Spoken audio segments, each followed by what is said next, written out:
All right, well, welcome back everybody to Gaijin Hideout. I'm Jeff. This is more FF14 Heavensward, and today is a special day to the end of a crazy tangent we've been on, a crazy rabbit hole we've been down.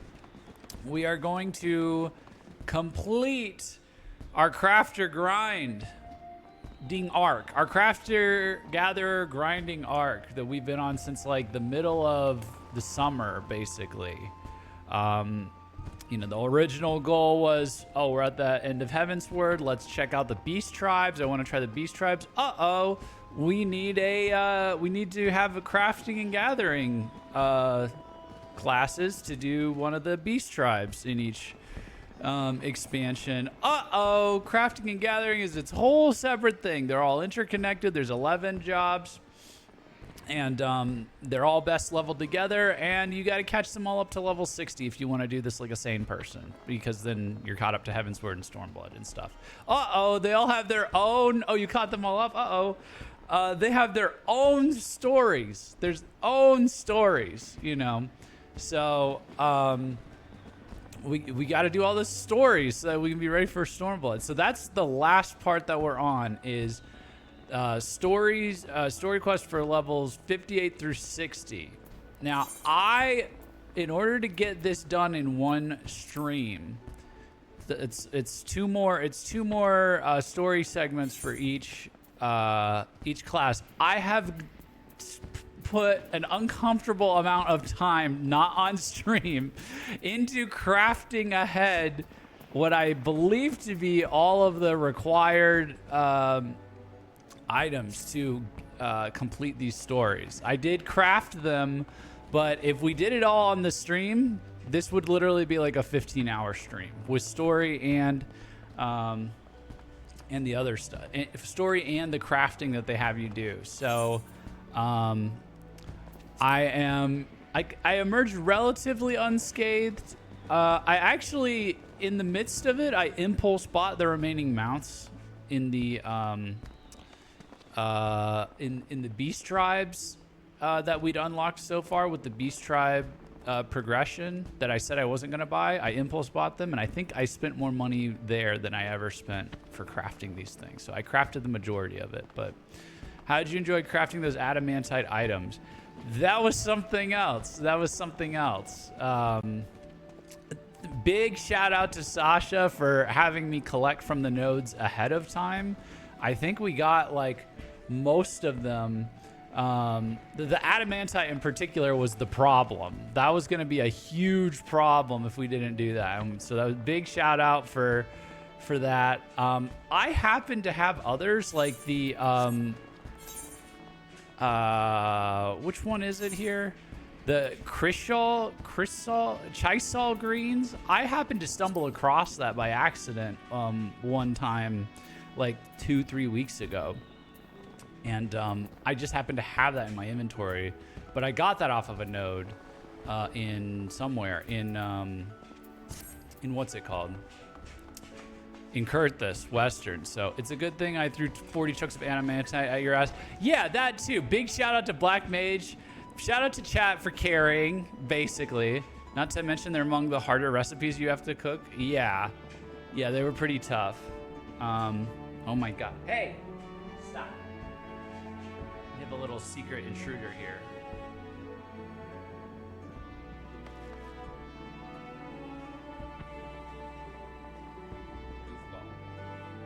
Goofball.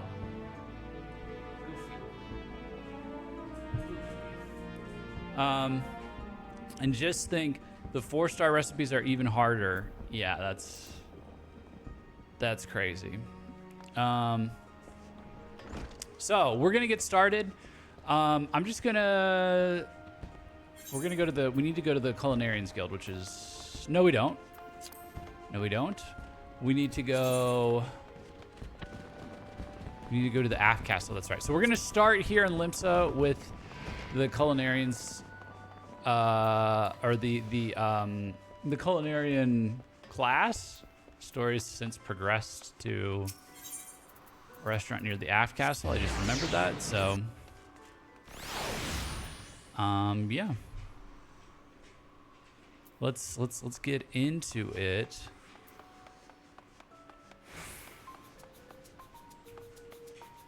Where is it? Oh, it's this one over here. If you open any crafting log and look at the level 60 recipes in it, then look at the recipes in Master Book 4. We could do that. Oh, hold on.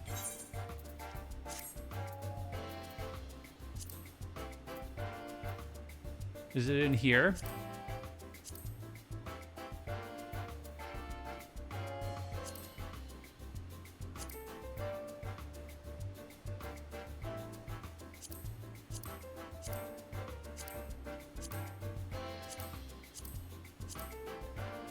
It's the collectibles though, right? Isn't it? What's the ones they had me make? I don't know.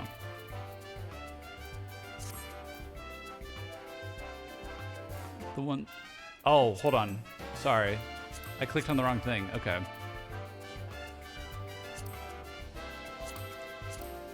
I don't have Master Recipes 4, actually, so... I only got the one that you told me to get, I think, which was 3. So, that's all we did. So we'll have to circle back and collect the rest of them, I think. At some point. But, fairly certain I said to get both 3 and 4, but you'll want to grab them all eventually anyway. I thought I grabbed them. I thought I grabbed 4.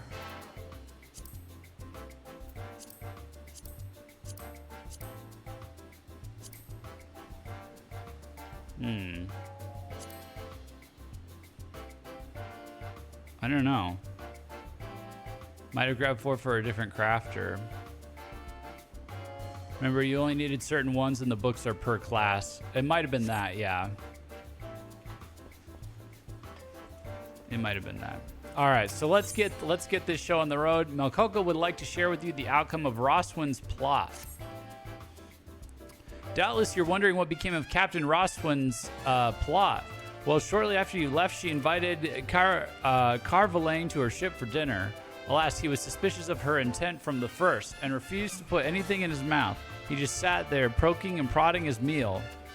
God, what a bloody waste. For all her damn taka off in him, it wasn't a trap at all. If only she weren't so goddamn proud and stubborn. Oh, she was in love with him, right? And that's the only news I have to share. Ah, right, Linksath was looking for you. He seemed to be in a spot of bother, so you had best go and see what's afoot.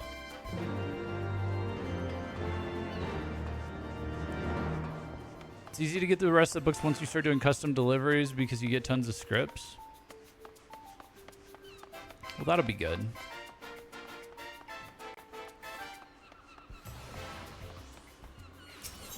That'll be good.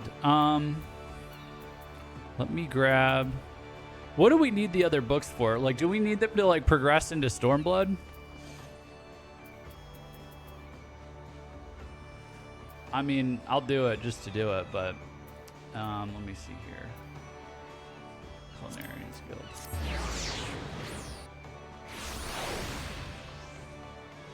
Nah, but you'll need them eventually. They can wait till endgame. Okay, cool. Not really, no. Thank God. What's up, Waddle? We're finishing all the Heavensward crafting and gathering quests today. We're doing it. We're doing it. We're doing it. We're doing it. I've got it all queued up.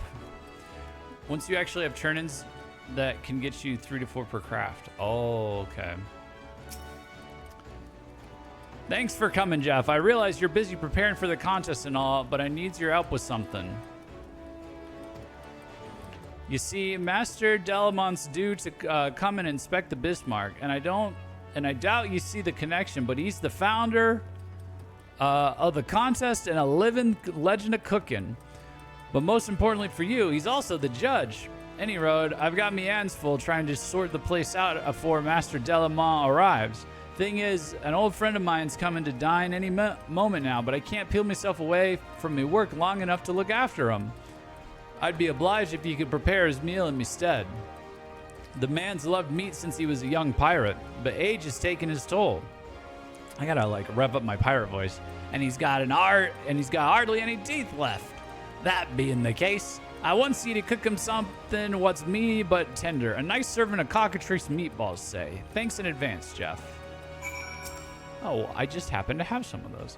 How's the cockatrice meatballs coming along? Me friend will be here any moment now.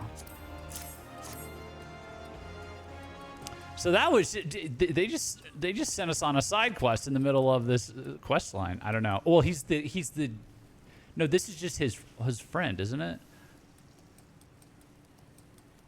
Welcome to the Bismarck, Master Delamont. We're honored by your visit. Well, he's also going to be the judge for the contest. Oh my goodness. The hell? What is the cowboy attire? You must be Linksat's foremost student. I have heard much and more about your exploits, but you are in the midst of serving a customer. Pray do not mind me. Okay, it is for his friend. Okay.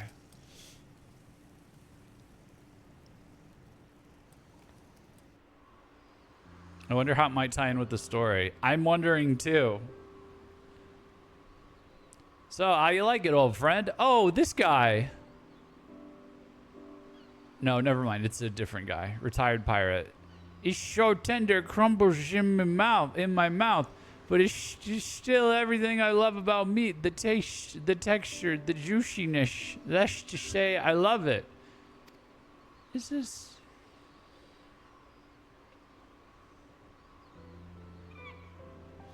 Do you really have room to talk with your dancer outfit? My dancer outfit is awesome. My mariachi dancer outfit is amazing. He was the captain of his own ship back in the day. Was strong as an ox, too. But age robbed him of his strength. But I didn't wear that to the Culinarian Guild. But age robbed him of his strength, along with most of his teeth, and he couldn't eat all the stuff he loved no more. Seeing him happy like that. I read him as I'm. Seeing him happy like that, it brings a tear to me eye. Thank ye, Jeff. I am pleased to see that all is smooth sailing at the Bismarck.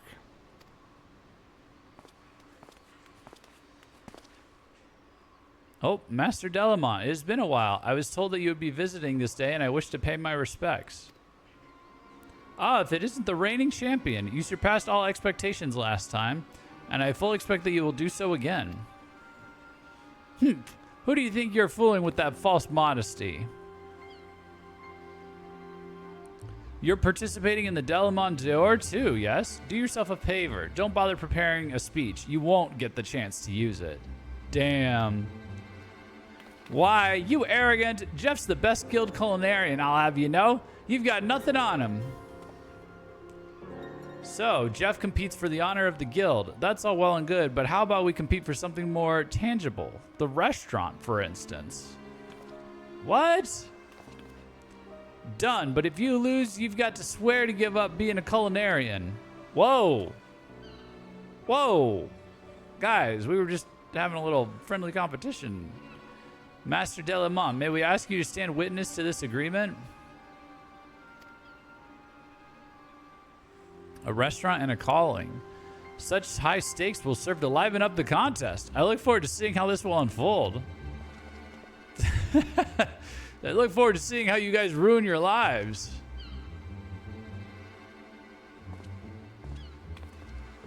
You're Antonio Banderas. It's going to be much funnier when I Fantasia and make him as white as I am. Because that's what I realized. My guy's like swarthy enough that he looks a little Antonio Banderas in it. It's going to be even funnier when he looks exactly like me. Like exactly like me. And then he's wearing the mariachi outfit. That's when it's going to be good. That's when it's going to be the peak dancer outfit. I didn't just imagine that, did I? Melcogo, wager in the Bismarck on your winning the Delamont d'Or? Not to say I don't believe in you, son, but this place ain't yours to wager. God's bloody damn it. Wait, we wagered this restaurant? Dude.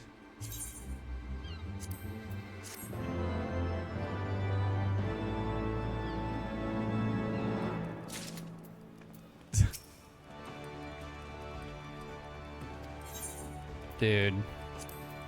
Why? How does the small, imagine the small one putting someone else's restaurant on the line? How does that even work? Just because I'm from there? What a freak. What a little freak. Oh my gosh.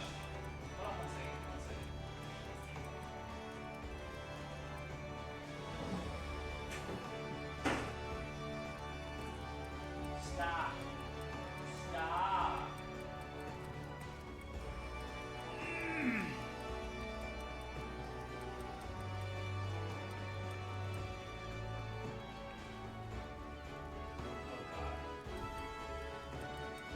You know, give me 1 second. I just saw he. Give me 1 second. I gotta clean something up. I just saw he threw up over here. When did you do that? Oh my gosh. Okay, give me 1 quick second.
I'm back. Sorry.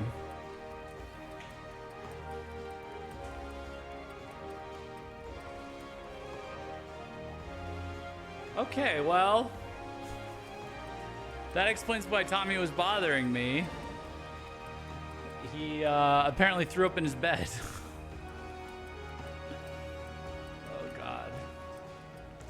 Thankfully, my planning and preparation came in clutch. He threw up on the cover of the bed, so I just had to take the cover off and wipe it and wash it.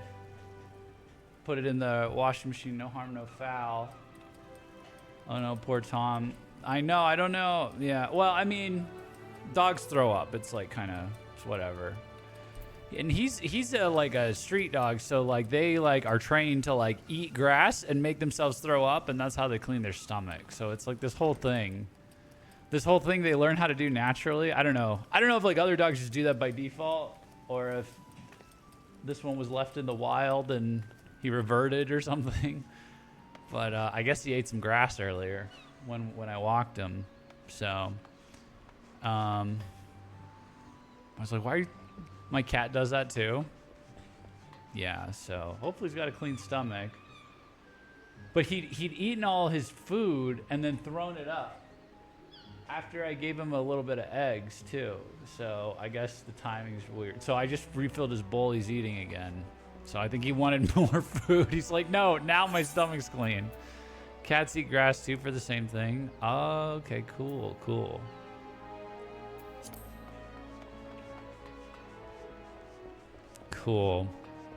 That's a hard one to snap them out of, because they just go for the grass when you're walking and you're like, oh shit, I'm gonna have to listen for the stomach. I'm gonna have to listen for the whoop whoop whoop and like take him to a trash can later on.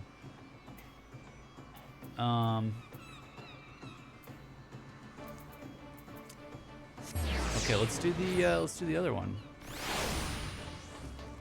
Hey, GJ, what's up? We are completing our crafting and gathering grinding arc today.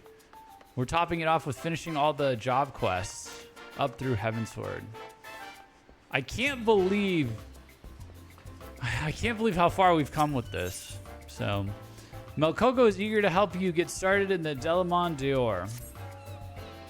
It's begun, Jeff, the Delamon Dior.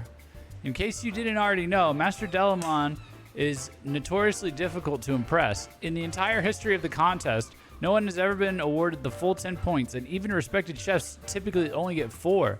This time, I believe it will be a 2 chocobo race between you and Masi Tia. Are you not going to say anything about, like, betting my friend's whole restaurant on your competition? Are you just going to... You're just going to roll into the next thing, Melcoco?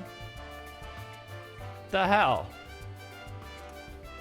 Even indoor cats do the same. It's ingrained behavior. If they get outside or become indoor, outdoor, or escape. I guess I'm stuck with this goober. This goofy goober doing goofy things.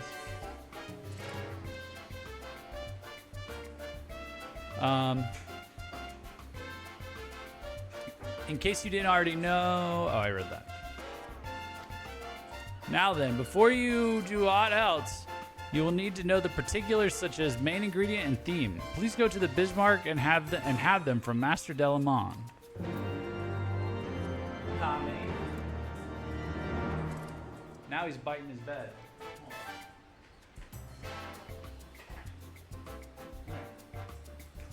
Come here.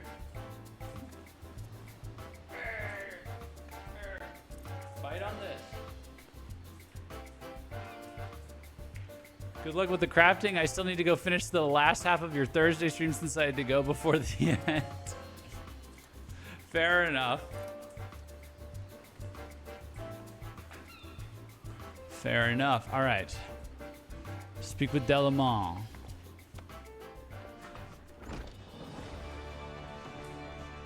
Yeah, I get. We're gonna try and slow down the streams after this week. Not slow down, but like shorten the length of the streams because they're getting a little intense, even for me. But I needed to. I mean, FF14, we needed to move on from the crafting, so that's why we're doing this way the last few weeks. So FF14 we'll be able to get to normal stream time. Dark Souls, I think we can do normal stream times now. If I did all that and I'm only 20% of the way in, but I'm like in now. My foot's in the door after Blighttown, after ringing both bells. And then Power World. Power World, I was proud of myself. We got it under 6 hours. Power World, it's like we built the foundation. We've got 3 bases going. They're kind of, hey, stop. They're kind of building on top of each other, you know, so. Where did this go? Speak with Delamon. Culinarians Guild. Oh, he's in the Culinarians Guild now. For cats, it's because they often do it to clean the fur that lick to clean themselves, so it gets inside their stomachs. I'm not sure why dogs do the same. Dogs, my understanding, is to clean their stomachs of like bacteria, is to keep them from getting sick. And I think, like, theoretically, like, if you have your dog purely indoors, you don't need him to be doing that anymore. It's more for like a wild dog or a street dog, which isn't like a thing in America really, or in a lot of modern countries, but it's still a thing in other countries. So the dogs here, if they're out on the street or they're left in the wild, like in Central America, they still know how to survive, you know. So that's why I'm actually not sure. I've only ever adopted this dog that I got off the street. Even he, though, to be honest, was like he was born in a house, and then they didn't take care of him, and he ran away. But so I don't know if like there's certain breeds that are so domesticated that they won't throw up, but they'll just also like starve or get sick and die if they're not in like a person's house. But this guy's got dual modes. What would you call it? Like dual terrain, basically. He's got like off-road and on-road support. He can be in a person's house and eat human food or dog food and stuff like that. But like if he needs to survive in the wild, he can forage for scraps and then eat grass and throw up any germs that like he ingests while he's foraging out of the garbage or whatever. That's basically why they do it. But you don't need to do it if you're feeding them clean food. So it's like, you know, you get them cleaned, like inside and outside with like their shots and the vitamins and stuff, and they're healthy. And then you just got to be like, hey, don't eat that grass when you walk. But that's really hard to do because they're used to, it's like leash training and stuff. It's like they're used to walking around town, peeing on poles and like using their GPS to like navigate. And now they have to learn to walk on a leash and only pee where you tell them to. And then they also have to, stop eating fucking grass. Throwing up all the nice, expensive dog food I'm giving you. So it's not the exact same with cats and dogs eating grass. Yeah, the cats are throwing up hairballs. Dogs, my dog, he like nibbles on through his fur to like clean himself. So it could still be that, but he's never throwing up hairballs. But he could be, I don't know, he could be throwing up germs maybe from when he's cleaning himself. He's still cleaning himself. But it's not hair. It's not like a hairball hack. It's like throw up, you know. But it's almost always triggered in my case, like after I've been walking him and like I accidentally let him like nibble on some grass. Like there's some moisture in the grass that they'll go after, and it's like some chemicals in the grass that will trigger their stomach to throw up. 18 hours later, 12 hours later, and he'll do it twice. He does it like twice. So I think he threw up both times just right in the bed there. It was a lot for just one time. But he'll do it 2 times consecutively, and I'll hear it, and I'll just put him by the trash can. I'll put him by the trash can like a drunk girl throwing up. I'm holding him over the trash can. Oh. I hold his ears back while he throws up in the toilet. I should have him do I should train him to throw up in the toilet. He could probably reach the toilet. Okay, Delamon. Here he is, this guy. There you are, my friend. According to the registry, you are our final contestant. This year, the main ingredient is meat. It matters not what kind. This is to be used in the main course, which you must present with an appetizer and a dessert. As for the theme, it is hospitality. Prepare your dishes in the spirit of this theme, then present them to the council member yonder. Best of luck to you. Okay, so vague theme. He keeps it vague so we can be creative, but we have email Coco giving us all the ideas. All the suggestions, I guess, right? She's gonna know what that means. Hospitality.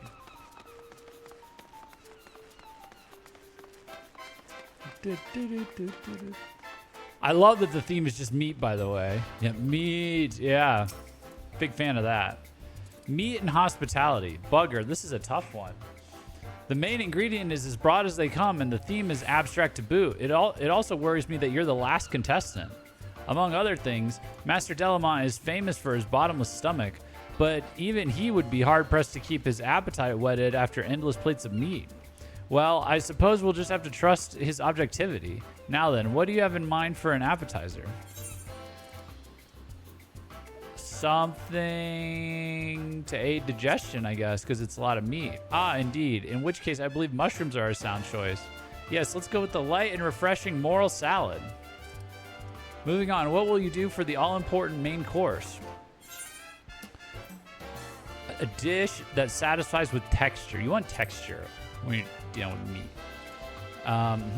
What would fit the bill? Ah, I have it. Deep-fried Okeanos. Now, for this dish, the breading is the key to success, but it's also very difficult to get right. Please ensure that it turns out light and crisp. And last but not least, the dessert. Your Somal tart was so well received. What do you think about making it again? Something small and decisively sweet. Ah, so something that can be enjoyed even on a full stomach. In which case, I wholeheartedly recommend a serving of Marin Glace. And with that, our course is decided. The rest is up to you, Jeff. When you have prepared all 3 dishes, present them to the contest council member at the Bismarck. I shall pray for your success. I've got those. No need to worry. Bum, bum, bum, bum. Glaze it up. Yeah, if you want to see what those look like.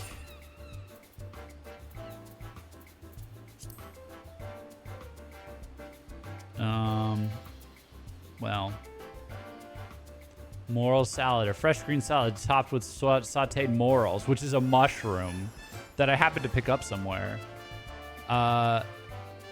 Deep fried Okeanos, thinly sliced Okeanos fried in oil, and meringue glaze. Chestnuts peeled and soaked in honey for several moons until the entire fruit is permeated with sweetness. Were the morels the ones that I got from a node? I feel like that might have been. I guess I can find out the answer to this. Yeah, morals are the time node. Okay, that would explain why I had so few of them. I had exactly the amount I needed. Yeah. If your dishes are ready, I shall lay them out for Master Delamont. Boom.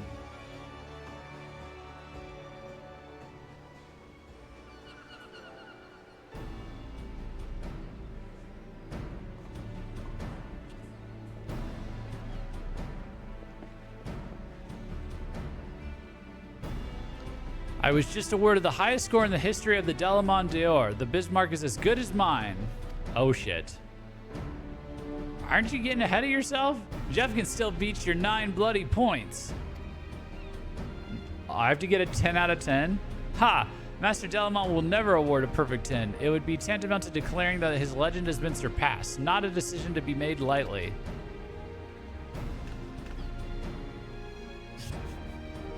Ah ha ha ha ha. Ah ha ha ha. Look at him laughing. I don't know. Does that look like a 10 out of 10 meal? I don't know.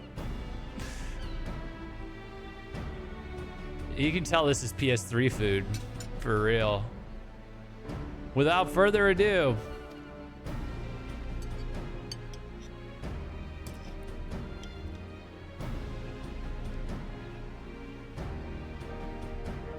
Serious military music for cooking. Of course. Serious military business. Are we gonna get a goofy face here? We're gonna get a Hildebrand face? Master Delamont, the score if you would.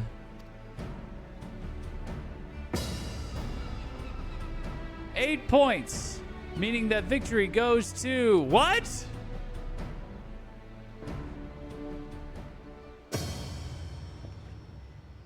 No, it's 9 points.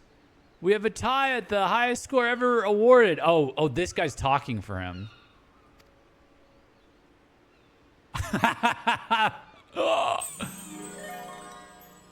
Oh! Yay! Perfect 10. Where did the confetti come from? We have a winner, Jeff Gaijin with the first perfect 10 in history. Wow, what a goofy judge. What a goofy food critic. It's funny. How can this be? Master Delamont, you were shaking your head.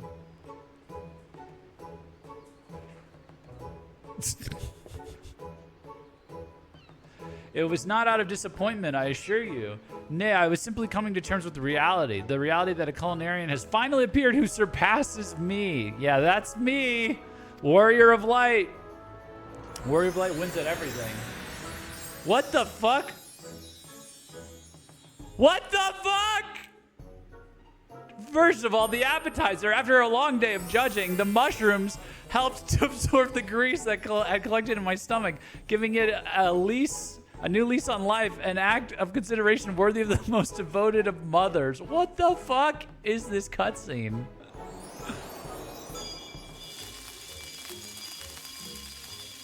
Oh, he's on a raft. He's floating on a raft. Then came the main course, sinking my teeth into the breading, delightfully light and crisp.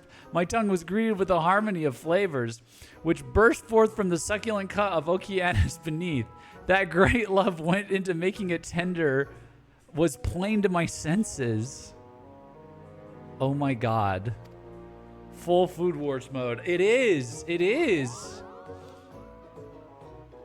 Okay, now there's just Moogles in his Food Wars reaction cutscene. And finally, dessert. Truth be told, by this time I was ripe to burst, but compact as it was, I could comfortably squeeze in the marron glace, whose concentrated sweetness served as the perfect accent to a wonderful meal. From the first bite to the last, I felt the spirit of hospitality. So silly. So silly.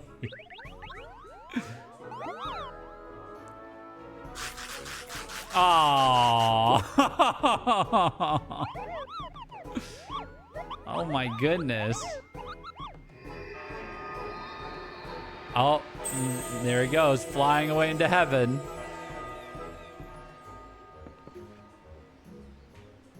He's ready for a turkey. On Thanksgiving, we call this a turkey coma. He's ready for a turkey coma nap. In the end, it was Jeff's interpretation of the theme which divided him from the field. Rather than striving to astonish with his handiwork, he kept the diner foremost in his mind.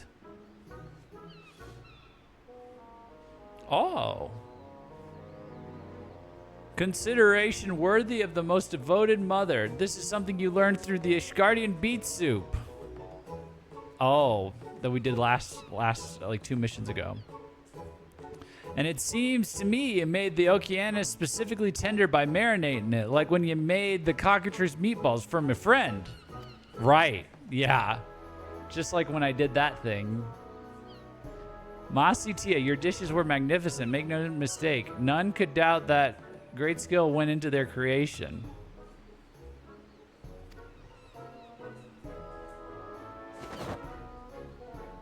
However, more so than a thing to be created, food is a thing to be eaten. You have forgotten this, and it made all the difference. Highest score he'd given out in history until 5 minutes ago, by the way. You've forgotten, you fool. I've lost. As promised, I'll give up being a culinarian. What? Oh.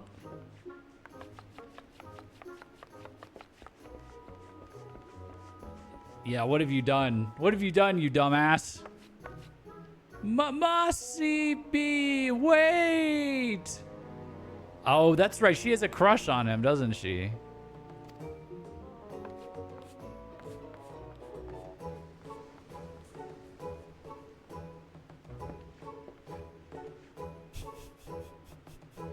Congratulations, my friend, and thank you. For the first time in a long while, I have tasted food that satisfied not only my senses, but my soul as well. I look forward to seeing you again, not as judge and contestant, but as peers.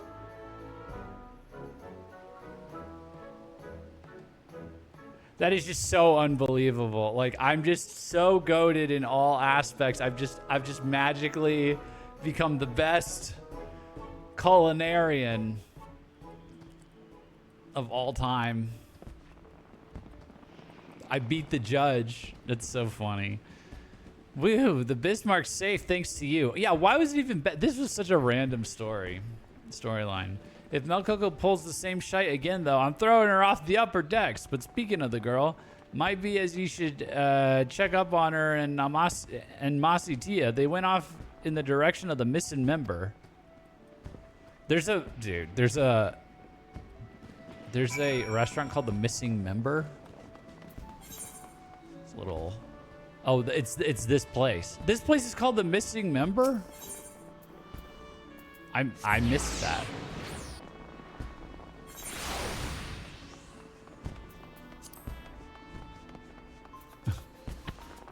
This is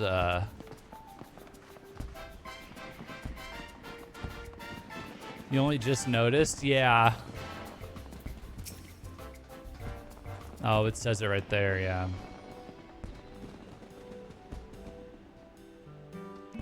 You can't just give up. But you're the one who wanted me to. You made me swear it. I only did it because you was shirking your duties. I wanted the old Mossy B back, the one who'd work at his cooking every waking moment. Fool of a Lalafell, I was shirking so that I could prepare for the contest in secret. I didn't want to betray any hint of effort to my rivals, the unassailable champion. That's the aura I wanted to exude.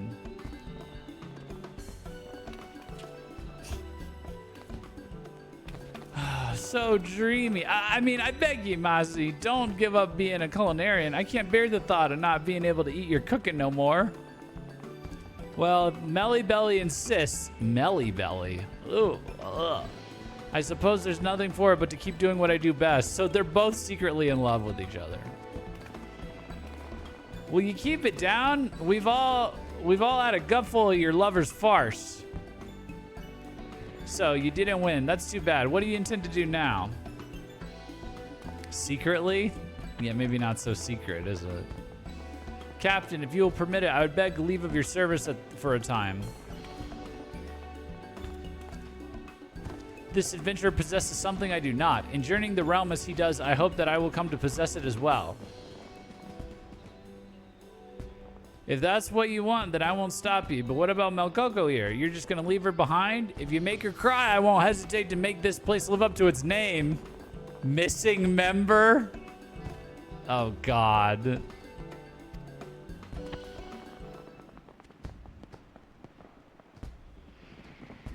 I must leave your side for a while, Melly Belly, but upon my honor, I swear that I'll return to you and make you proud.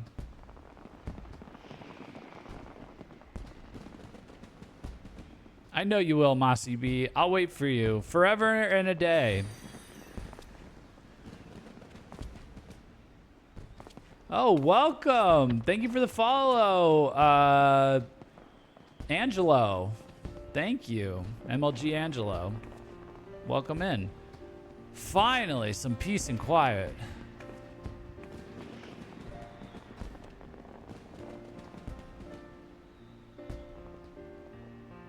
Hail, good sir. How doth thy live streaming endeavor fare this day? Doth thy audience gather round, and doth thou find thyself in high spirits with joy and merriment abounding? Holy LARP, what is this message, dude?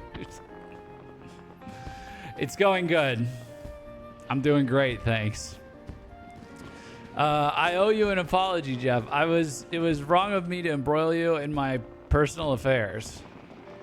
But it wasn't all to the bad. You were a positive influence upon Masi and me. Thanks to you, he was reminded what it means to be a culinarian, and I've come to love my job even more than I already did. All of this was made possible through your cooking. You've taken a humble thing and given it the power to change lives. Brings to mind the time I met an Urianger role player. Oh, that must have been interesting. That's interesting. Doth and thou and dost and dothst. Thank you, Jeff, for being an inspiration to us all, and a belated congratulations for winning the Delamont d'Or. A more worthy champion there has never been.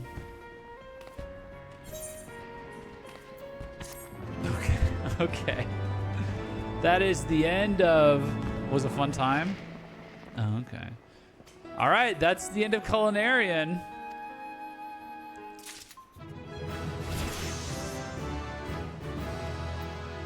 Advanced touch. Ooh.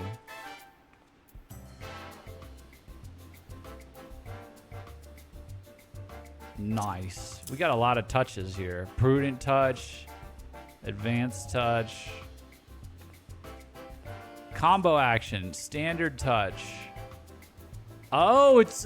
Oh, really?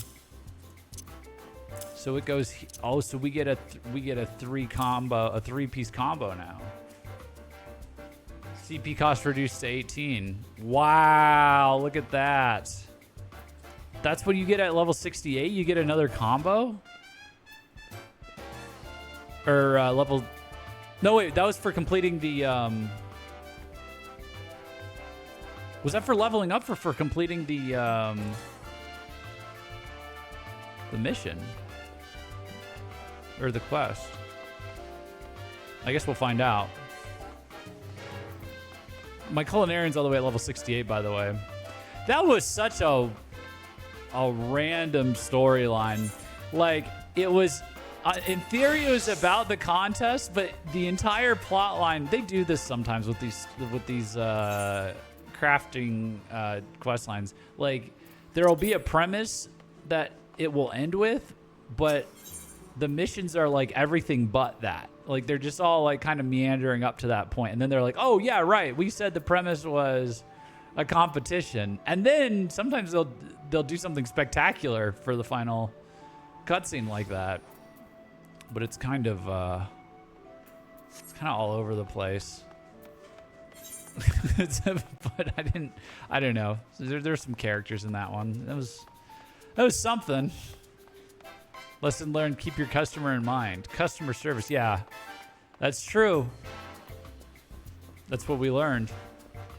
Blandsteer. I wonder where this is heading. The reforging of Blandsteer. I think the last one was the breaking of Blandsteer. Blandsteer wishes to entrust you with a commission. Jeff, I've had another commission from that conjurer bloke, but I've got me hands full learning lessons from Hinanza. That's right. He finally gave in and is learning from the guild lady, guild mistress. Do you think you can take the job for me? You'll find Benathir and his crew at their usual spot near the Drowning Wench. Oh yeah, we're making more stuff for this.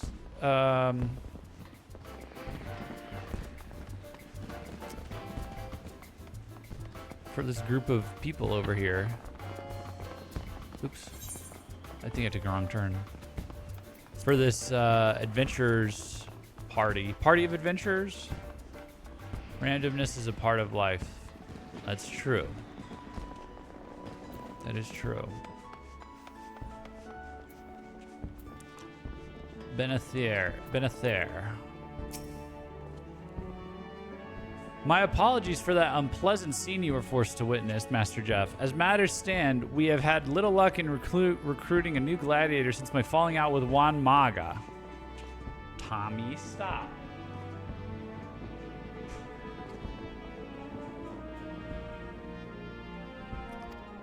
I have thus decided to have a shield made to offer as a bonus to potential applicants and was hoping to have you forge it.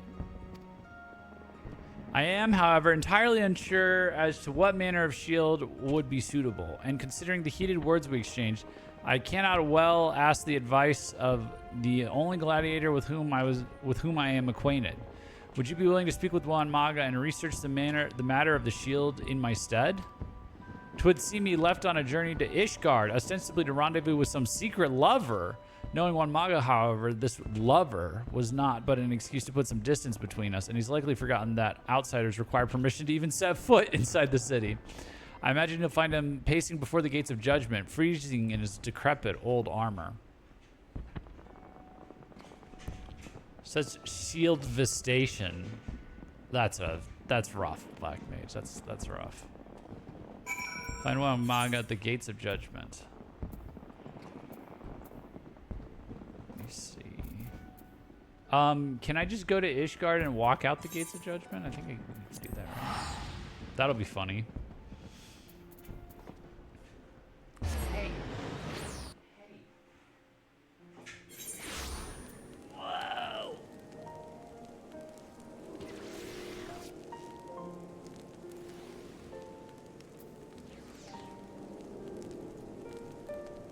Crazy boy. What?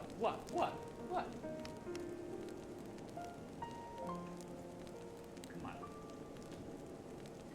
Oh, you're thirsty. Okay, hold on. Let me fill up his bowl. Maybe he's thirsty.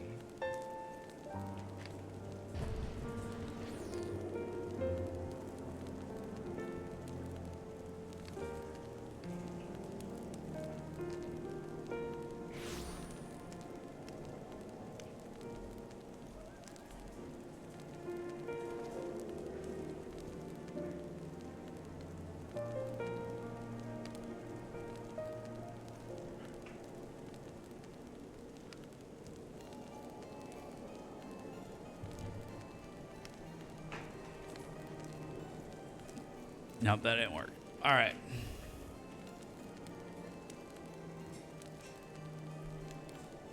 All right. We may have to do like we did last time and put him on the show. He may just want on the show.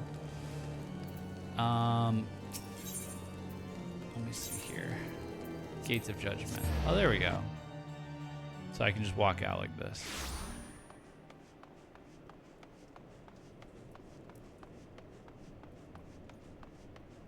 Oh, hey, what's up? Couldn't get in? Couldn't get in?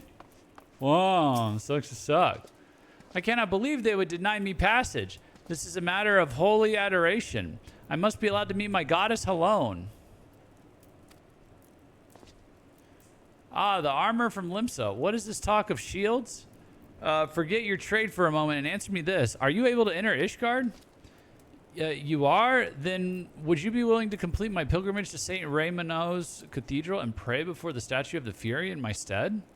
Ah, my beloved Helone, beseech her to watch over my companions, and then I shall share my thoughts on this shield business of yours. Oh, this is random.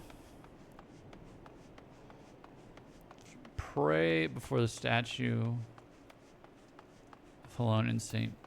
Cathedral. St. Raymono's Cathedral. How do I enter? There we go.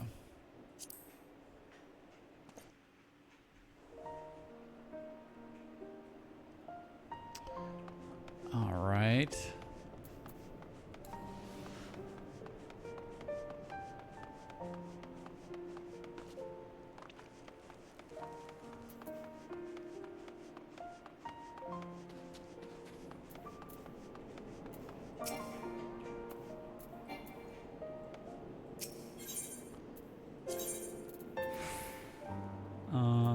St. Raymono's Cathedral.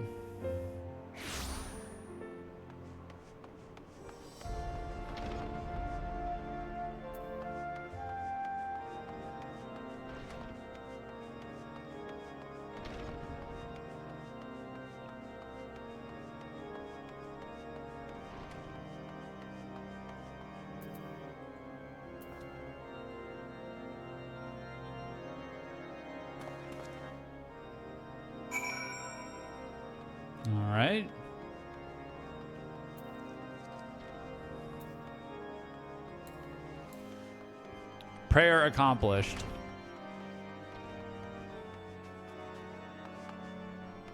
Prayer completed.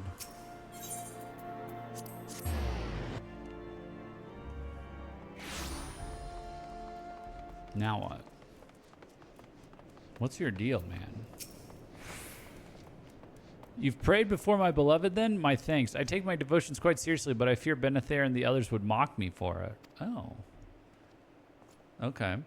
Now, as for this ideal shield you seek to craft, I suppose that would change depending on the gladiator you asked, but most would appreciate one that didn't drag on their arm as if it weighed a tons.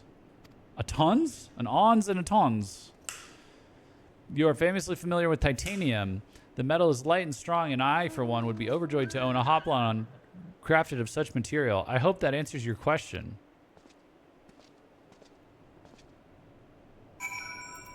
Okay. Well, I just so happen to have one crafted.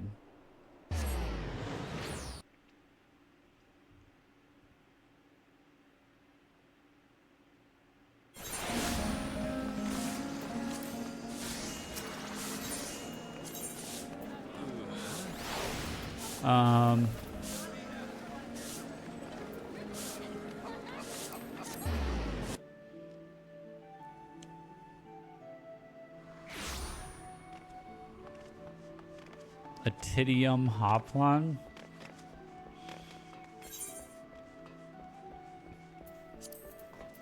That's such a desperate reach, Black Mage. You should be... You've really outdone yourself.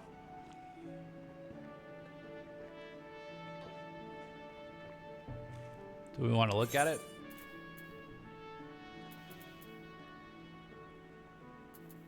It looks like that. The problem is, like, I don't know how many of these are, like, unique icons for these things. Master Jeff, can I assume your presence means that our new gladiator shield is ready?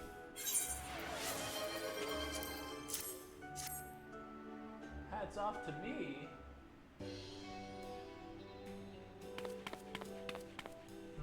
Oh, they like it.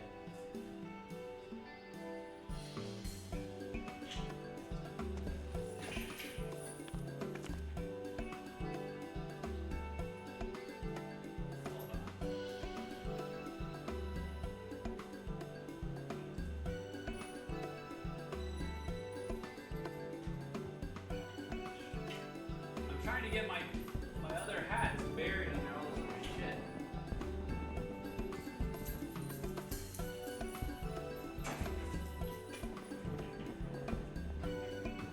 There we go.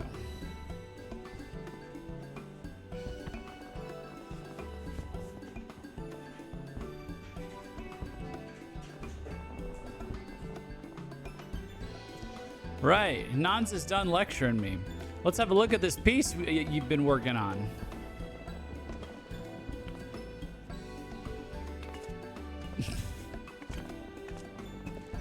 Ugh, me eyes. I ain't never seen titanium polished so bright before. It's like something out of storybook. A superb job as always, Master Jeff. With such a shield as an incentive, we shall soon have applicants falling over themselves to join our party.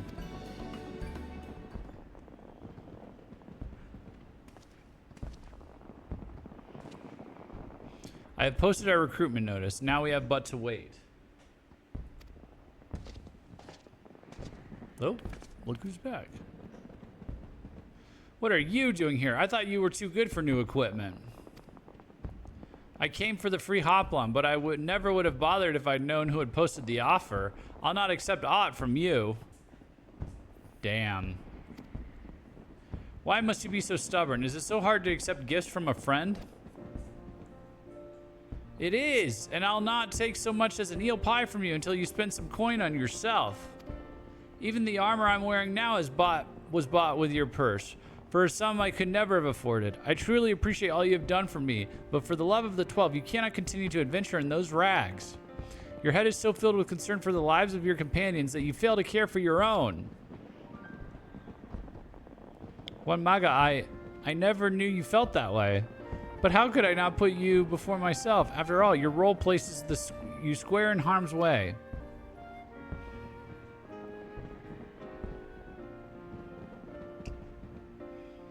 And yet, speaking honestly with you scared me more. Forgive me, my friend. I would rejoin the party if you would have me. Of course we will. You are the only gladiator we trust. Now, I promise to consider my own protection, so will you please just take the shield?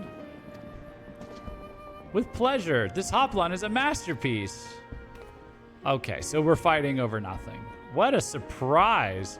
How did Banathier know that Juan Maga would come running for a shield he'd always wanted? And it's impossible that Juan Maga could have guessed who posted that recruitment notice in the first place. What are the odds? Okay. So this is just a regular occurrence for them, I guess.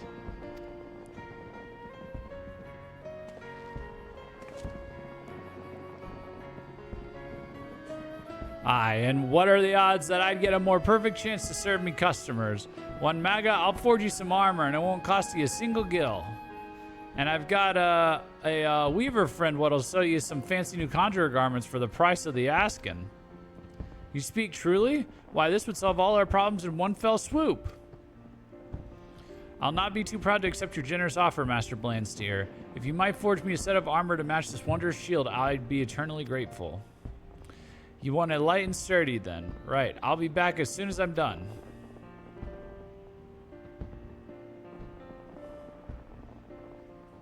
Oh, look at that.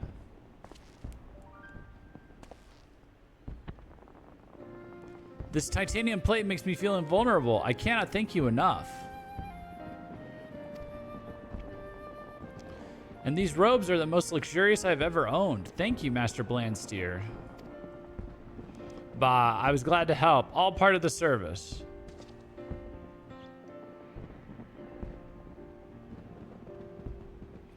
Well, my friends, we are as ready as we'll ever be. Let us engage our terrible foe and show ourselves worthy of these gifts. Yeah! Ooh, ooh, ooh.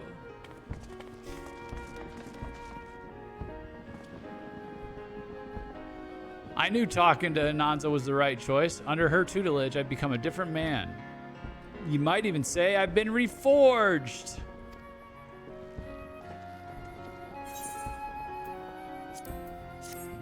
Okay.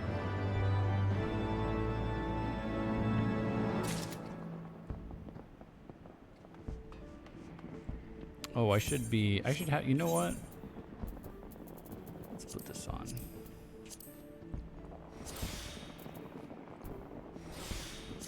All right, let's do the last one now. The Pride of Vimeli. Oops, I don't think this is the way I'm meant to go.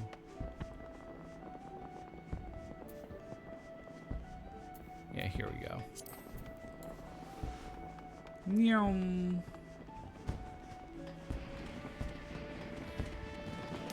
Yeah, interestingly, like the ones that stayed in Limsa, I feel like they're like the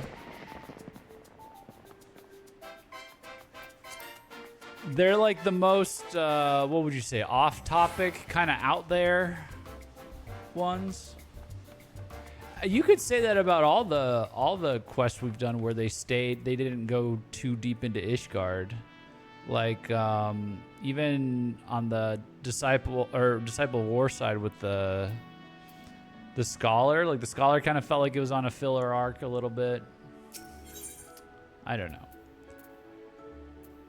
Oh yeah, see, like it says, in order to complete this quest, you must have learned the advanced recipes contained within Master Armor 3. We did that though. Ah, Jeff, did you hear? Our veteran friends is back from their monster hunting. I say we go and give them a big old Laminson welcome home. And Nanza should come along too, so she can see how well me armor held up. I'll fetch the Forge Master. Go on ahead to the winch if you like.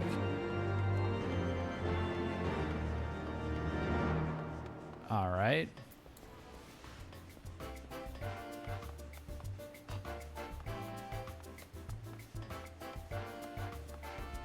Oops. Although this one, I'm kind of wondering, like, does the story in Stormblood, like, transfer to this party? Like, the party goes off into Girabani or something like that? I wonder.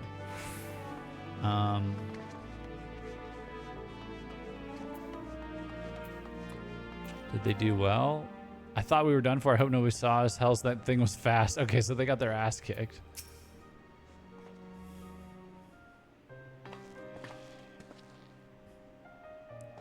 What in the seven hells happened to you lot?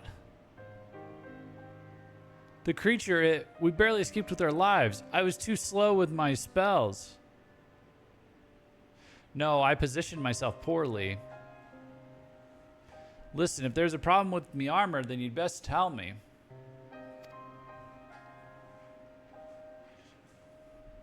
Don't lie to me, lad. I know if me work's not up to scratch, you'll not hurt me precious feelings, I promise ye. Or I need to know if me work's not up to scratch. Aye, it was the armor. It's as light and as strong as I could have wished for, but too tight around the shoulders. I couldn't swing my sword the way I wanted. Oh. I didn't think to adjust the plates for a gladiator's range of movement. So much for understanding me client's needs, eh?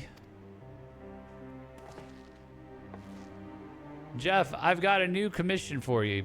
Right now, me craft ain't good enough to forge the kind of equipment one Maga needs, but yours is. I'm asking you, as a colleague and a customer, to make him the finest armor your hammer can manage.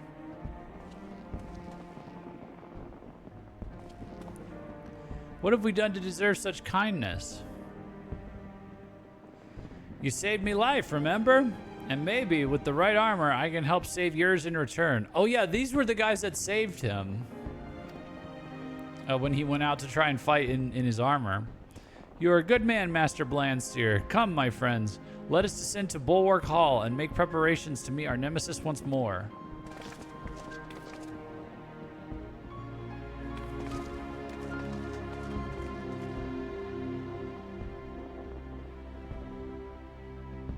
When he got his ass handed to him by a rat. Yeah, exactly.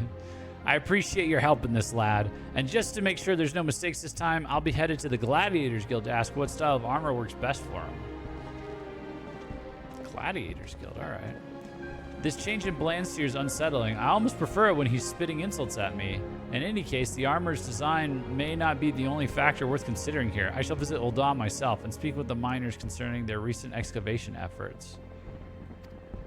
Meanwhile, you should join Blandsteer at the Gladiators Guild and assist him with his inquiries. Meet me at the Miners Guild when you have the answers you need.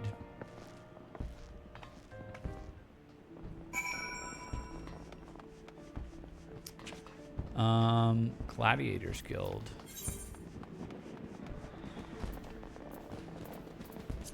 Wait, the Gladiators Guild? Oh, was the Gladiators Guild in Ul'dah? Oh, it is. That's right. I don't know if we've ever set foot in here. Okay. Airship, airship, airship, airship, airship, airship. Airship. Use the airship. I remembered.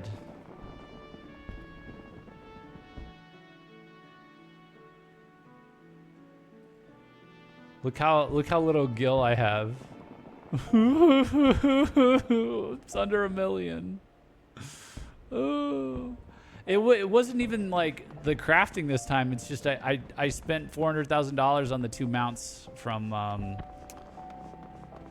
the Vath and the Vundu. I was like, the collector in me was like, I should, because I said on stream, I'm like, I'm not gonna use those. And then I was like, well, I might use them in a mount roulette. I could use another. I could use another. And I caved.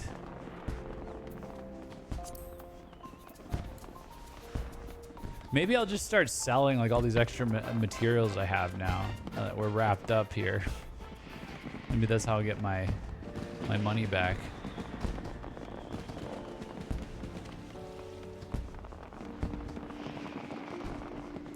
All right, let's go to Gladiators Guild.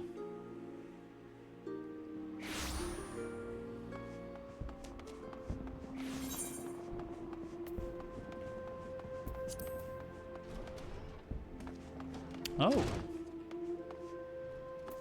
Oh, this is cool. Got bored of waiting, did you? I'd have been back by now if these damn sword swingers only stopped training long enough to talk to me. I already tried asking the stern-looking lass over there, but it seems she don't like me disrespectful tongue. You'll have a word with her, will ye? All right, I'll see if I can get the attention of one of these other blokes.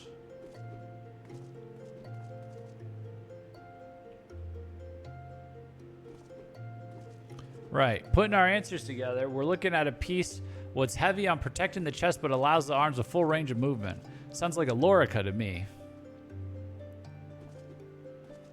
Which is exactly what I was thinking after hearing of Juan Maga's troubles.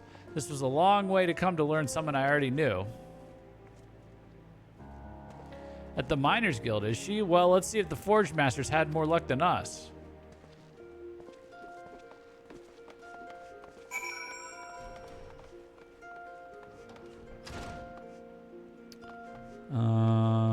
Where's the Aetherite?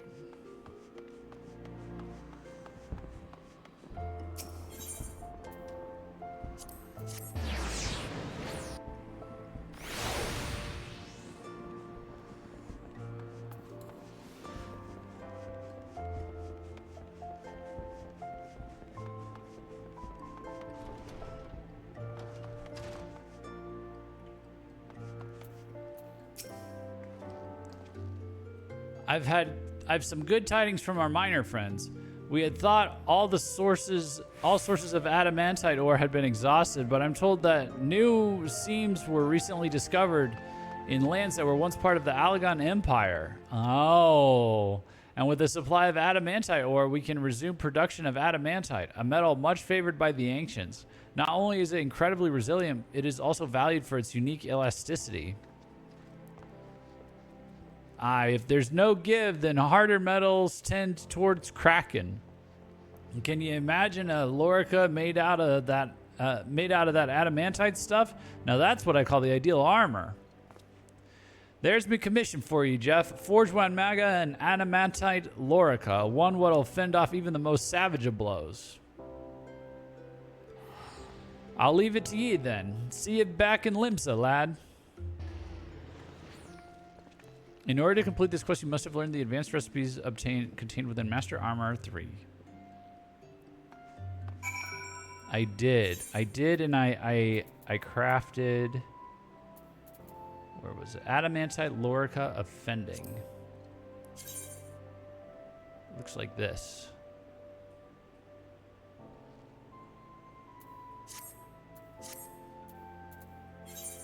All right, back to the Armorers Guild. Oh.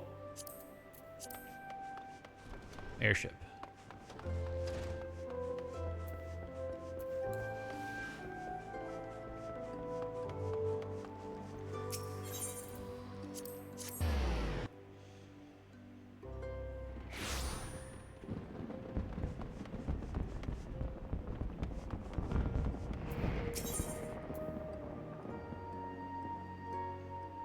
Just sliced my finger with a knife cutting onions? Oh, geez. Damn. Hope you're okay. Hold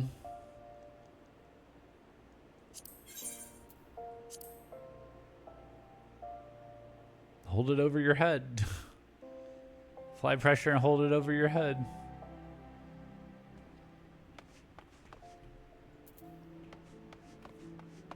Let me see.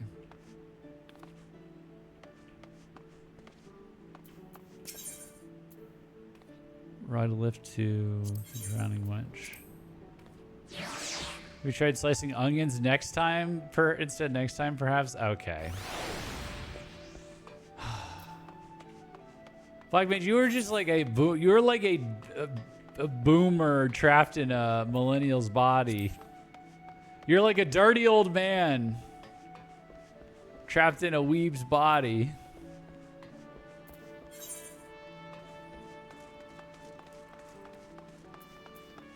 That time I died and was reincarnated. That time I died as a dirty old man and was reincarnated in a Appalachian weeb's body.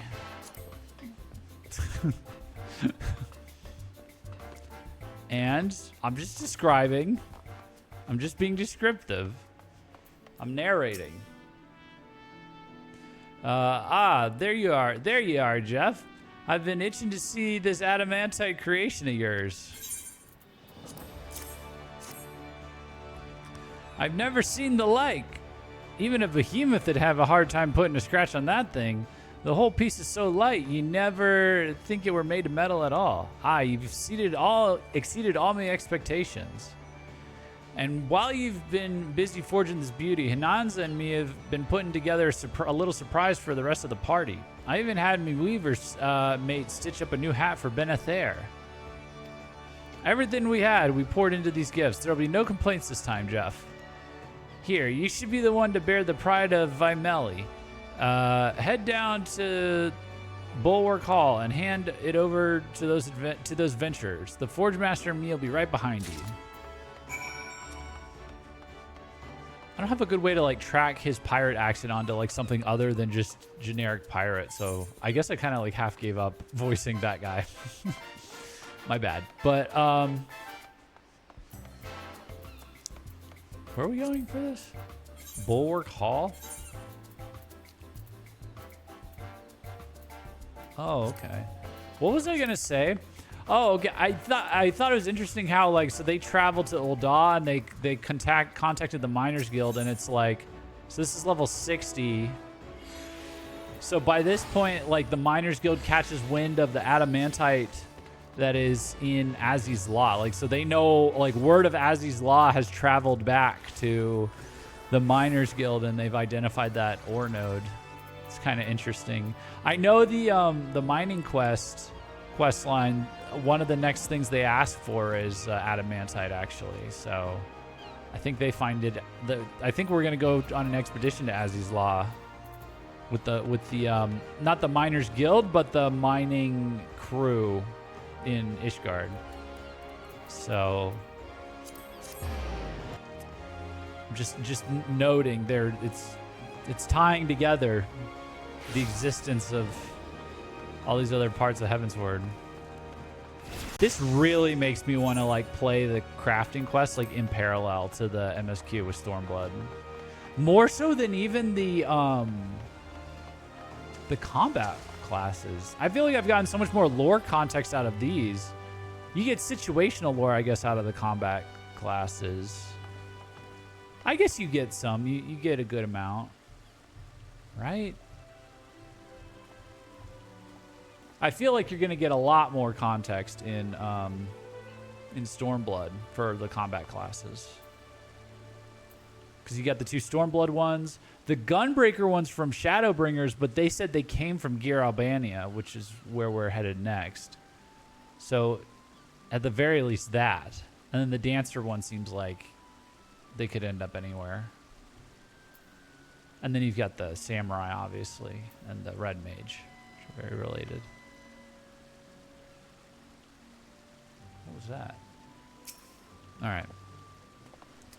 Greetings, Master Jeff. You have brought gifts for all of us. Did you hear that trumpet? Somebody's got a weird horn passing by my apartment.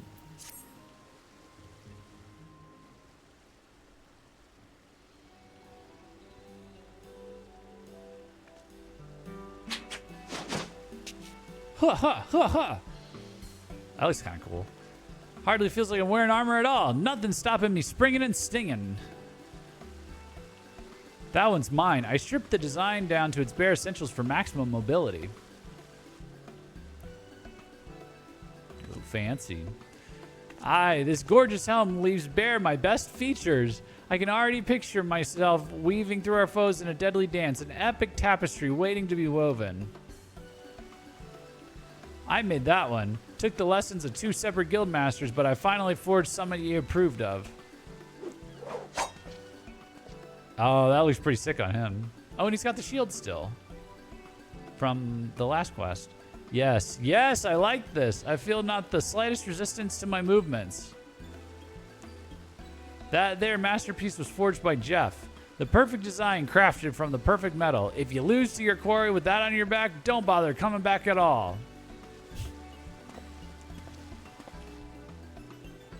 I cannot thank you enough. Now I might concentrate on healing without thoughts of shabby equipment clouding my judgment.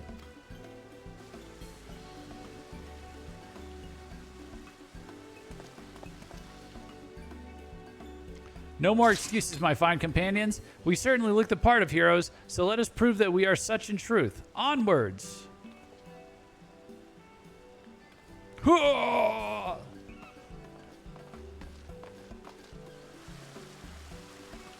there they go. I've never much been one for encouraging folk. I never knew it could feel this good.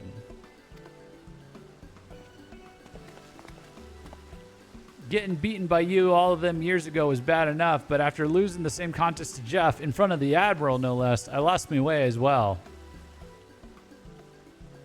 If those adventurers hadn't saved me, I might never have found the path I'm on now.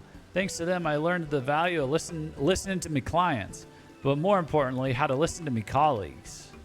To me, armorcraft was something you mastered alone. At worst, a colleague was someone what dragged you down. At best, a rival to spur you along. I found it. I was always trying to distance myself. I see my mistake now. I see how I stunted my growth by shunning the knowledge and support of my fellow artisans. Jeff, Forge Master, you could have given up on this bitter old Aurochs, but you didn't.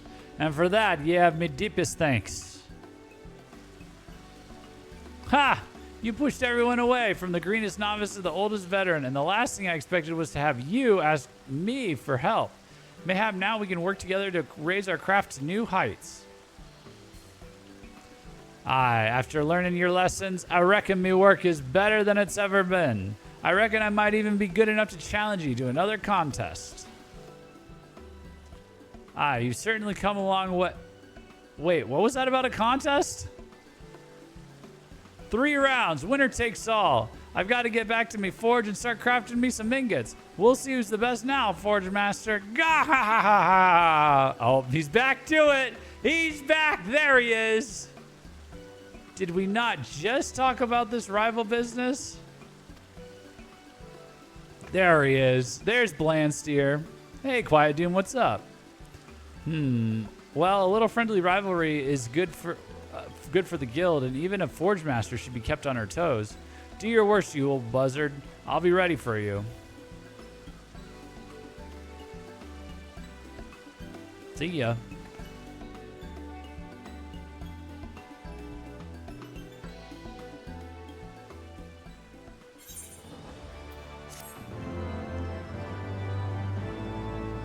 All right.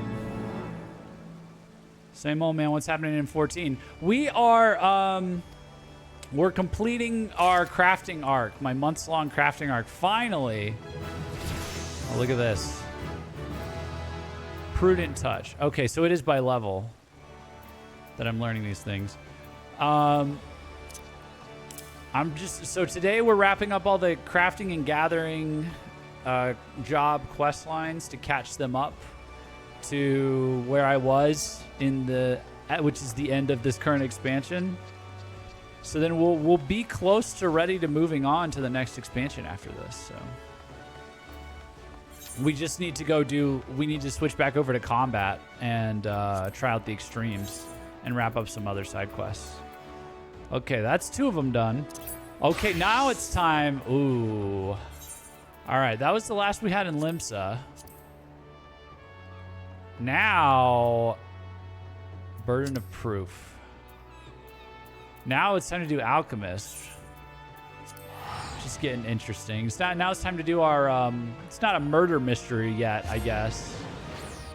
Well, it is a murder mystery. Wait, it is a murder mystery. We found a lot of dead bodies, or they found a lot of dead bodies in the last one. Torn apart in the name of, I guess, trying out a magic. What are they going after? They're going after an Allegan relic that can raise the dead. And we found the headquarters of the people searching for that. Let's see. Oh, look, for this one, you needed to have Master Alchemist 3 done by level 58. Not even at the end. I cut my finger. The seat came off the bench I made years ago. I'm getting into fucking bed and staying there before whatever trouble's third child is shows up. Oh no. Someone cursed Sasha. So did someone like get a lock of your hair at some point? Or, you know, I don't know, like collect a glass you drank out of or something. Someone casting voodoo on you. And thus the armor was also about customer service as well as friendship and the importance of keeping your gear in tip-top shape. Yeah, that's 2 in a row that have been about the importance of good customer service. So I'm pretty sure the Alchemist one's not going to be about customer service, though. We'll see, but I'm pretty sure it's not. So, Jeff, good. I'm just waiting on Shanine. You see, once we learned our culprit's goal, combing through the facts. Oh. Ring, ring, ring. Shanine? You found who? No, keep them all there. I'll come to you. She found one of our missing people down the road from Camp Revenant's Toll. Are you coming?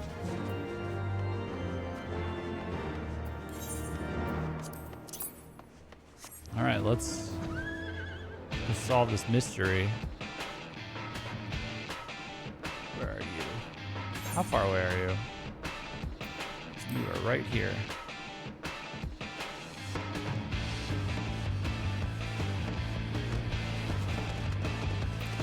Wiltwiak. What a bloody mess. I'll start at the beginning. Oh, shit.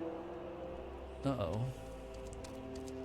I'll start at the beginning. I came to investigate a report of a suspicious carriage and found this fellow. Lalafell Knave. I'll be hanged if he's not one of our criminals, but he denies everything, particularly that he knew 2 hearers were in his carriage. Both were stuffed into barrels and one was dead. What the The corpse will likely yield more than the live one, who's silent as the grave. Missing mute. Oh, is another one of these like magically muted people? He's been robbed of his ability to speak, same as the Near Eastern youth. And that's not the strangest thing. Look, the living man and the dead are alike as peas in a pod. They both match the descriptions of one missing person. Are they twins? Cousins? The facts are ours. What we want for now is a story to make sense of them. And unfortunately, Shanine and I are both at our wits' end. It doubtless goes without saying, but your help in tracking down clues would be appreciated. Damn, it was more effective than I anticipated. Maybe I should dilute the curse juice next time. It's one of them. It's one of them southern voodoo spells from the ancient tribes of Appalachia. One of the cursed. Wasn't that like a theme of like American Horror Story, like one season or something? Or something like that. What am I thinking of? I think it was an American Horror Story season that was like in your area, somewhere in your area, Black Mage, but there was like voodoo magic, not voodoo, but like indigenous magic, Native American magic or whatever, and a curse. We have one lead, a personal log found on the dead man. He wrote about a younger sister working in Tailfeather. Jeff, could you speak with her? She should know of her brother's death, and I'd like to know if he did have a twin.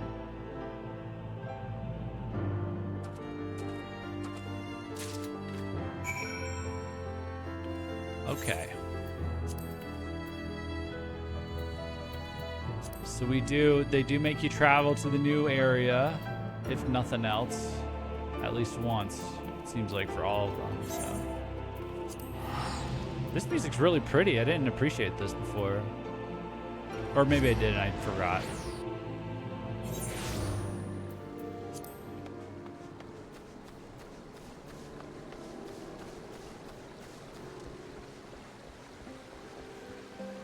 His strange sister. Are you talking to me? What's this about then? Dead, is he? Dead, is he? This is his log. Okay, it's an estranged sister. But I don't know who done for him. All I can say is he got what was coming. I cut all ties with him years back. Damn. Cold. No, he didn't have no other siblings. I have no idea what it was you found with him, but the realm don't need more than one of that bastard. Keep the sodden journal. I'd only burn it.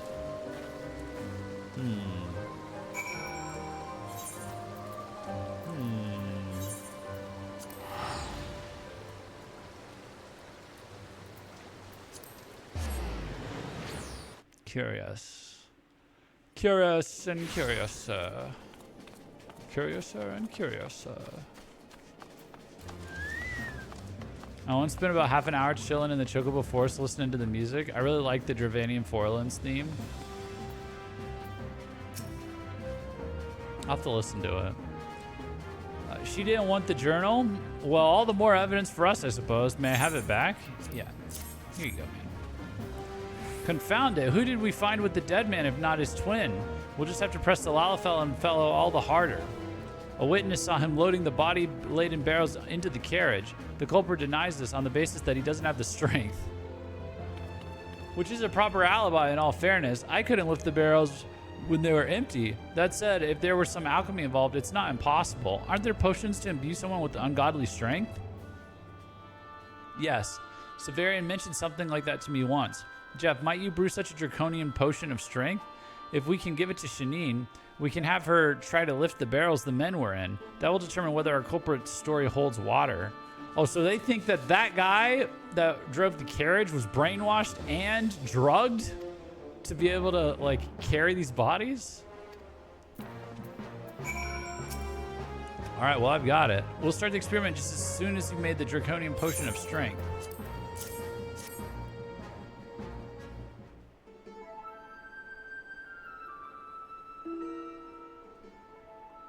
Now, the question is whether a Lalafell can, under the influence of a draconian potion of strength, lift a barrel with a Hur inside. It wouldn't do to stuff the men back into the barrels, so we'll use water to approximate their weight. Now, Shanine, whenever you're ready.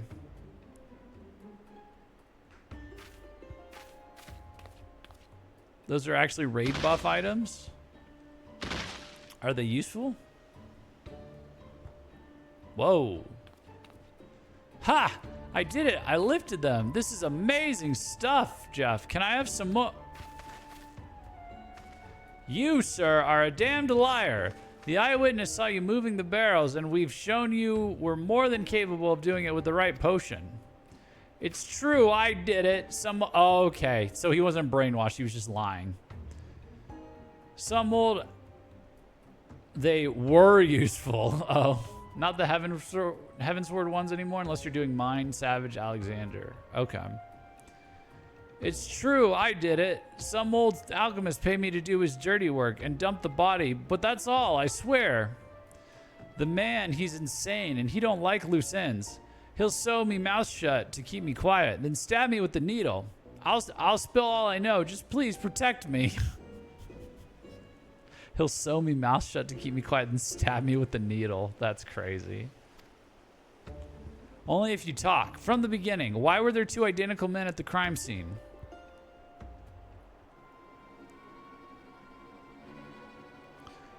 That's how he made them, see, with Allagan magics. He's snatching folk from their homes because he needs them to practice. Clones, I think he called the copies. Aye, clones. Oh, God. That's it, I swear. Now you'll keep your word? The bit about stabbing me with a needle, that wasn't no jest. He's got no compunction with killing. Please, please, please.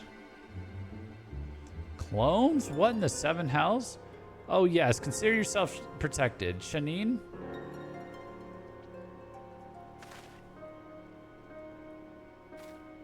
Come on. I like that. Tally-ho! I can scarcely believe my ears, Jeff.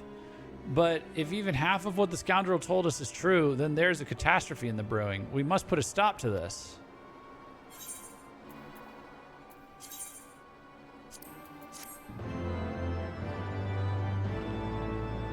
Even then, you can just use the current ones instead. Probably cheaper to get a hold of just...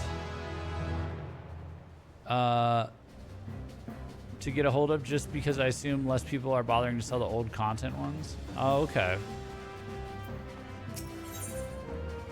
Did Savage Alexander come later?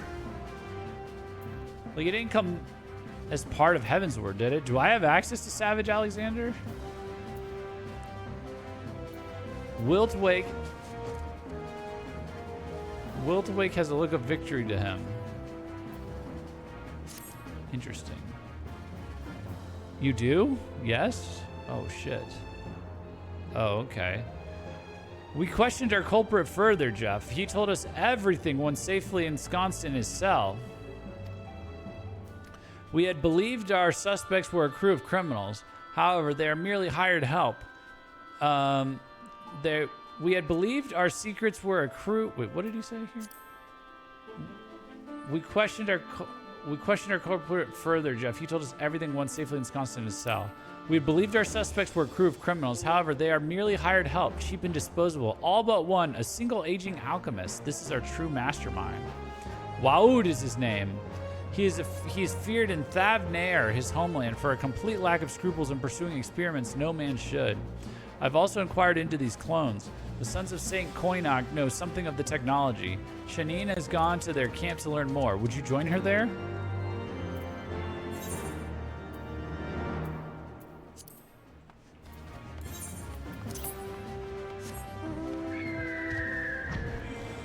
Alex came 2 weeks after base game along with Savage. Now it's 2 weeks for the raid, then 2 more for Savage.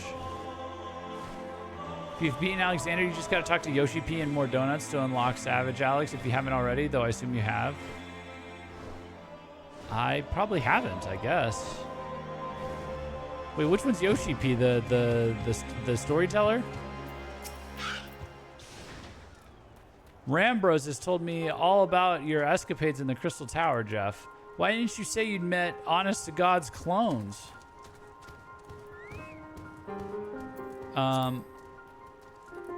Oh, Rambros has told me all about your escapades in the Crystal Tower, Jeff. Why didn't you tell me you'd met honest to God's clones? Oh, we did meet clones, didn't we? Oh, this is tying back into the Crystal Tower? Oh, wow. Well, according to him, clones are empty vessels for the most part, soulless and unthinking. So what if Waoud transferred his own spirit into a clone again and again? Eternal life could be his. Oh. It's kind of messed up. That's his motive. It explains everything. He stole the relics to dissect Alag's technology, and he stole the people from their beds to test it. The mute here we found is one such copy. His original must not have survived the process that created the clone. Hence the body in the barrel. Jeez. I'll bet the Near Eastern youth is a copy as well. Of whom, though? We can sort that out later. I believe Waoun has a new hideout to the southeast of Revenant's Toll. Join me there and we'll put a stop to this once and for all. Dude, they were on some next level. They were on some next level shit in Alagon.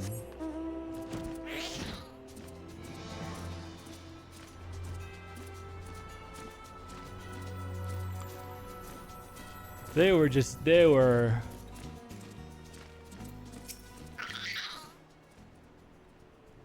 on a whole other level, man.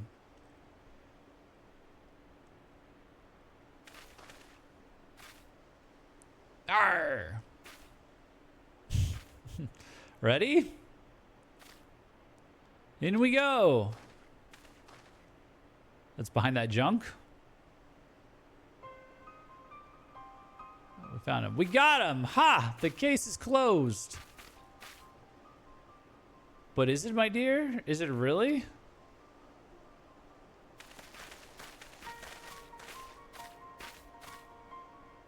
Oh no. This is too convenient for my taste. He'd known we were crashing him since St. Koinak's we were chasing him since St. Koinak's find. He'll swing for his crimes most like. Why come quietly? He must have a card he's not yet played. I'll interrogate him and find out what. Come, let us return to our usual spot. Maybe did we arrest a clone? Did he figure out how to make the clones like talk a little bit or something?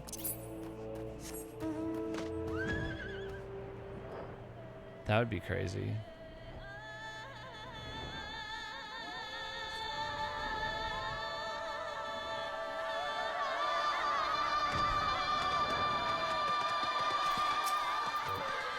All right. Well, Waoud is now insisting he is not Waoud. What? Waoud is now insisting he is not Waoud. Would that I could just beat the truth out of him, but I've got to prove his guilt or he walks free.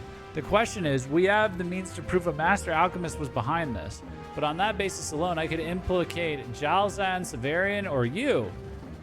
Hey! I jest, of course. No, to convict him, we must prove Waoud is Waoud and you're equal as an alchemist. Could you look into that at your guildmaster's aid? Or with your guildmaster's aid? Waoud had his copy of Noble Gold on him. Severian will want to examine it, I suspect. I just hope it proves to be the evidence we need. Why is there a fate in the city? What is happening?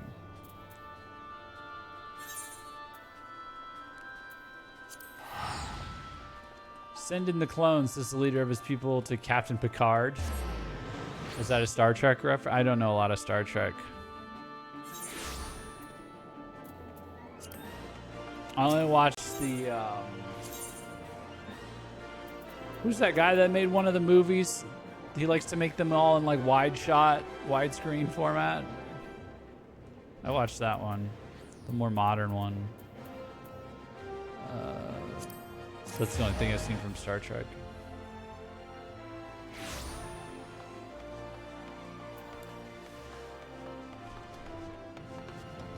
Hello, Mr. Severian.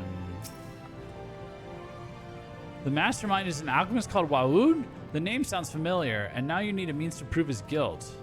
That seems an awfully mundane use of my skills. But it might be the perfect opportunity to test my latest creation. He had a copy of Noble Gold on him, yes? Very few have the skill to craft such a tome. Waoud himself may have fashioned this one. Prove he did, and you demonstrate that he is a master alchemist. Now, each alchemist's aether has a unique color. When drawing geometries with enchanted ink, this hue is passed to the pages of a grimoire. There has never been a way to detect the shade of this ethereal signature, until now, that is. I have a powder that renders this color visible to the naked eye. If my aether is purple, then sprinkling the dust over a grimoire I made will reveal the same shade of purple. I call it spectroleum, and I dare say this invention of mine will be sufficient to prove who crafted that copy of Noble Gold. Here's an ounce. Take it to Wildweg. That's a crazy invention. Aether fingerprint dust. It was a Star Trek TNG episode called Up the Long Ladder. Oh.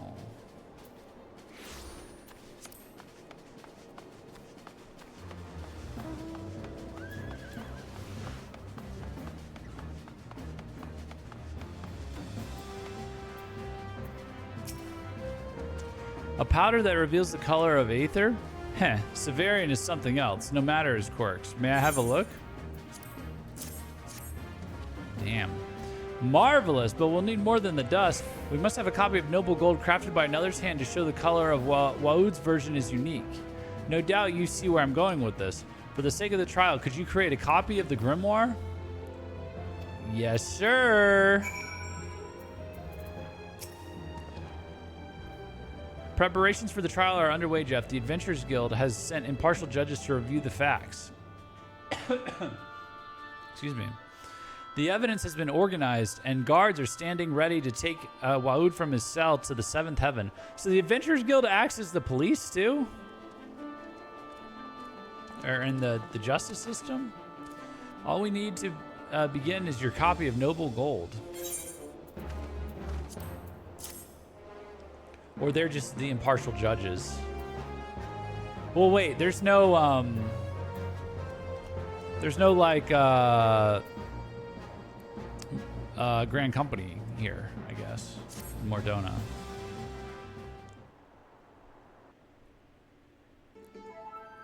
Mordona is a town run by the Adventurers Guild. Right. Makes sense. Guild Envoy. The court recognizes Master Wildweg.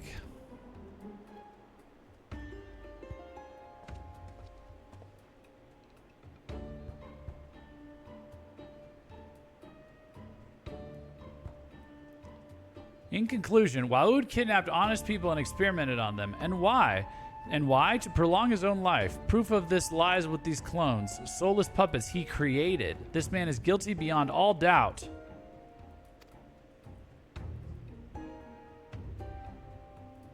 Damning evidence, Master Wiltweg, but only if the accused is Waoud and an alchemist. He currently denies both.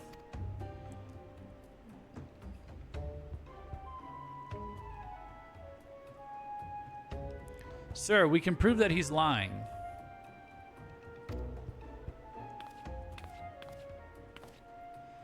This grimoire was found on Waoud, and the master of the Alchemist Guild has stated that only the most skilled of alchemists could create such a tome. Whoa, Spriggle Art! Thank you for the raid! Welcome in, everybody! Hello! Shout out Spriggle Art.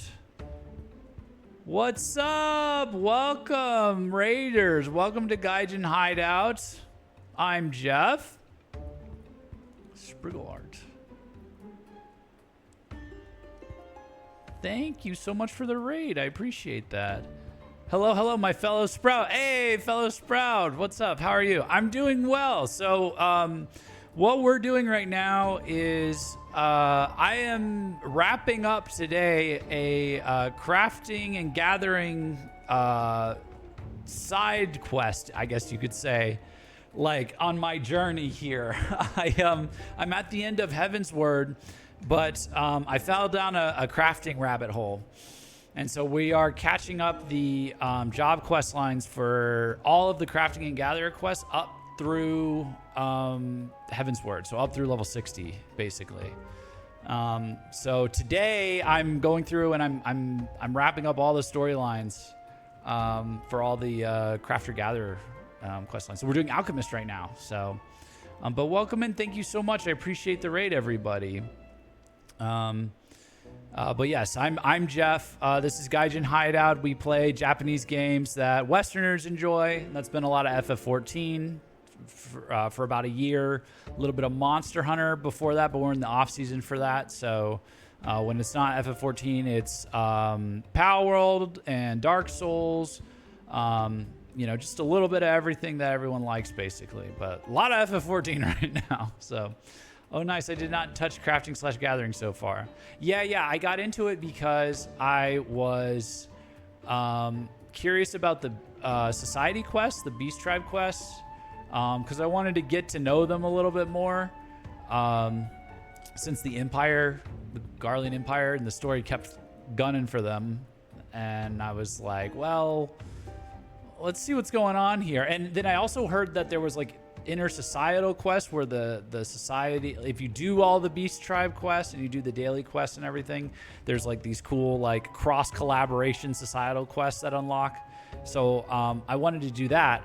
So then that meant I had to do all the Beast Tribes, and every expansion and the base game has a crafting Beast Tribe. So that's where this came from, is in order to unlock the intersocietal quests, you have to do all the dailies for all the Beast Tribe quests and progress their storylines and get them up to a certain level of reputation to unlock that, including the crafter tribes. And so then I was like, oh, okay, so we'll just do like one crafter, right? So that we can do the crafter tribes. No.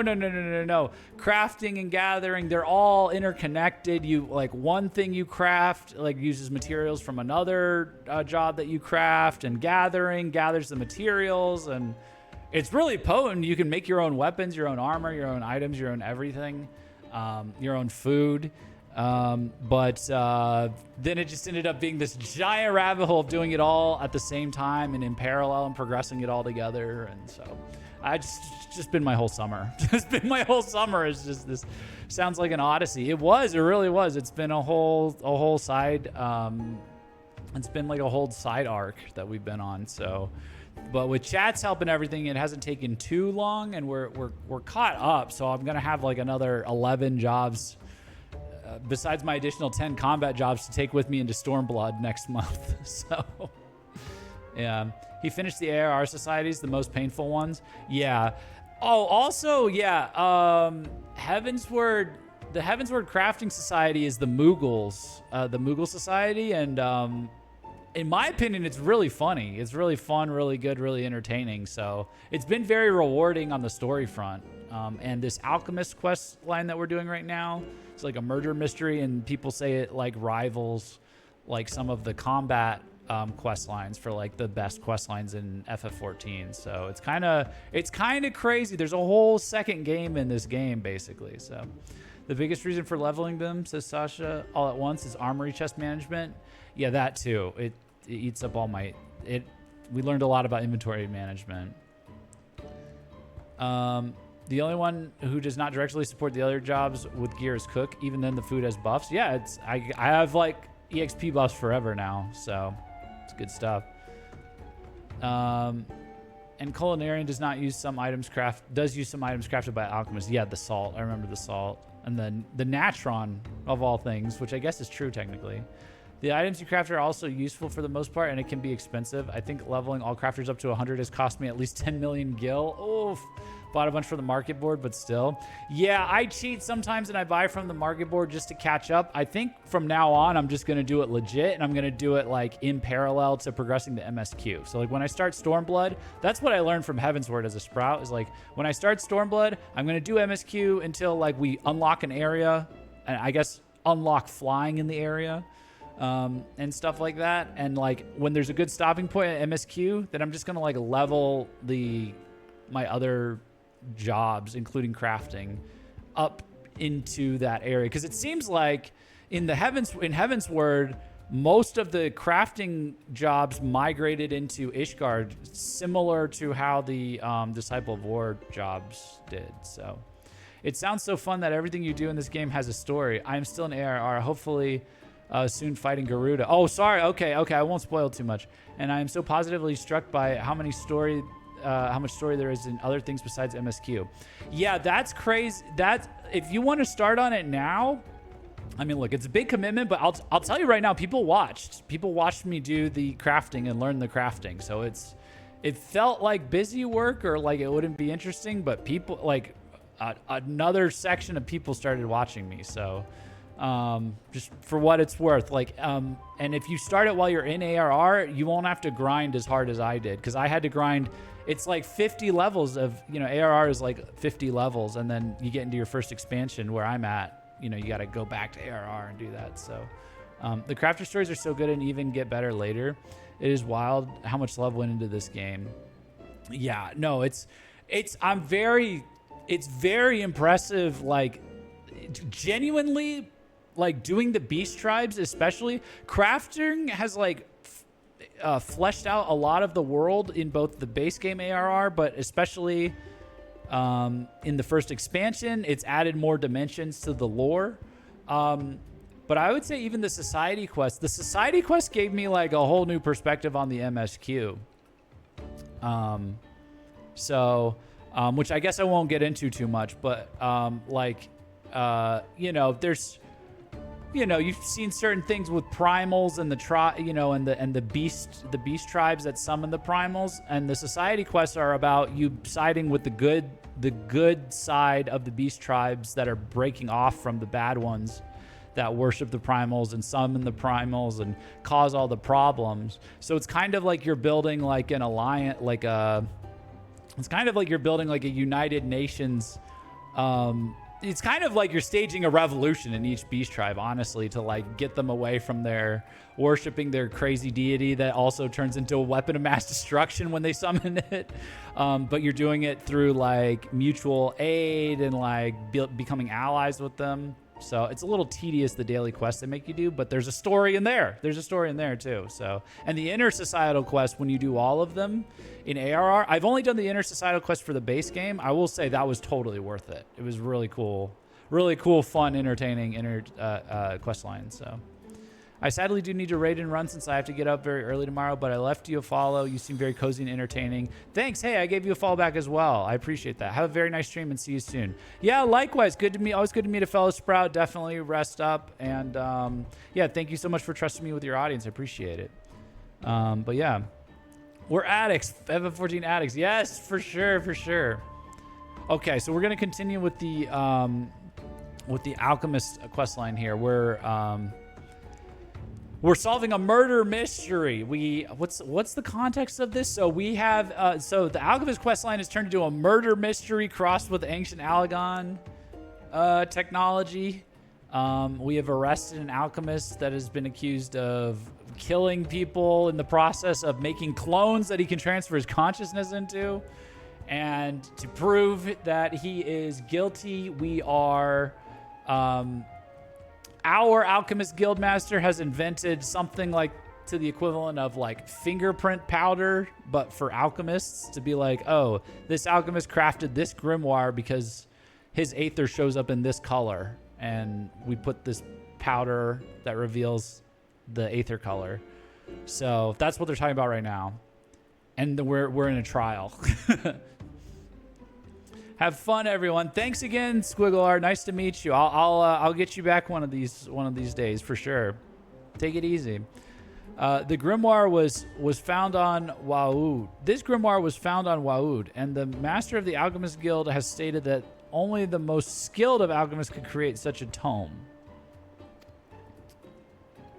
I see. By showing that Waoud crafted this grimoire, you also demonstrate that he is a master of alchemy, yes? Precisely. The creator's ethereal signature is mirrored in the ink. The creator's ethereal signature is mirrored in the ink used to draw arcane geometries. This hue is unique to each alchemist. We've obtained a powder from the Alchemist Guild that will allow us to see this color. May we have your permission to use it? I'm just curious how they're like, are they going to be able to put it on Waoud as well and show the color on him too? By all means, proceed. This is Jeff, a leading and recognized alchemist. He is consulted throughout this case. Excuse me. Oh, it does. It glows around me. There, as you can see, the color of his aether is blue. Because it's my aether. My aether's around me. Now, allow me to demonstrate on the grimoire that Jeff made.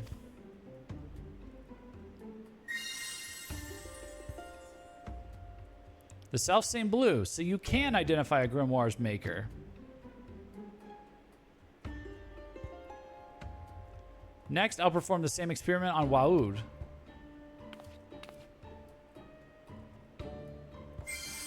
Red. Red for bad. It's Star Wars lightsaber rules. Blue for good, red for bad. Crimson. Now, what of the grimoire you found on him? Moment of truth.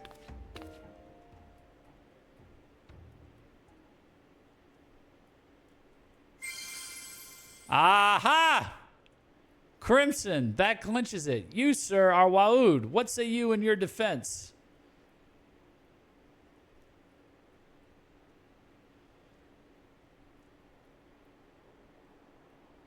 He's been silent as the grave all this time, as if the spirit's gone right out of him. Wait, he's a clone now! Wait. Whoa, what? That's the real Waoud after him. Well, what? Waoud's soul's inside that clone. Did he do that just now?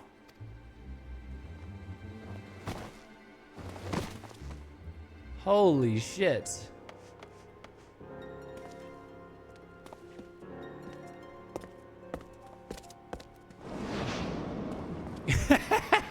Get his ass.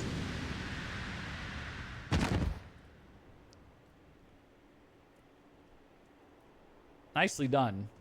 Squish. Well, Jeff, we're sitting pretty thanks to you.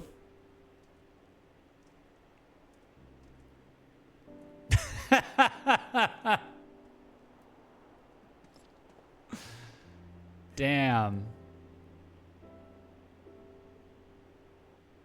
That's crazy. So did he try and transfer right then and there?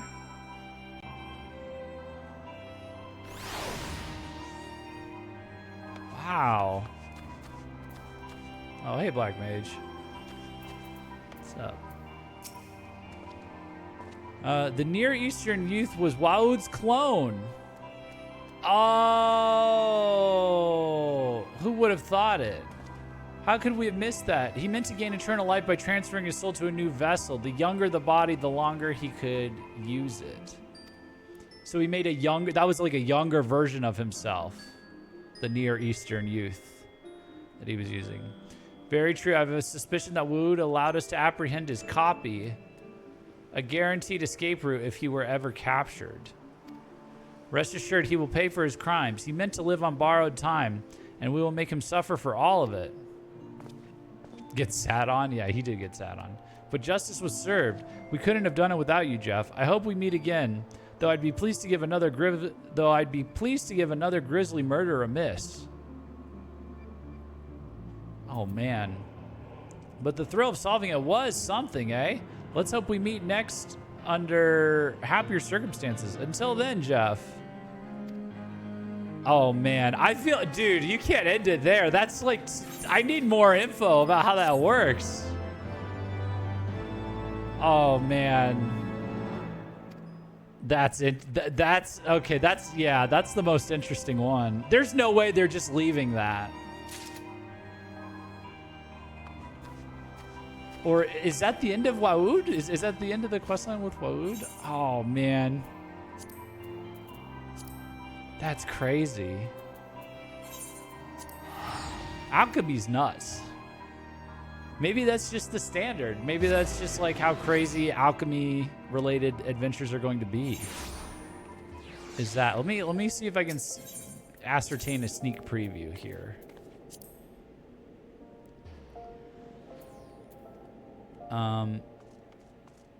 Like the Goldsmith mystery.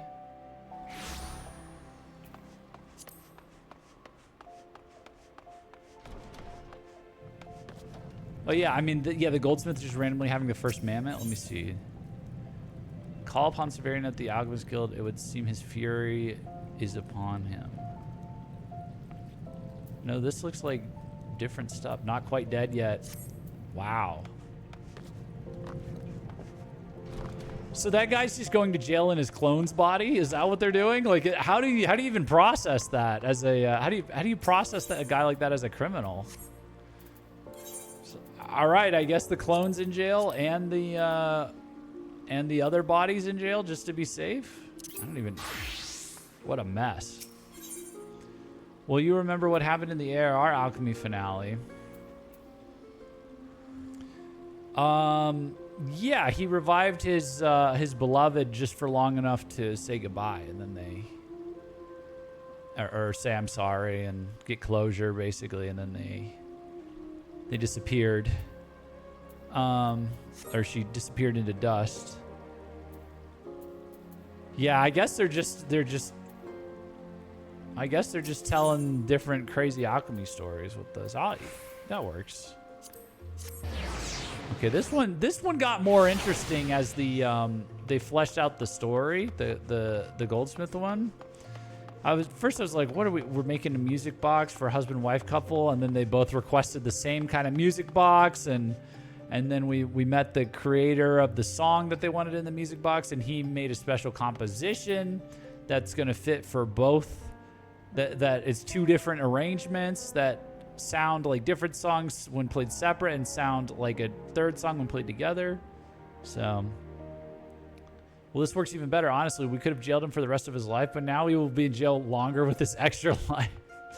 We could also just execute him, which would also be a fitting punishment for that monster. Yeah, I don't know. Yeah, maybe they just execute him just to be safe. But they're gonna have to cut the heads off both bodies, I think. Like if they're doing like a guillotine situation. So, a masterclass. Marcel has a message for you regarding your latest commission. There you are, Gaijin. I would share with you some most welcome tidings. Mistress Serendipity has taken a keen interest in our project. So much so that she has offered the guild's full support to see that your work is realized to the utmost of its potential. To that end, there is someone she would introduce to you, a craftsman known the realm over for his expertise in the crafting of musical instruments. As she tells it, the man is considered a virtuoso in his field and is eager to lend you his wisdom. He awaits you at the Goldsmiths Guild as we speak. Oh? Do we know this person?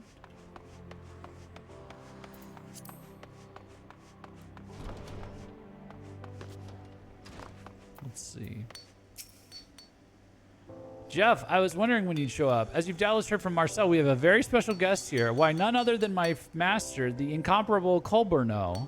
That's him standing just over there. Doesn't he just exude an aura of consummate skill and mastery? Why, jewelry wrought by his hand has captured the hearts of the highest of Ul'Dan society since years before you or I even picked up a hammer. These days, he wanders the realm, devoting his efforts to the crafting of musical devices, orchestrions, music boxes, and the like. The music box he created for and dedicated to the songstress of Ul'dah is considered his greatest masterpiece and one of the greatest goldsmithing. The music box he created for and dedicated to the songstress of Ul'dah is considered his greatest masterpiece and one of the greatest goldsmithing accomplishments of our era. But why are you standing here listening to me when you could be picking the brain of a true artist regarding your commission? Go on, don't be shy.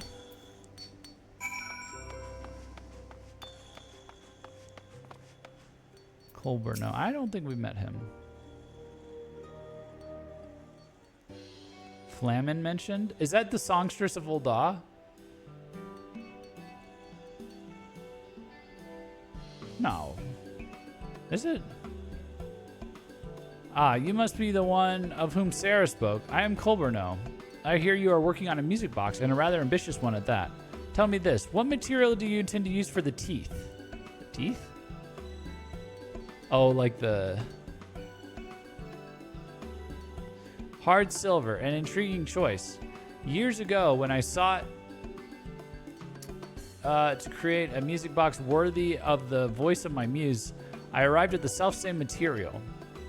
In my experience, the greatest clarity of sound can be achieved by pairing hard silver teeth with an Aurum Regis cylinder. Oh, and then it like, the teeth go, and then the cylinder turns, and it's ding, ding, ding, ding, ding. All right. Got it, got it. Mind you, this is easier said than done. Crafting this cylinder demands precision and accuracy that will test even the most accomplished goldsmith. I suggest you try your hand at fashioning one ahead of time. Worry not, for the product of your efforts will not go to waste. It just so happens that these cylinders are also quite useful in the upkeep of mammoths. Why, I just overheard Sarah mentioning that she could use one. When you are finished, why not pass it along to her? Oh, sweet.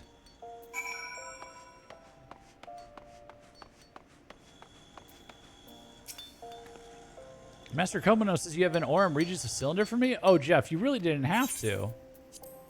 There we go.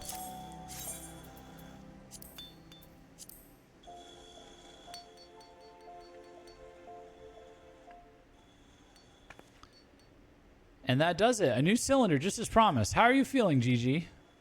Nah, Gigi. Get your grubby hands. Gigi, what is this feeling? The energy coursing through my limbs. I am reborn. You are brilliant. Yes, brilliant. All of you. Good heavens. Whatever's the matter with poor Gigi? Perhaps the new cylinder doesn't quite agree with him. Yeah, he's complimenting us. Worry not, Sarah. Once the cylinder's broken in, he'll be back to the Gigi we know and love to hate. To give form to that which is formless and breathe a warm, beating heart into the coldest of metal. These were the words of the one I greatly admired, an ideal that I ever aspired to, and one that would guide every stroke of my hammer. Guided by these words, a great goldsmith forged a ring that would seal a bond of eternity between two soulmates. Yet another birthed the hearts that would give life to many a mammoth. As for me, the selfsame words guided my hand, allowing me to give form to the ethereal melodies of the songstress and the emotions deep in my heart. In you, friend, I feel the sensitivity to aspire to the same ideal and the skill to achieve it. Promise me that you will spare no effort in creating a piece worthy of two who were brought together by the music of my muse. Aww. Report to Marcel. That makes sense because the next thing you have to craft, I crafted these ahead of time so that we could get through all of this in one stream. But the next thing you have to craft uses that same cylinder. I mean, uses the same kind of cylinder. Gaijin, could it be true? The artisan Mistress Serendipity introduced to you was none other than Master Colberno himself? Why, what I would not have given to be there with you. To give form to that which is formless and breathe a warm, beating heart into the coldest of metal. These words have guided Eshtame's goldsmiths through the years as they gave birth to work after work of surpassing artistry. If you have truly received Master Kulbano's blessing, then I have no doubt that you and your music box will stand proudly among them. I will be awaiting the finished product with the greatest of interest. And with that, it would seem that our preparations are complete. Neglect not your training, Gaijin. Our client's special day draws nigh, and your skills are soon to be put to their greatest test.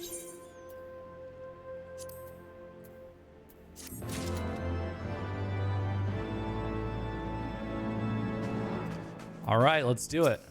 The final quest. Marcel would make this final request of you. 2 hearts beat as 1. Gaijin, I trust that you have honed your skills well since last we spoke. The day draws nigh, and it is time for you to put all you have learned to practice. 2 music boxes, 2 stones, 2 heretofore unheard arrangements of a timeless melody. Our clients are counting on me to deliver them a treasure that they can cherish for a lifetime, and I am counting on you. Work swiftly and surely, Gaijin. I look forward to seeing the fruits of your labor. In order to complete this quest, you must have learned the advanced recipes contained within Master Goldsmith 3. Oh, that's it. They just give it to you. Okay, so look at this. Look what you had to craft for this, by the way. 4 Aurum Regis nuggets, a Aurum Regis cylinder, a star sapphire, hard silver ingot, and 2 Fieldcraft Demi Materia 2. That's one of them. And then similar setup, but with a star ruby instead for the other one. Brutal.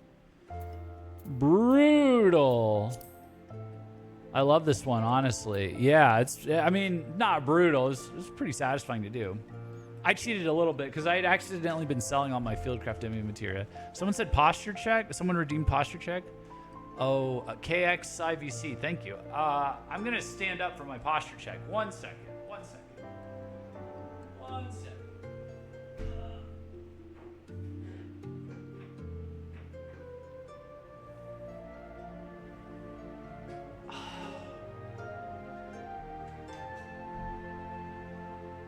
And you guys are standing up with me. I'm taking you with me. I need some water here.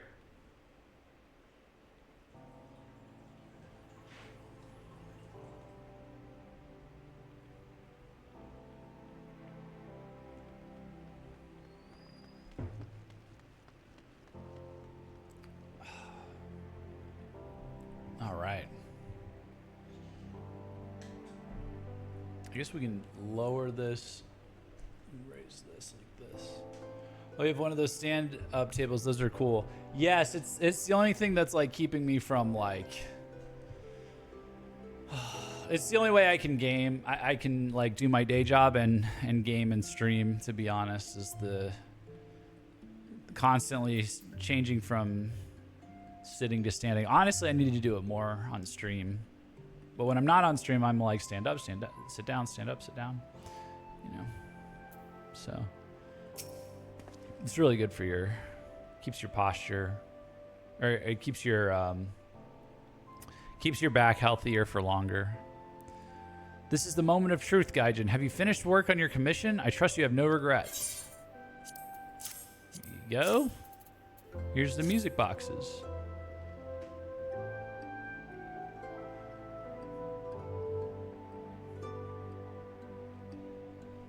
Such craftsmanship. Such devastation. I am at a loss for words, Gaijin. If my clients are half as taken with your work as I am, this will be the happiest day of their lives since the day they exchanged their vows.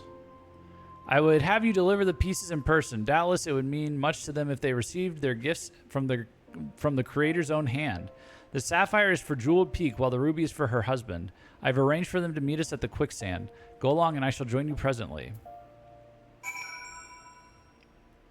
My posture is really fucked. I sometimes have my feet next to the monitor. I think my back is cooked.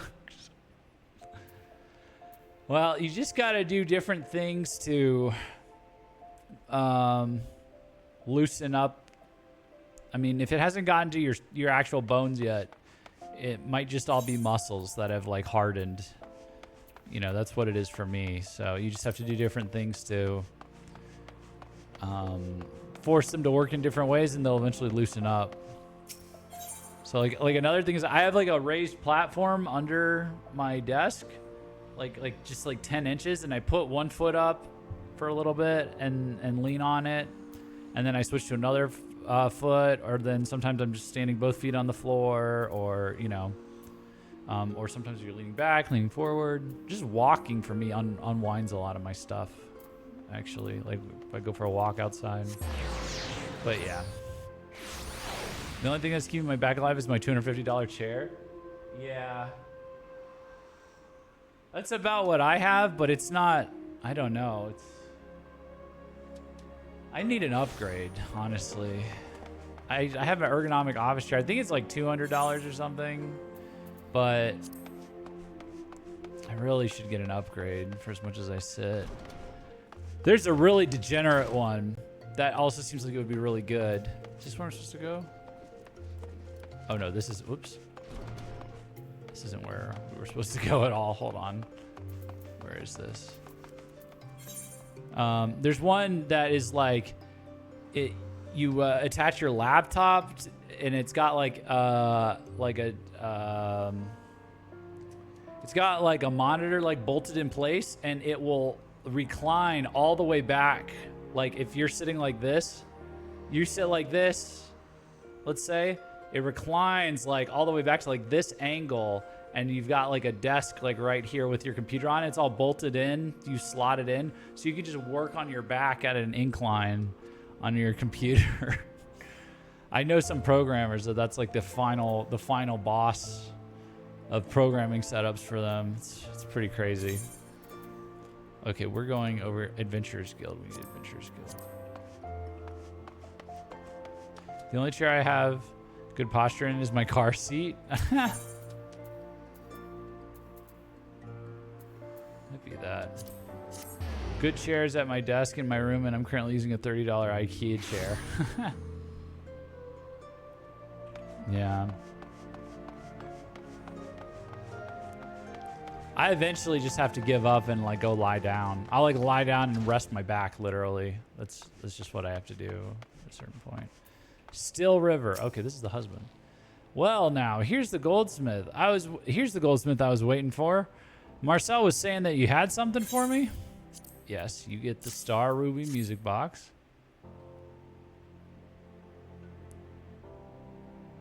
Why, it's my music box, and ain't it a beauty at that? To be able to give my wife a present like this on our special day, you've made one man's dream come true. I can hardly wait to see the look on her face. Okay, the backstory behind this, if you don't know, is they both requested this jeweler to make it's a husband and wife.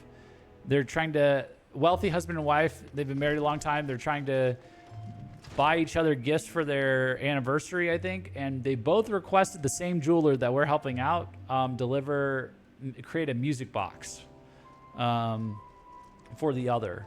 So, and it's like a really well-known jeweler, and they don't want to like screw it up or ruin their surprise or anything. So we've had two different music boxes created that are both playing the same famous song that they agreed upon. They both happen to want the same song. So they had me, I met the guy that composed the song, and he composed 3 different variations. So there's one variation in one jewel box, one variation of the song in the other music jewel box. And when they're put next to each other and played at the same time, it's composed in such a way that it'll create a third variation of the song. And that's how we're getting around it. Well, I gotta go. It's midnight. Bye. Have a great rest of the stream. Yeah, thanks for dropping by. 2 arrangements become 1. Yeah, so it's like the ultimate romantic resolution to the problem, basically. I can hardly wait to see the look on her face. So we're giving him his box. So they're both going to be shocked when they give these to each other, I'm realizing. They're going to be like, oh my, wait. We both ordered the same thing? Marcel asked me to meet him here. Could it be? Oh, but it must. This is our day of bonding after all. All right, there we go. Now, I want to see, did they compose like a song for this, like for the game?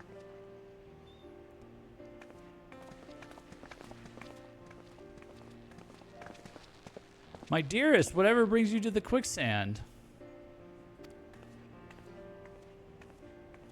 Why, I was about to ask the same of you. Welcome, my friends. On behalf of FFXIV, allow me to offer my deepest congratulations to the both of you on this most special of days. A day which, if I am not mistaken, you have each seen fit to commemorate with a gift fit for the occasion. Aye, that I have. And you?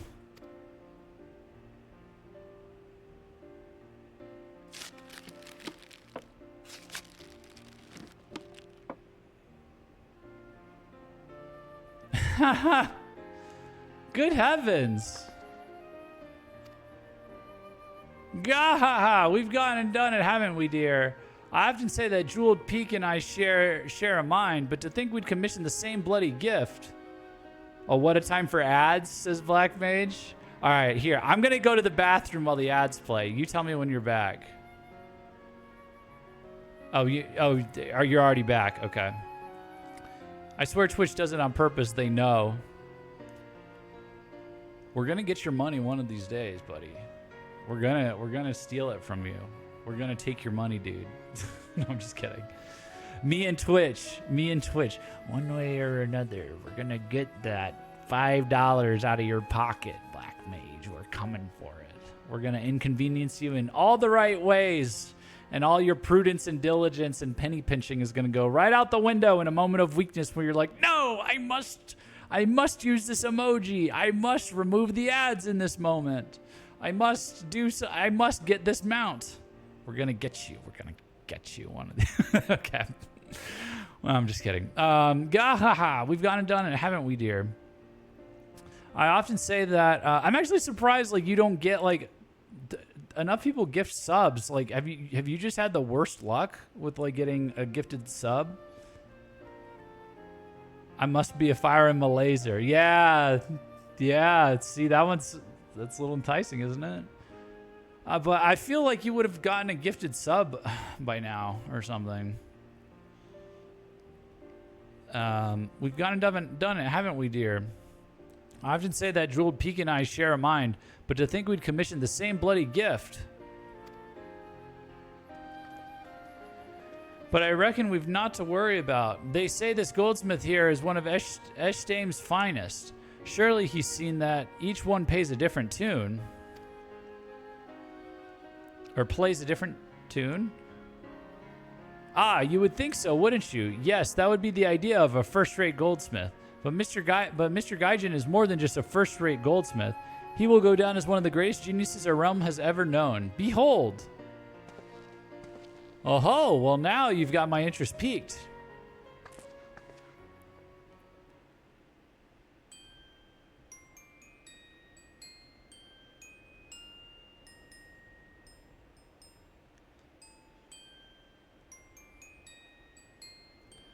Why, it's simply beautiful. Remember, my dear, this is a song we heard together on that day we first met. Yes, it was, wasn't it? What are you mumbling about over there? Surely you haven't forgotten our special song. Of course I haven't. I was just wondering what my present sounded like.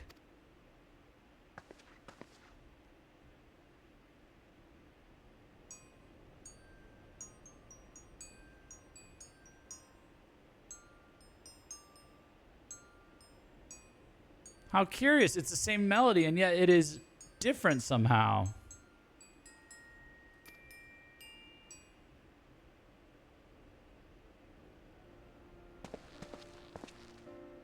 By Thal, I've got it. Rather than choosing two unrelated pieces, this goldsmith managed to work in two arrangements of our favorite song. It's a stroke of genius, I say.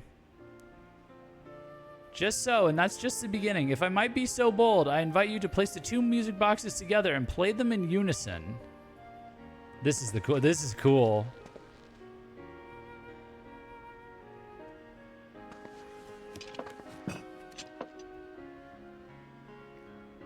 Oh, look, it makes a heart.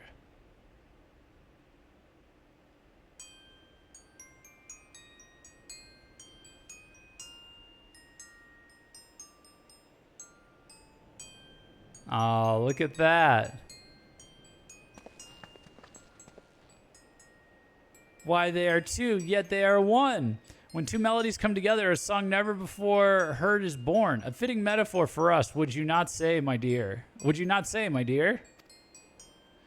Ha ha, that's my girl, ever the poet. I'm no wizard with words, so I'll just say this. Thank you, friend. You've made this anniversary one we'll remember for the rest of our days.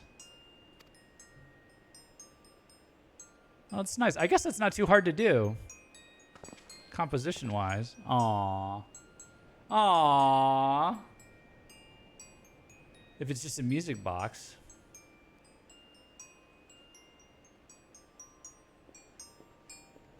Oh, we did him proud.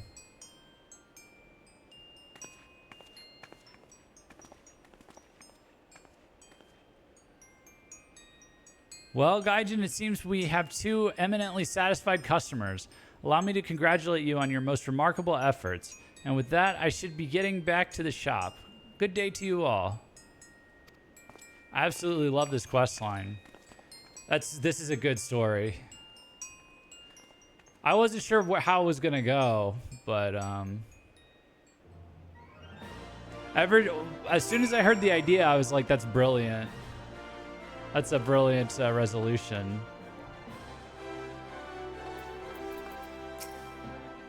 Gwahaha, you could have just told me that I'd placed the same order as my wife. Of course, seeing the genius that came of it, I'm glad you didn't. Thank you, friend. We'll treasure these twin music boxes for the rest of our days. Aww. I had high hopes when I placed my order with Eshtains, but never in my wildest dreams did I expect to own a work of such genius. I thank you from the depths of my heart. You know, this is talk about a resume builder, talk about a portfolio builder. That's brilliant.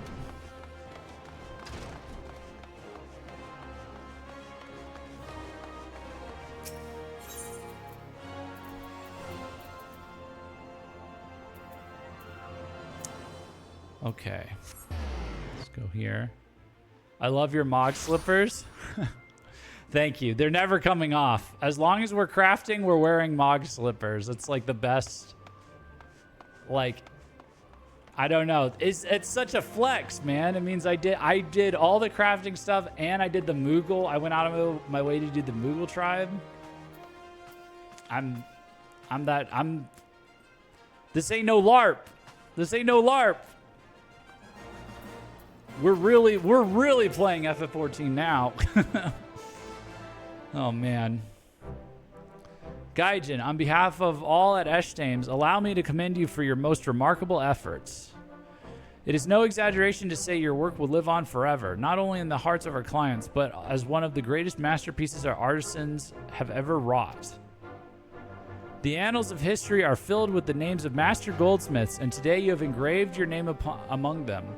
As they speak of Neil Fresnay, perhaps one day they will speak of the golden era of Jeff Gaijin. But that is a story for another day. It has been a true honor to be able to share this moment in history with you.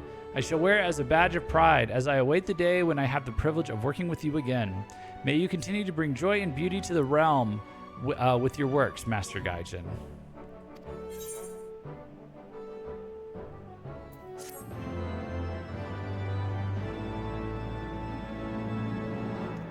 All right.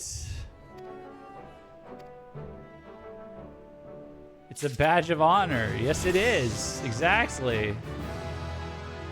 Oh, nice. We got Prudent Touch for this as well. Okay, so that is the last of the ones, I think, that don't take place in Ishgard. All right. Okay, so we're going to go... Boom. Okay, give me a few minutes here.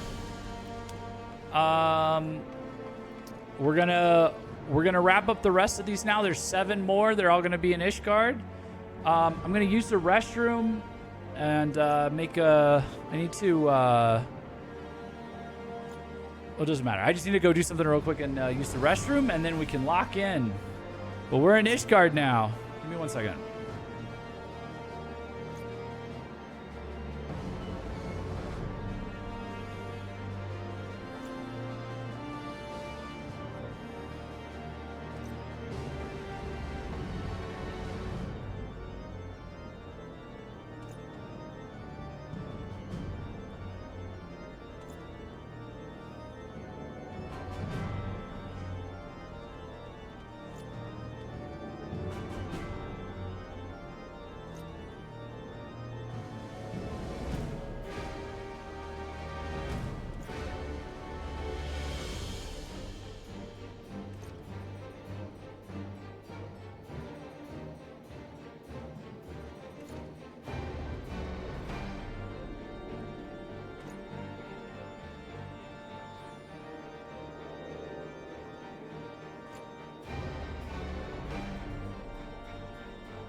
All right.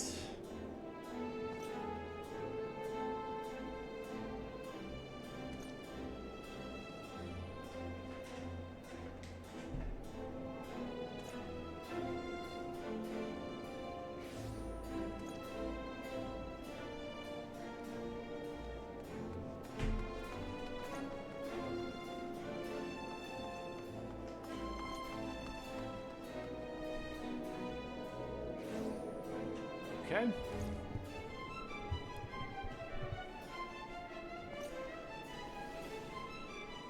All right, more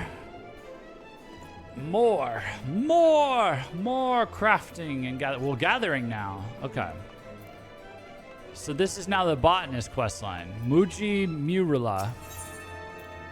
Muji Murula has distressing news from Basil.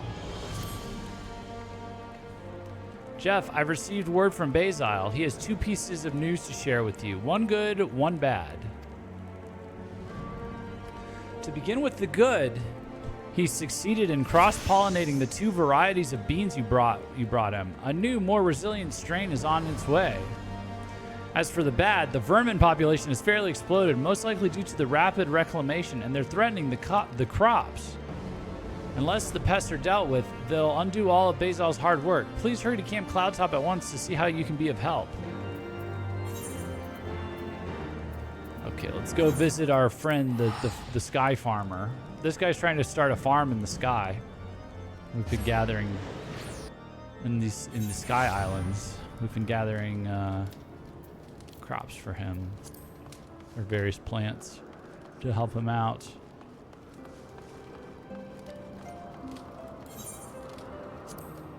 Let's see here.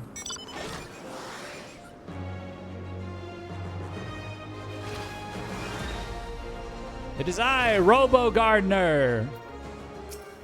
All right. It's awful, Jeff. Just awful. Our crops were coming along so well, but now a plague of vermin is threatening to destroy it all. An alchemical concoction would deal with them quickly enough, but it's like to harm all creatures indiscriminately. What's more, there's no telling what other effects it might have on the environment. If at all possible, I'd like to protect our crops without resorting to such extreme measures, but I don't know how to go about it.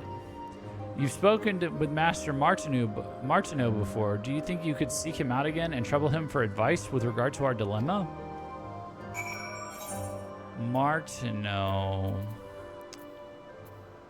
I don't remember him. I'm trying to remember. He's in the cathedral.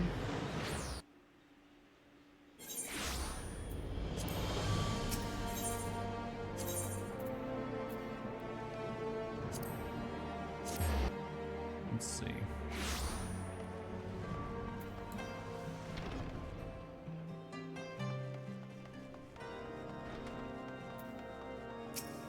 Oh, this guy. You look troubled, my friend. Is something the matter?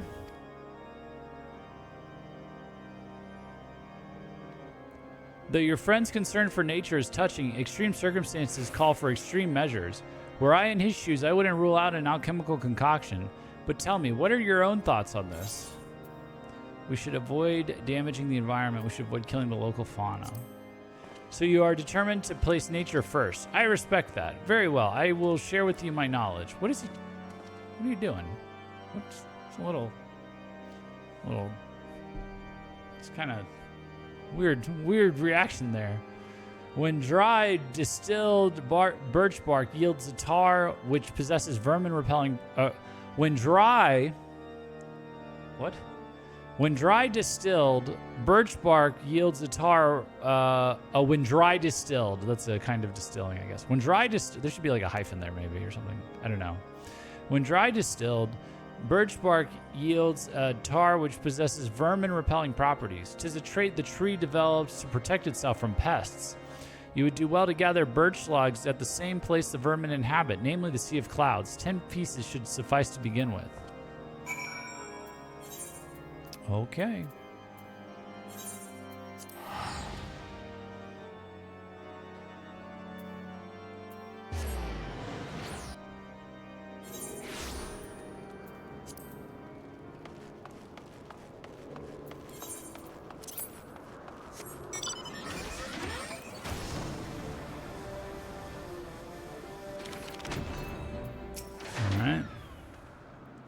you found a way to protect our crops?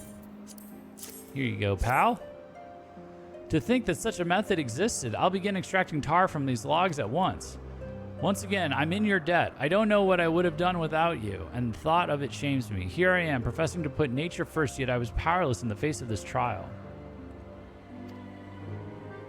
When I mentioned my plight to Mistress Muji, she was, I think it was a cheer emote. Oh, okay. When I mentioned my plight to Mistress Muji, she was very worried for me. She even offered to help in any way she could. Please pass along my thanks to her as well. All right. Just FYI, those birch trees, I think, were like somewhere on the other side of the Sea of Clouds. So I had to go harvest them. Oops, I didn't mean to. Did I just warp back to the Sea of Clouds? Oh, whoops. They were like over here, I think, or something. So it was quite the journey.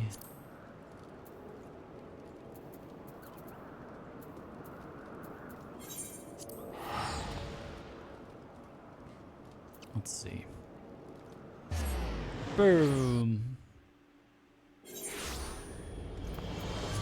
Boom.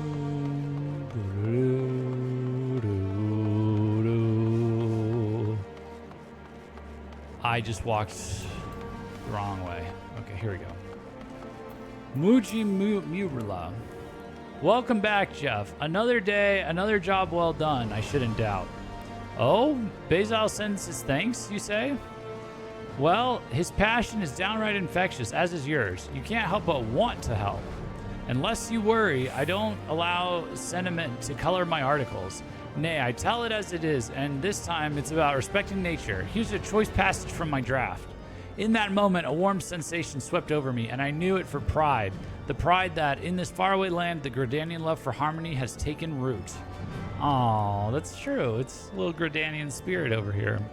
That sounds sentimental, you say? Ah, but see, I'm simply giving voice to what all Forestborn will be feeling. A small but distinct difference. Yeah, you like your spin, don't you, Muji? At any rate, I've got another promising addition to my series, and it's all thanks to you. Keep up the good work.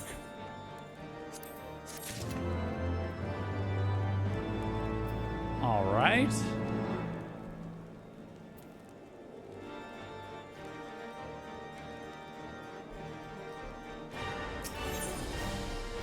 Seeds know no borders. Muji Murala appears at once pleased and sorry to see you. Hello there, Jeff. Come for a task, have you? Well, aren't we enthusiastic? Which makes me all the more sorry to disappoint. There's been no word from Basil, I'm afraid. Oh, speak of the devil. He's calling my link pearl right now. If you'd excuse me for a moment. Excuse me. Basil, yes, this is Muji. How fare you? What?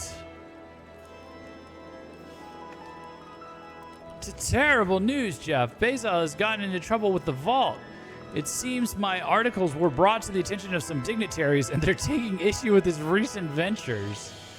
I made certain to withhold details pertaining to security, so it's not a question of leaked intelligence, at the very least. To hear Basil tell it, he's just a hapless pawn in the game between the nobles. 'Twas House Zemail that alerted the vault to his alleged misdeeds, a petty blow against House Halinart. Man, Zemail is just all kinds of trouble, aren't they? Wasn't the guy from the Machinist questline who tried to fuck over the Machinist Guild from House Zemail as well? Tisk. But however it happened, and weren't the Machinists from House Halinart? Hey, Dylan, what's up? What's up? We're wrapping up our crafting arc today. We're doing all of the final quest lines for all the crafting gatherer classes, and then I'll be caught up to speed with the rest of what I've played through so far. But however it happened, Basil is in trouble, and we must help him. Could you please go to him and ask after the details? I'll explore all possible avenues of aid in the meantime. I need some water.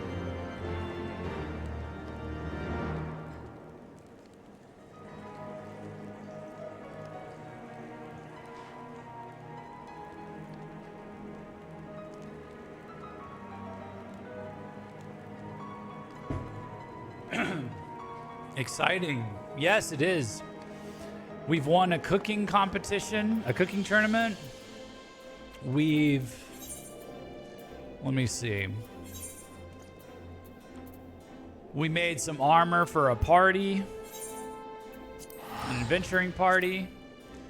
We solved a murder mystery by catching an alchemist red-handed who was abducting and killing people in the pursuit of making clone bodies that he could transfer his soul into. And we caught him before he could successfully get away by transferring himself into a clone. So it's wide variation of what's going, and then the next one after that was we made matching musical jewel boxes for a husband and wife couple to celebrate their anniversary that played like a special song that they both wanted, that they both requested, and we'd like talked to the original creator of the song, and he'd made 2 new arrangements that when paired together make a 3rd arrangement.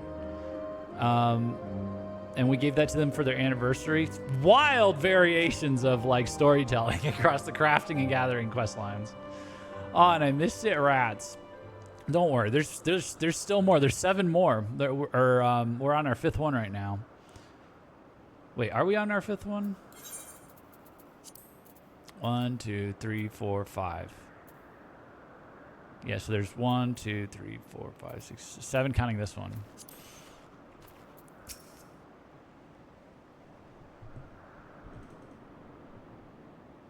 All right, I know what I pre-crafted and pre-gathered for this so we can get through the story more. So I know what we're going to turn in.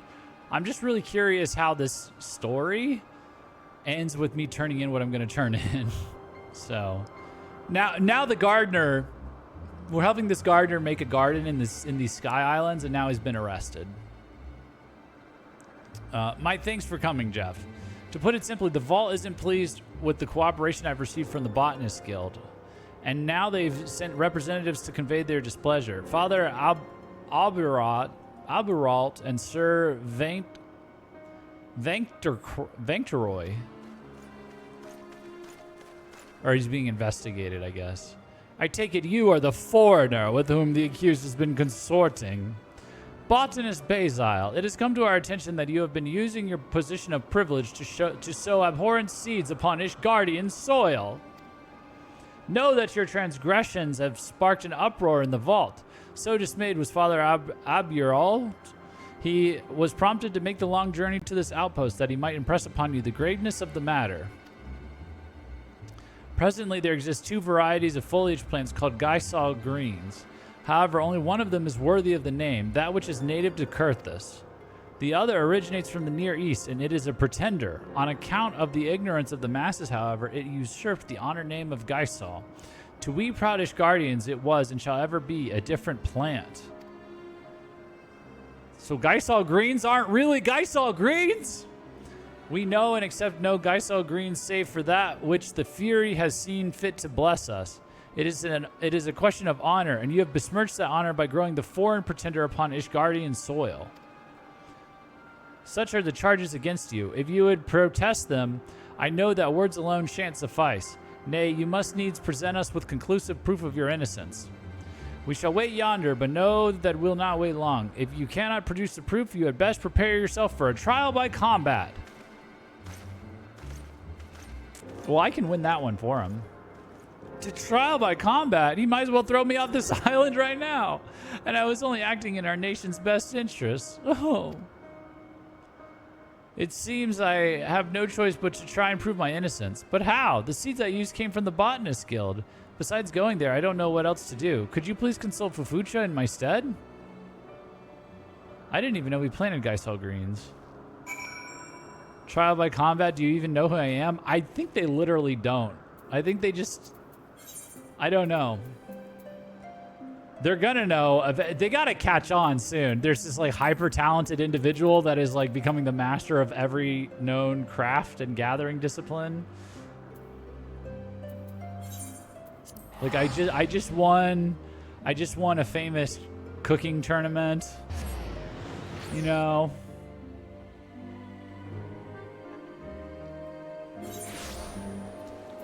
I don't know. I'm getting pretty famous. Oh, let's oops. Let's not forget to eat. Surely it can't be him. Them probably, yeah. 8 3 minutes. Other Workers Guild and Botanist Guild.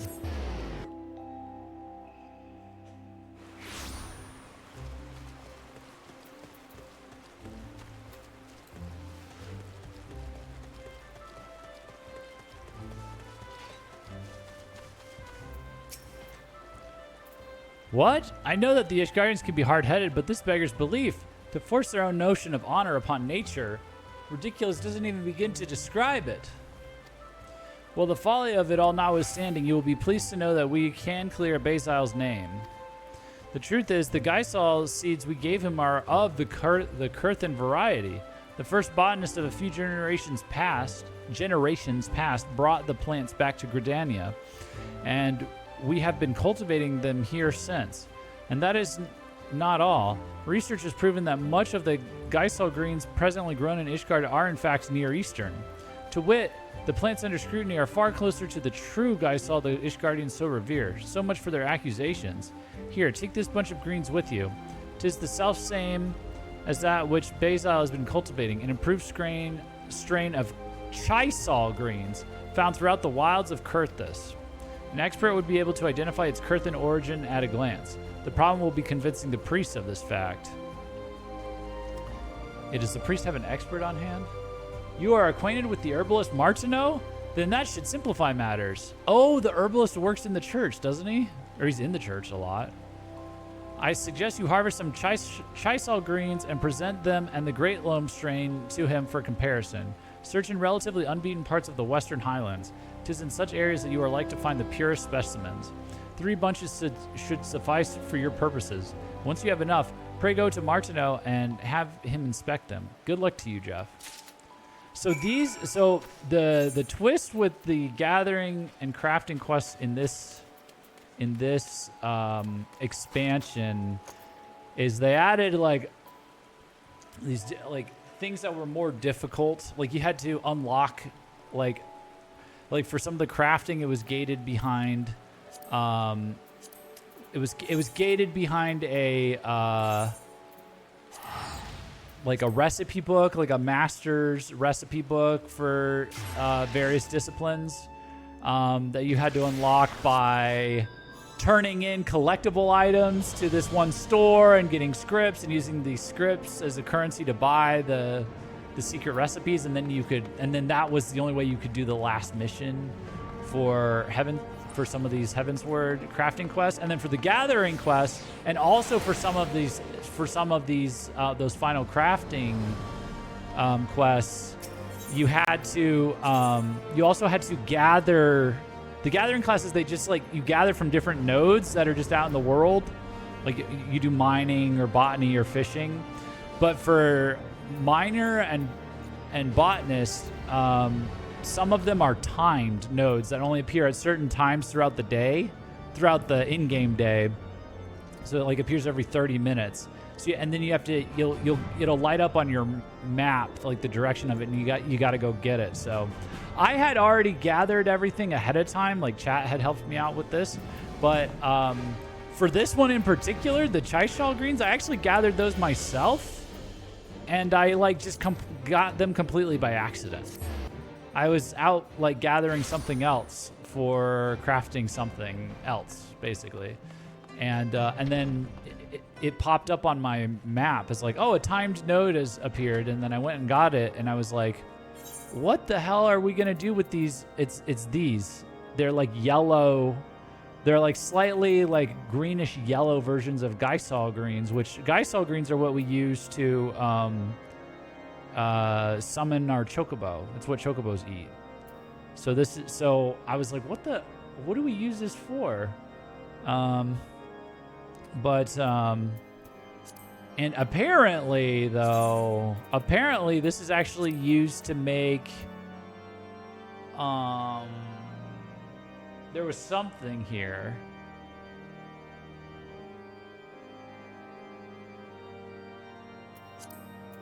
Barubi feed? I don't know. I don't know what a Barub skipper is. Be instantly recognizable to any Barub skipper as the feed it was raised on. So I don't know. That's for chocobo racing in the saucer. There's some food recipes that use them. That's what I was wondering. Streamer privilege, lol. Well, look, I mean, if you ever want me to get to Stormblood, you got to give me a little bit of streamer privilege. But I'm just saying, in that case, this was one case where it's like I totally stumbled upon this in game and held on to it.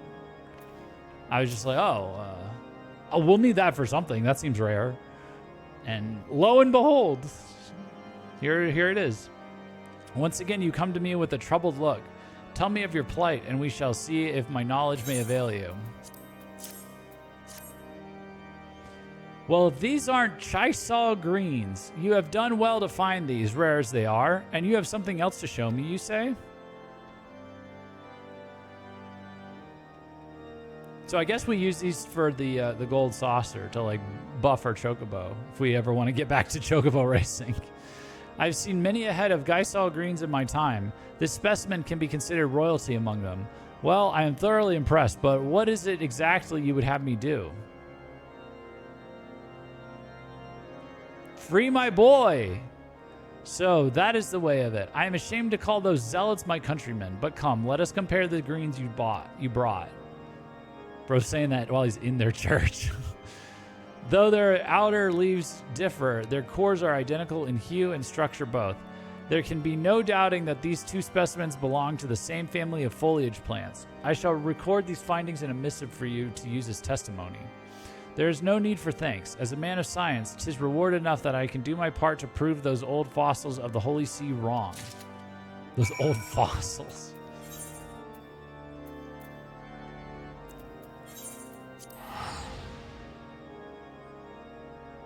The Barub feed is something you will eventually need for Shadowbringer's crafting quest? Okay.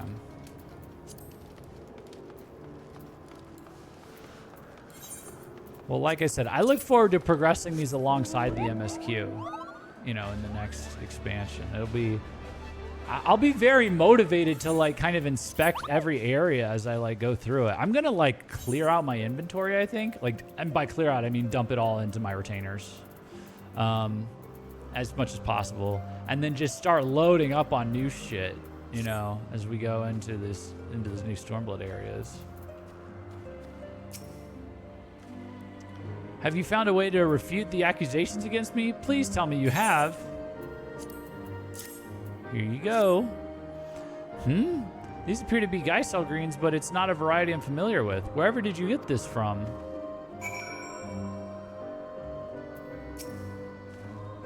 Forgive me if I'm being obtuse, but these greens you brought, I'm not quite sure how they will prove my innocence. This is the Great Loam Gaisel greens. Grown under the strict supervision of the Great Loam Growery's finest botanist, the leaves on this particular bunch of greens are almost twice the size of those seen in local markets and fodder shops. And this is Martineau's findings. A report written by herbalist Martineau detailing the differences between two varieties of edible flora. So they're saying that this that they gave him is basically the same. Yet another kind of greens and a missive. This is truly the way of it? By the Fury, I must show these findings to Father Aberald at once.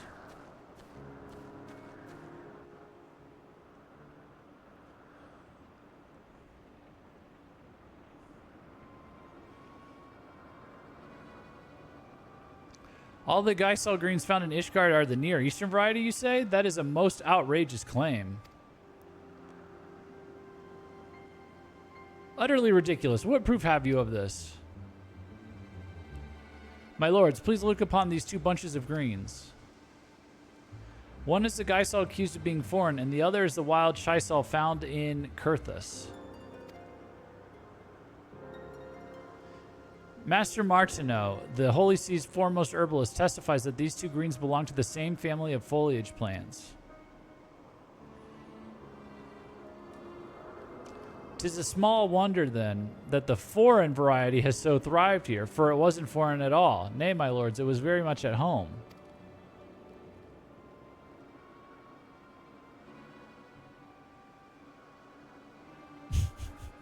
Do you believe me? Master Martineau further goes on to write thus: seeds are born from one end of the realm to another by all creatures great and small. No matter how tightly sealed, gates do not to hinder their spread. Are you ridiculing our nation's policy? I wouldn't dream of it, Sir Vengtoroy. I only wish to draw your attention to a time in the past, before Ishgard closed her gates to the outside world. Over a century ago, Near Eastern Gaisal greens were brought over to Eorzea. Thanks to its hardiness, it thrived in our realm, becoming so ubiquitous that it displaced many indigenous species. Species such as the Kurthan Gaisal, which fairly disappeared.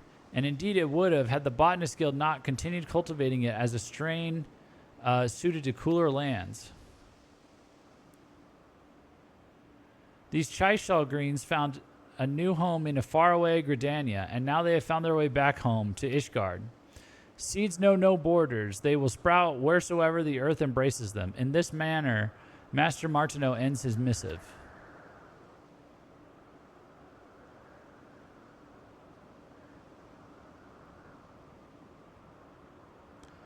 As the matter was still undecided, I thought it best to withhold this fact, but I had received a package from Mistress Fufucha of the Botanist Guild. Contained within were seeds beyond counting, along with this message. May they provide for your children and theirs after them for 1,000 years to come. Never in all my years have I felt so humbled. Our own people would do well to learn from this magnanimous gesture. Father, surely you cannot mean to withdraw the accusations. The Gaisal greens in question were of Kurthan stock all along. Our accusations were unfounded from the first. The matter is settled. Botanist Basil, it seems we have been less tolerant than was warranted. Upon my word, none shall question your deeds or motives again. Pray carry on as you have, in the name of our nation.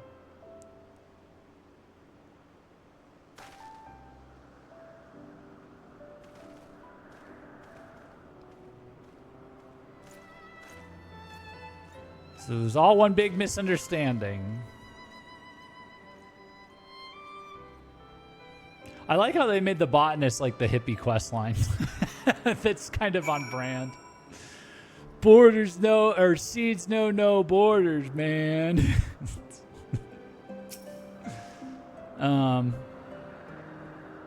It's me. I'm a seed. I'm a borderless seed. Gaijins know no borders either. They just cross into other countries and plant themselves. Without your help, I'd most certainly be a dead man. Thank you, Jeff. Thank you 1,000 times over. You've done so much for no borders. No borders. You've done so much for us already. I couldn't ask any more of you. From here on, we'll endeavor to get by on our own. And who knows, if we work hard enough, one day we may even win over Sir Vengtoroy. Now, I suspect that Miss Muji will be beside herself with worry. Please be sure to let her know that all is well. Once again, thank you, Jeff, for everything. I do not have access to the Megamind emote, a tragedy. Oh my gosh. We should do a No Maidens Megamind since we're doing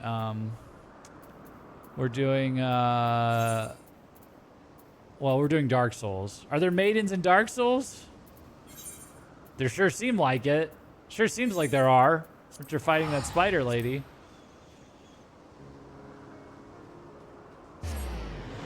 I guess when we do Elden Ring again. I now have a new reason to play Elden Ring again on stream. Is to do the chat controls with that one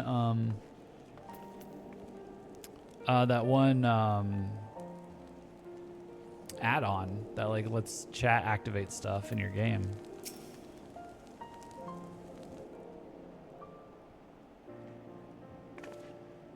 All of this happened.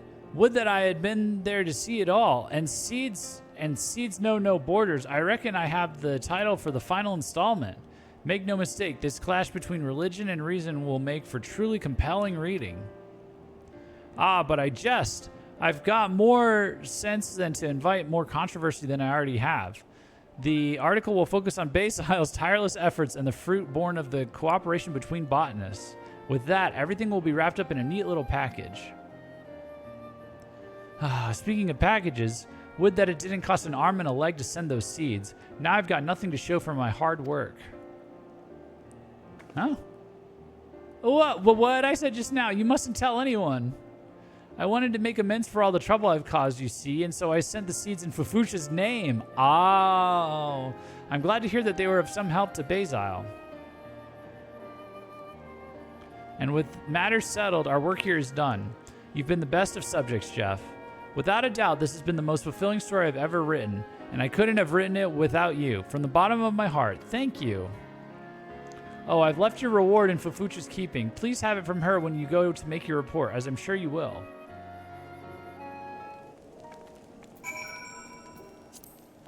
Are you stranger than heaven, Jeff? I haven't decided how I feel about that game yet. It looks like it's gonna be good, but I don't know if it's like my vibe. And with the matters settled, our work here like just might not be for me. What did she say at the start here? All of this happened. Would that I had been there to see it all. And Seeds Know No Borders. I reckon I have the title for the final installment. Make no mistake, the clash between religion and reason will make for truly compelling reading. Ah, but I jest. I've got more sense than to invite more controversy. The article focuses on Basile's tireless efforts and the fruit born of the cooperation between botanists. Okay. Oh my goodness. Okay, so now we're warping back and... Okay, it's coming full circle. We're reporting back to the Botanist Guild now. It's 100% for me, I know that much. They lost me at including... I didn't hallucinate this, right? They're including Stranger Than Heaven... Tupac? Yeah, they lost me at including Tupac. Honestly, they were losing me at including Snoop Dogg.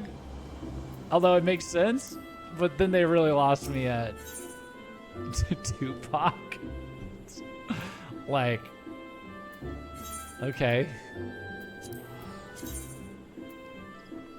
Yeah, sure, dude. Oh no. I'm there for Yakuza. I've decided to ignore it. I'm there for Auto. Yeah. It does have Auto in it. It has Auto and Tupac's ghost in it. It's gonna be something. I am glad to hear that it ended well. The other thing is, like, I'm there for Yakuza. The other thing is, like, I still want to play all the other Yakuza games. Get caught up on those at some point. So, I don't know. I'm glad to hear that it ended well. And you will be glad to hear that Muji's latest article is the talk of the town. Also, is it coming out? When is it coming out? Stranger Than Heaven.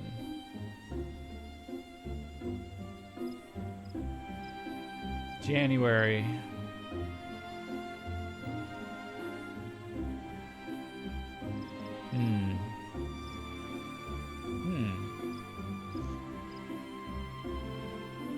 I'd have gotten it anyway. I'm a huge RGG fan and I love a bilingual protagonist. Maybe I'll play it off stream. I think we've decided those don't work too well on stream unless you're really famous already and sponsored. But because nobody wants to get spoiled. But I might try. I'm trying to get to the other Yakuzas off stream as well. So I'm glad to hear that it ended well. And you will be glad to hear that Muji's latest article is the talk of the town. I just don't know if I would have like a lot to... I don't know how good the content would be even if someone was watching. Like, I just don't know how much I would have to add to it. I might just be like, oh, wow, that was cool. Or something. I might just be, oh, that was cool. It's like Yakuza and Auto and Snoop Dogg and what? That I just didn't have like a very, strong thing to it. So every Yakuza game is a crime drama. You'll have lots to comment on. Yeah, but it's like... But it's like in Japan, it's like a Japanese crime drama. It's like, it's more like I'm like learning about a different culture or something than like, oh, you know, I don't know. I don't know. It's like, there's less to connect on, you know. Phantom Blade Zero will probably be very similar. It's going to be me experiencing Chinese stuff and being like, whoa! Just a lot of that. Whoa! So, I also feel slightly more judgment than Yakuza, so you could try that first. Oh, okay. Inspired by the tale, many souls... Or not, I'm just advocating for my favorite game. Yeah. Inspired by the tale, many souls have come knocking upon our door. Those who harbored the dream of becoming a botanist for the first time, as well as those who had once abandoned that dream. The guild is livelier for their presence. In the midst of all this activity, a peculiar missive arrived from Ishgard, thanking me and the guild for our donation. I haven't the faintest inkling what this is about.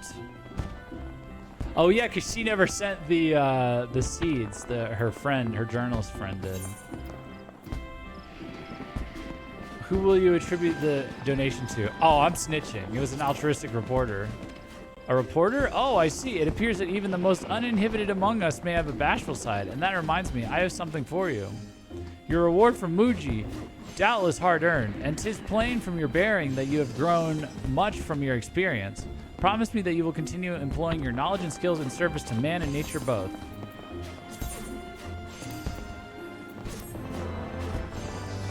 All right.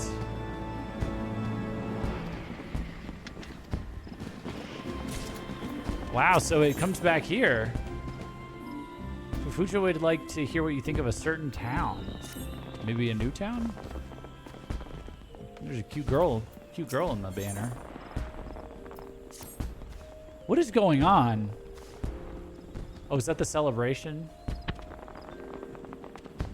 No, is this a different celebration? What is going on over here right now? Oh my gosh.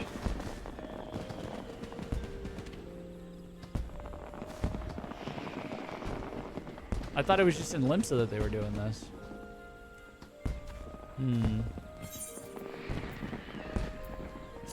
Okay. Time to return. All right, so that is that one down. Now it's time to head over to the bar. You guys ready to go to the bar?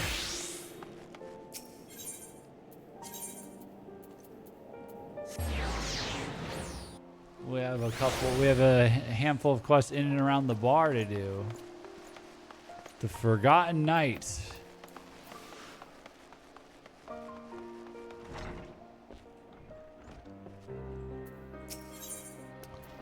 New orders await you and Ashan's raiders. This is for the miners. Mining guild. Miner. Well, I guess it's not the guild. It's these guys. Just a group of mining guys. We've got new marching orders, Professor. Well, a group of sellswords, and I'm the miner in it, I guess. We've got new marching orders, Professor. This time we're to explore some uncharted land and see if there's anything or a mineral value beneath it. Problem is, this land's in the Dravanian hinterlands, just beyond the Horde, and they're not overly fond of us, in case you forgot. Now, you may be wondering how we landed this job. Some don't take kindly to House 4 Tom's successes, our successes. These people are demanding ridiculous things now, and the Count has called on us to deliver. But it's not all bleak news. Word is that there's a little settlement of adventurers sprung up in the hinterlands. The lads and I will go on ahead and see if they'll let us set up camp there. We'll meet you in the Maker's Quarter. Ought to be safe enough there. Just come when you're ready. That one night talked to going by airship, but I told him none of us need the coddling. But be careful of the dragons all the same. Speak in the Maker's Quarter. Wait. the Maker's Quarter? Oh, okay, it's out there. Why don't we also, let's see if we can take the fishing quest at the same time. I'm wondering if that'll work too. Because this guy's hanging out here too.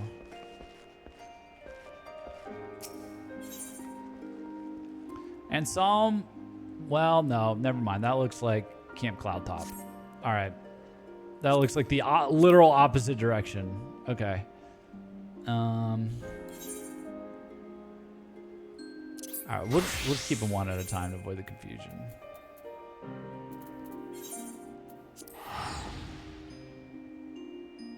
Rip, streamer I was watching started doing One Piece reactions, got whacked by Twitch. Bad luck. Lots of other streamers have reacted to it.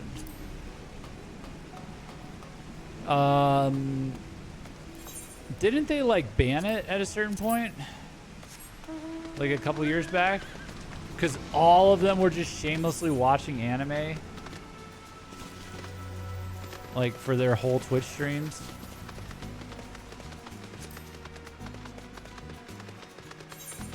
Not even really reacting, like just watching.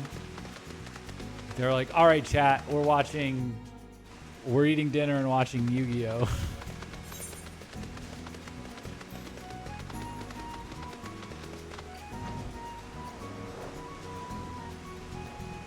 Or I don't know. I know there's some anime reactors I watched in the past that they have.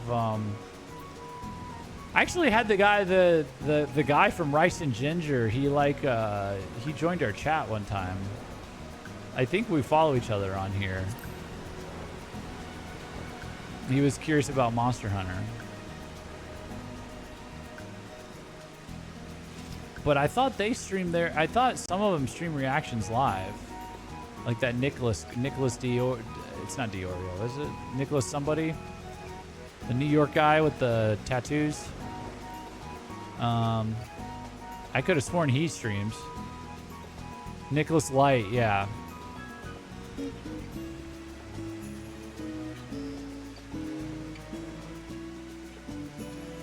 Well, he'll be fine if Twitch whacks him. As long as your reactions blow up on YouTube, I think you're good. I think they do stream live, but they usually delete their VODs. Oh, there you go. Professor, I'm glad to see you made it here safe. Now, to work. The Holy Seas got no idea what's here. Could be dirt or it could be gold. So, we're to find out what minerals are beneath the ground. My friend here is a proper naturalist. We've got a professor already, so I've taken to calling him Rocky. 2 academics. We're moving up in the world, lads. Accompanying naturalist.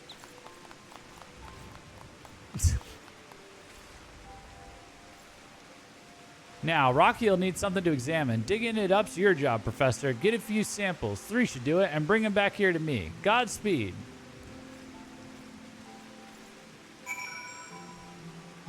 Investigate the mining points. Interesting.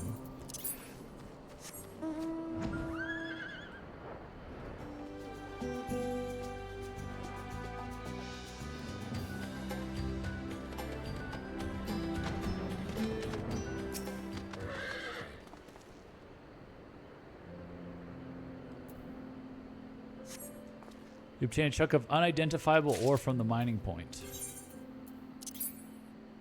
Alright. Oops. Uh-oh. Oh, here we go.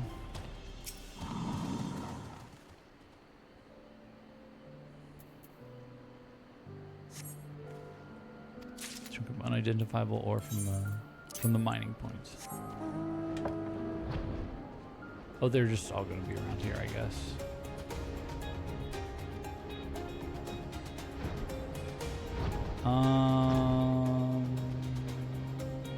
Yep. There we go.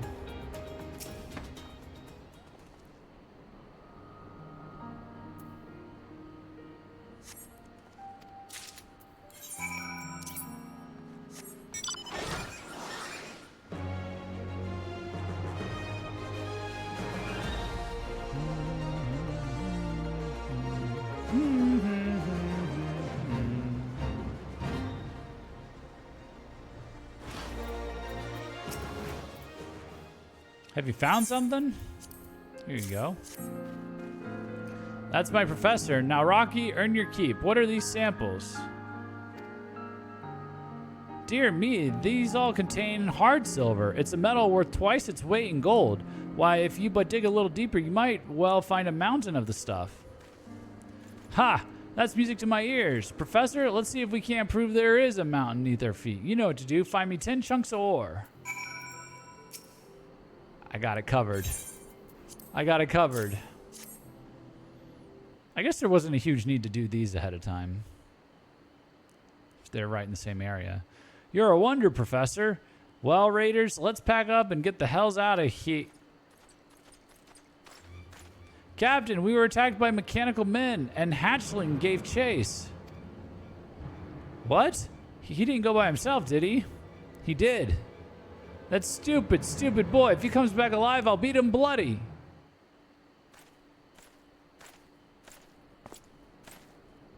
Sorry for keeping you waiting, Captain. We don't need to fear them monsters no more. Though it wasn't easy putting them down. You arrogant little arse! I told you not to run off on your own. Didn't that penetrate your thick skull? Well, what choice I have, Captain? Captain, they were making for the camp. 'Twas us or them. Then why not warn us? Was your link pearl broke? Don't tell me you didn't have the time. But Captain, fine. I'm sorry. No bloody good deed goes unpunished in this Swiven company. We're done here. Get yourself home to Ishgard, Professor. I'll see you there. Damn. He's protective of that kid. He's protective of that guy, that young lad.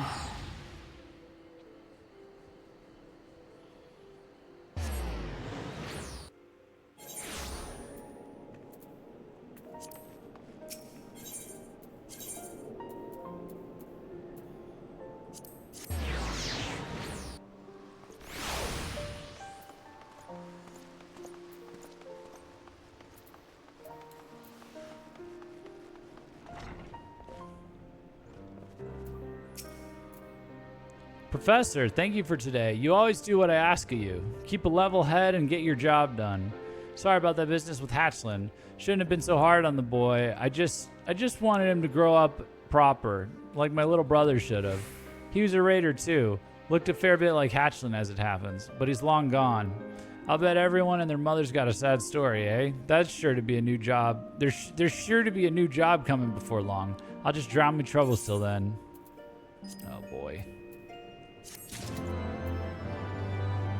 Oh boy.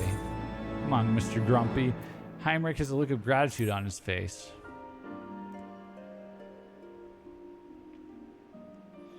Professor, you've earned quite the reputation as the miracle miner, and you've carried Ashan's raiders to fame on your back. Hatchling, not trying to worm yourself a job from this fine night, are you? Not trying to worm yourself a job from this fine night, are you? No, Captain. Just came in at the same time. That's all. He wants a word.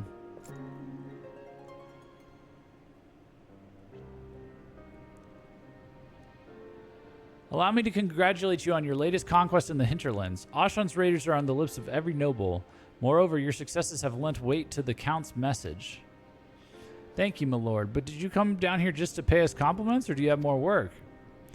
Ever the enterprising fellow, I see. Yes, I do have work. The Holy See has begun to speak of mining in earnest. You have been mentioned by name. Ha! We are working our way up in this world. There is one caveat, however. House Fortomp cannot promise you any soldiers or workers. You must needs go to the hinterlands unaided, as per the terms of our previous arrangement. Suits me just fine, sir.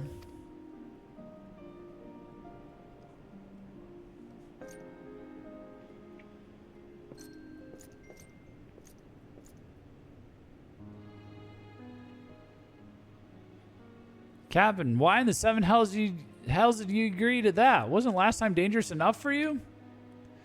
Too dangerous, to be honest. But the better we make House Fortomp look, the more we'll profit in the long run, even if it means taking jobs like this. Profit? Long run? Captain, they're just fobbing us off, using us for their games. The hell's with this?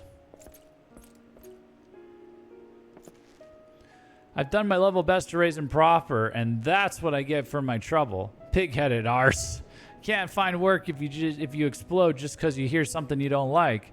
But I'll worry about him later. We've got a job to do. We'll look into mining round Idleshire, a bit further back in the hinterlands than last time. Come quick as you can, Professor.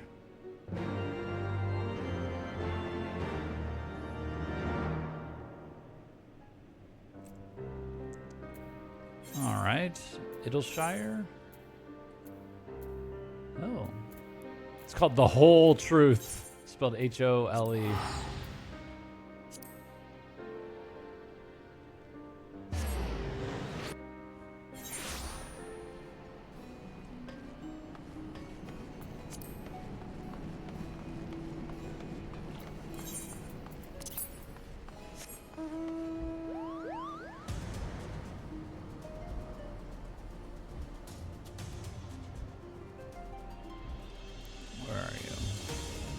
Here you are. Sorry, Professor. Job's off. Monsters attacked us as we were setting up. 2 raiders were badly wounded in Hatchland's gone missing. The lad flew into a rage and gave chase to the monsters. We've no idea where he went. We don't even know where to start searching. And to top it all off, it's just me and Muscles. Tis my brother all over again. I can't leave Hatchland for dead. I just can't. I can't. Get a hold of yourself. Thank you, Professor. You're right. Acting like that won't accomplish nothing. Can't save Hatchland unless we know where he is. So we find where he is. Some folk around here may have seen him. What was her? Midnight Dew. Aye, that's their leader. Oh, you learn what she knows. Me and Muscles will see what we can find on our own. Yeah, I know who that is.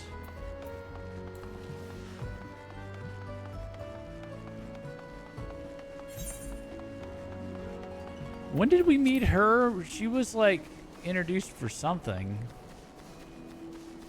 Was it in the Hildebrand quests? We still have more of those to do, actually.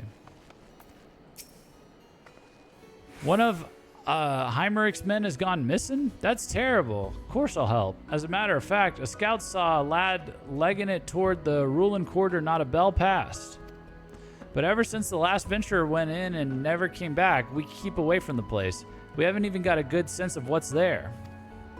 Only one who passes through there is the Gobby merchant. He may be able to help, but I don't know that he will. See, he's a greedy little bugger, and he'll hardly speak a word till he's gotten paid. Last time I tried to deal, he demanded adamantite ore. Can't give you a myth, I'd say. Wait. Hold on. I'm lost. What did he say? Of course I'll help. As a matter of fact, a scout saw a lad legging it past the ruling quarter, not a bell pass. But ever since the last venture went in and never came back, we kept away from the place. We haven't even got a good sense of what's there. Only one who passes through there is the Gobby merchant. He may be able to help, but I don't know that he will. So he's a greedy little bugger, and he'll hardly speak a word till he's gotten paid. Last time I tried to deal, he demanded adamantite ore. Can't give you a myth, I say. And the bastard tells me to mine it myself in Aziz La, wherever or whatever that is. To be honest, I reckon he just won't treat with me. I wish I could be more helpful, lad. Here, let me ask about a bit. See if I can't find something else he wants. Oh, so that's where this comes into play. So this guy, how does he know about adamantite lore and Aziz La? I guess the Gobbies really end up everywhere, don't they? Uplander wants help? Then Uplander gives me present of adamantite ore from Aziz La. Jeez. I read of adamantite in book, but think it just Uplander imaginings. Thank you, friend. So you didn't even know if it was real? You are a good Gobby friend. I will help you find missing Uplander. When I am passing through ruling quarter, I hear sound of feet. See man holding sword. I will guide you and your friends there. Oh, okay. Well, if we're getting a direct guide there. guess that's something. But that means I would have had to have flown to this other island of ancient technology in the sky and harvested this node ore at just the right time if I didn't know to have that ahead of time for this. That's crazy. That goblin was singing your praises, Professor. Said you gave him some legendary ore. I'm not rightly sure what you did, but thank you.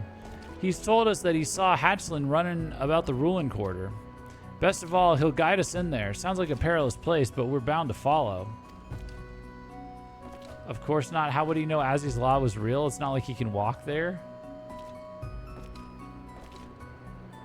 I don't think he can. Yeah. Oh, so he was just hoping he was hoping the legend was true? Or was he just telling... Was that his way of telling them to fuck off? Like he wasn't going to help them unless they gave him... He showed him something so amazing that's probably not even real. That's so silly.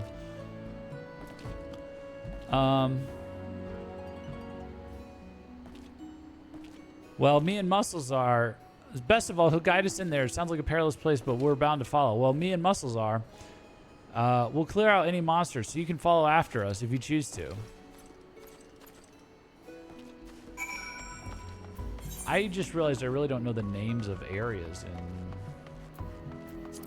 the Dravanian hinterlands, I guess. Or I forgot them. Like the local areas. Ruling quarter. Oh, they're quarters. They're all carved up into quarters. It saves a lot of time to have all the items. Well, yeah, it took a lot of time to make them. I made them across like 3 days, I think. It didn't take me 3 days, but like, it was like 3 sessions of crafting.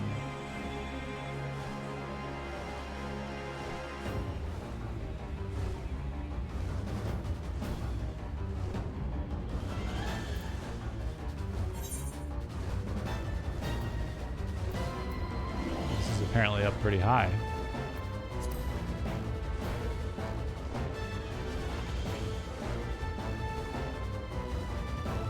Nope.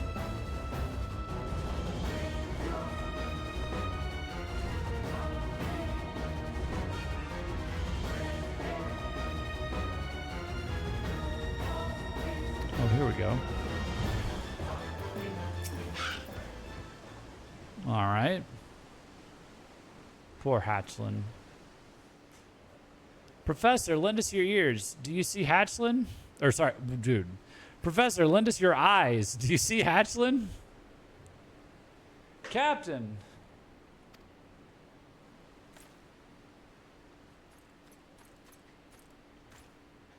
Uh-oh. Oh, no. Hatchland. Hatchland, can you hear me? Keep watch.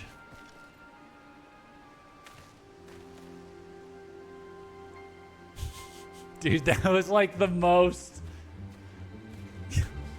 He was keeping watch. My character was keeping watch.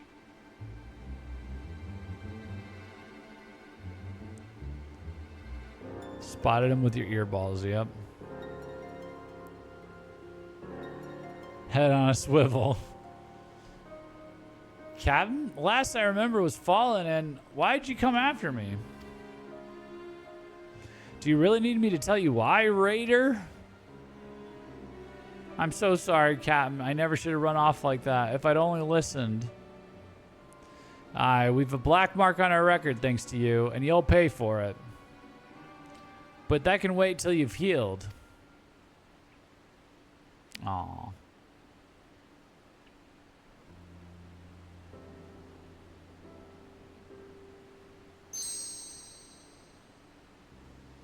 Gods above, the professor did all that for me?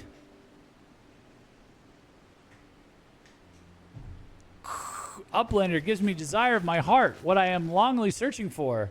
For adamantite, I would do it again. Yes, yes, even with risk of painful falling. Oh, he didn't want to take them because it was risky. 'Tis a good thing you got off with only painful falling, Hatchland. If the professor hadn't dug up that ore, we might not have found you alive.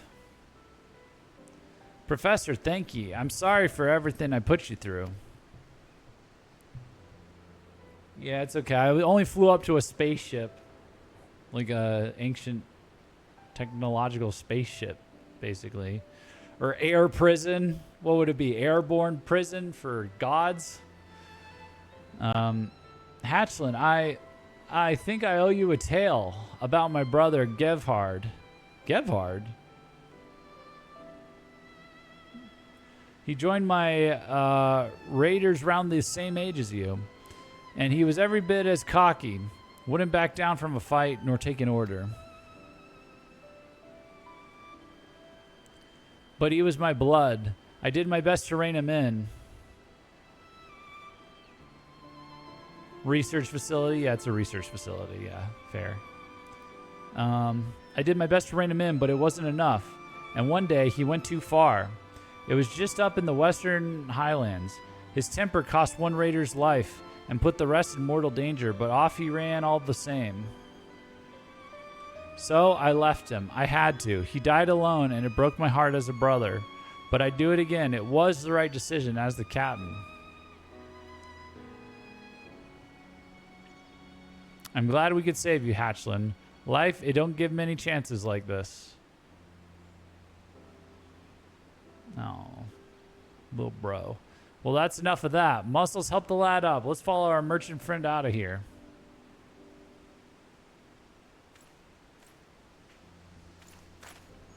Professor, I have one last task for you. Could you drop this off with Midnight Dew? Wouldn't sit well with me to leave her unrewarded for her help. Okay. Oh, there they go.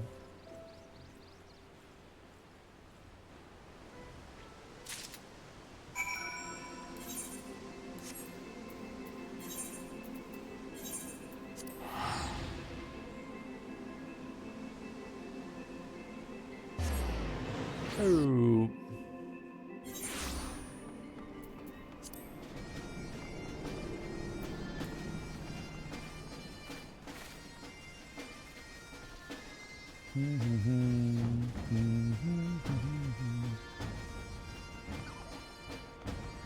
Midnight Dew.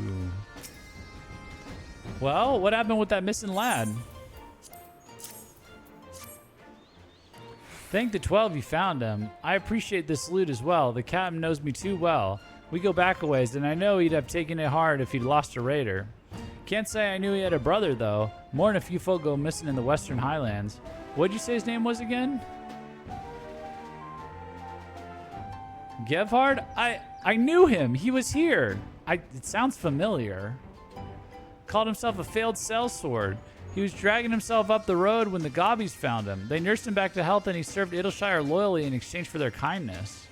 He taught the Gobbies how to defend themselves. He died fending off enemy advances on the settlement, and they gave him a hero's burial for it. Tell Haimerick, would you? He deserves to know. Is there something in here called Gevhard? Like, where have I heard that name before?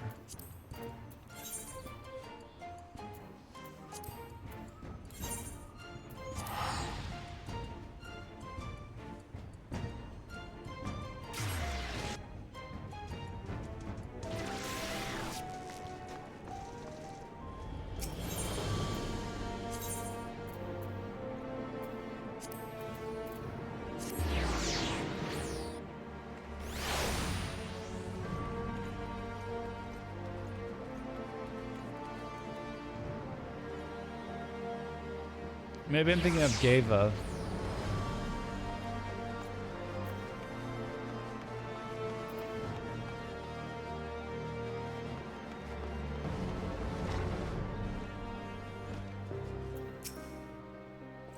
What? Gevhard lived? But I left him. For years he's haunted me. Who he could have been, if only I'd been harder on him. But now that I know he didn't die of failure, I can lay his memory to rest. Thank you, Professor, for this and for Hatchlin. Ha! You're really something, you know. A man starts to think of becoming a miner when he sees all the good you've done with your pickaxe. Just between us, I think it's time for Hatchlin to leave the nest. Keeping him near only clips his wings in the long run. I'll miss him, but he'll be happier as a venturer. The lads and I can't stay here forever neither. The world is wide and sellswords are needed everywhere. Ooh, that sounds like maybe they're going to be coming with us somewhere maybe. We'll be the most famous company in all of Eorzea. Just you wait and see. But no matter where we go, we'll never forget you, Professor, the miner of Ashan's raiders. Oh, that was nice. All right.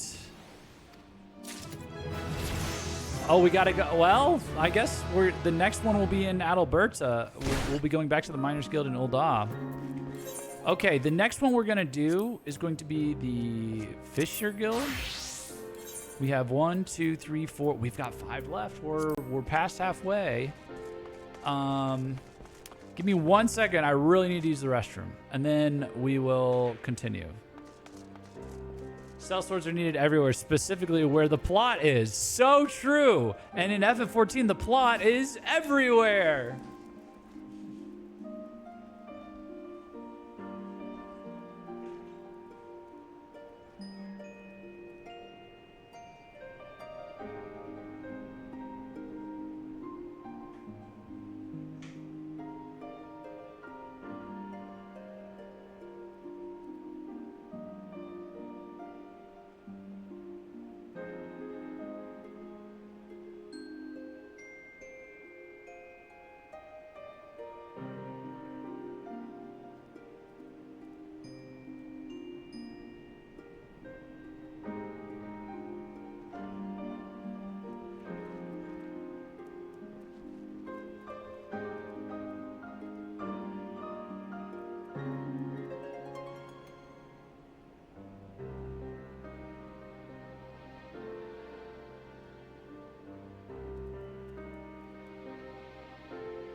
Okay.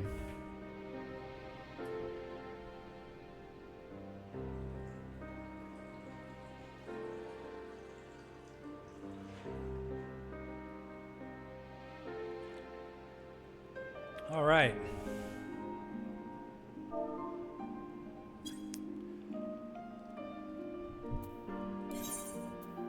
And we're back. So we just have Fisher, Carpenter, Blacksmith, Leatherworker, Weaver. So we've done 6. We got 5 to go. All right. Let's talk to Anselm. Anselm would engage your assistance in a matter of life and death. Bro, it's a fishing quest. It's a little high stress for us. Uh-oh.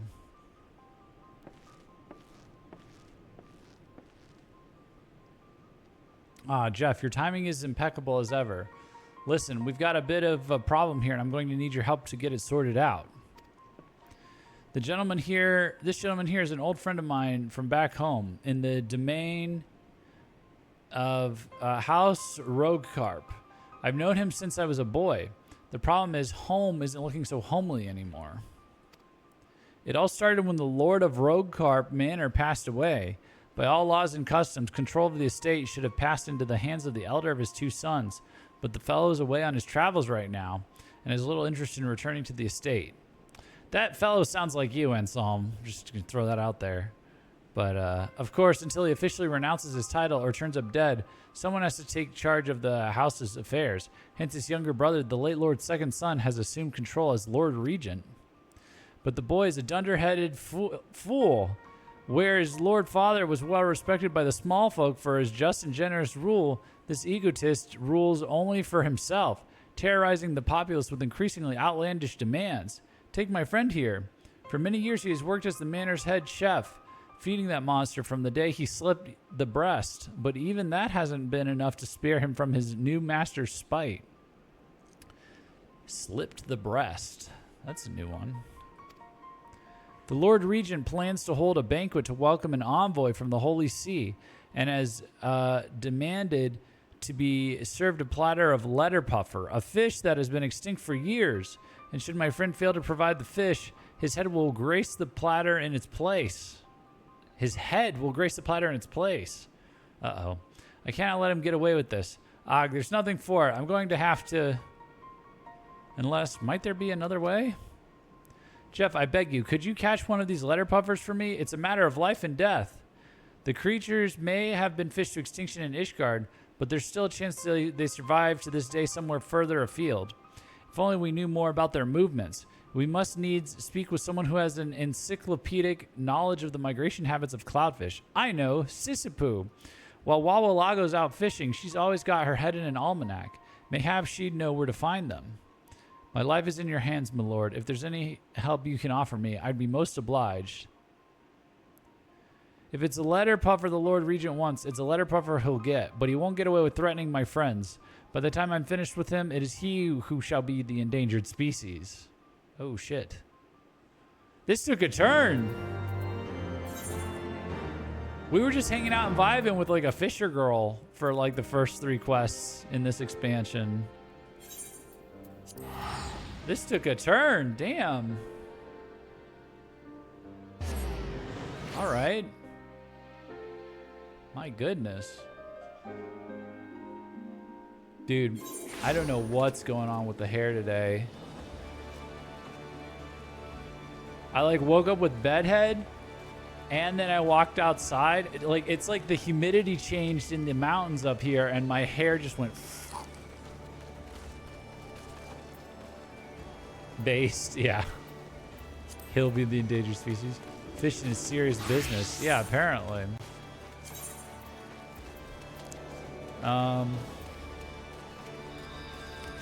The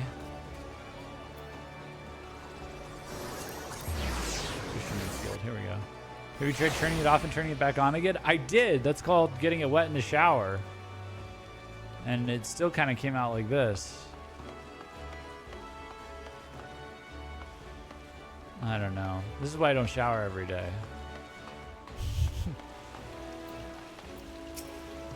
We're just in the full-blown awkward phase. I'm just trying to grow it out from this crazy short, you know, improvised buzz cut that I've been paying $5 or $3 to, like, you know, some guy here in the Central American mountains that's probably never cut gringo hair before to do. I'm just growing it out. I'm just growing it all out, and then I'm gonna go somewhere in America and get it cut a little more normal.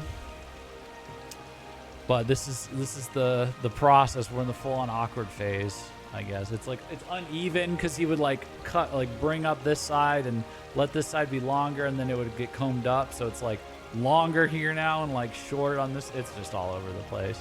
And it's growing faster in some places. It's just everywhere. Well. Look what the catfish dragged in. It's nice to see all that fame and fortune you've found as a master fisherman. Look what the catfish dragged in. It's nice to see all that fame and fortune you found as a master fisherman hasn't stopped you paying your old instructors a visit. What can I do for you, Jeff? You want to know about letter puffers? Then you've come to the right place. When you went to Kurthus and caught those cloud cutters, it made me realize the guild was lacking in its learning about Cloudkin. So I bought up every book I could find and read them all from cover to cover. Letter puffers are a type of flying fish that are packed to the gills with a potent poison. Slice out the venom sac, and their meat makes for a tingling taste sensation. But a prick in the wrong place and you won't be leaving the latrine for a week. That's funny. You won't be leaving the latrine for a week. As for their migration habits, I'm sure I read something. Ah, yes, westerlies. Whenever the weather vane swung to the west, the Ishgardian nobles would go out in force to catch as many as they could. And they caught a fair few, all right. But by all accounts, they fished the poor puffers to extinction, in Ishgard anyway. It could be they still colonized the clouds further west, over in Dravanian territory. Try asking around over there. Someone might be able to tell you more. Ask the residents of Mogholm for more information. Okay. So the Moogles might know.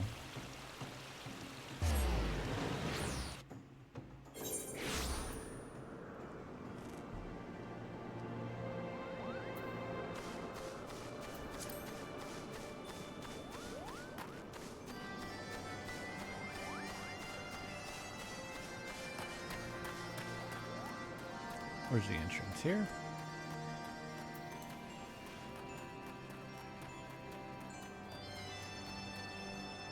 Do-do-do, do-do-do, do-do-do. Do-do.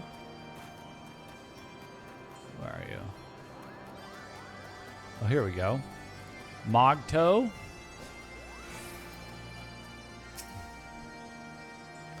You're looking for a letter puffer, Kupo? Then Moguk's the Moogle for you. He's a dyed-in-the-fur fishing fanatic, Kupo. One time he was out among the floating islands for so long, by the time he thought of heading home, they'd all moved around and he couldn't find his way back. So do you know what he did? He got his rod out and started fishing again, Kupo. He was here in Mogholm not so long ago, but he flew off to the north. He's not the fastest flyer, so if you leave now, you should be able to catch up with him. Good luck, Kupo. Okay.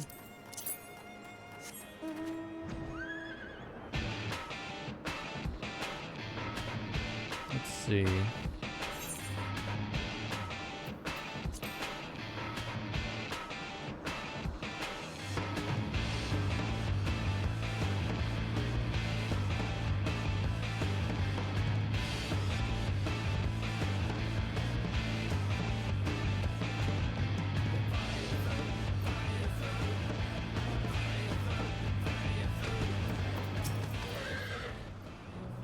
Kupo? Stay away, Kupo. I've got a rod and I'm not afraid to use it. Hold on.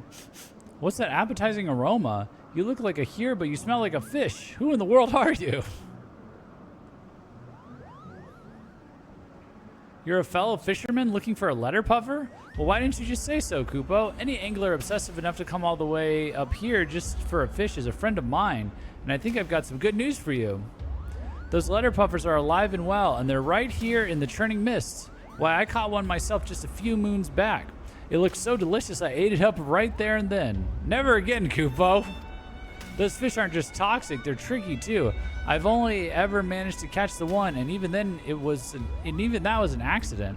A terrible bowel-twisting accident. If you do manage to catch a letter puffer that's fit for a banquet, I'd like to take a look at it. Well, lucky for you, I did catch one. Those letter puffers live around here, but they don't often show their faces to fishers, Kupo. If you do manage... Okay. Yeah. Kupo? You're a fantastic fisherman, Jeff. I never thought I'd see one of those letter puffers again, and it's such a big one, too. A fish like that would make a banquet fit for a king, let alone a Lord Regent, Kupo. Just make sure the chef removes the insides first. You don't want to end up with letter puffer poisoning, trust me. I never thought my fur would ever be this white again. Dude, that's gross and very funny. Something about a Moogle projectile vomiting is insanely funny to me. If that's what it was, I don't know which end it came out of. That's so funny. Still, I'm glad to see one again, Kupo. And since you're such an accomplished angler, I'll let you in on a little secret. There are fish living in stranger places than this. Long, long ago, Kupo. I'm sure it's both, yeah. Long, long ago, Kupo, there was an empire who had such mastery of magic that they made a whole continent rise up into the skies. Oh, we know about this. An empire who had such mastery of magic, they made a whole continent rise up into the skies. And the people who put it there might be long gone, but the island's still up there, and it's full of fish. Some of the magic is spilled out onto the surface and formed into strange etherochemical pools. Rumor has it that the fish in the spills feed on fiend worms, but I don't know if that's true. Maybe the Moogle who told me was just pulling my pom-pom, Kupo. If you ever find your way up there, you should try your hand at aether fishing, Kupo. Who knows what fantastical fish might be waiting for you in those pools.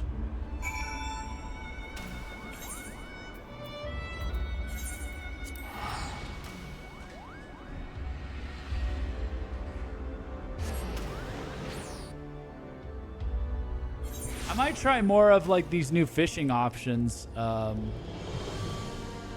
during downtime, I think, and certain streams. If I'm able to, I don't know. We didn't really get the chance to do that too much. All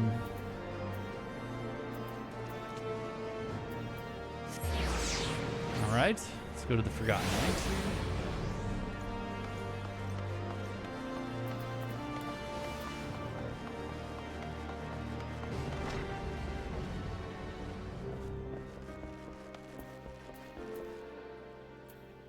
And Psalm.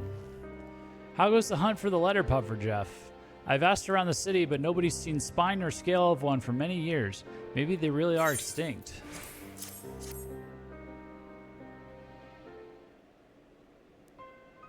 You really caught one? Good gods, Jeff, you're incredible. With this fish, you've saved my friend's life. Here you are, Chef. One fresh letter puffer. Just be careful you don't cut open the venom sac while you're preparing the platter. We'll be wanting to save that poison for the Lord Regent's portion. Don't worry, it won't kill him.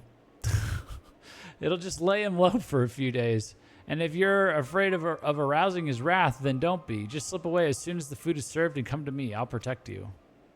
Thank you, my lord. I do believe you will. But it's not only I who needs your protection. Your people are suffering, my lord. You must come back and claim your rightful inheritance. I knew it.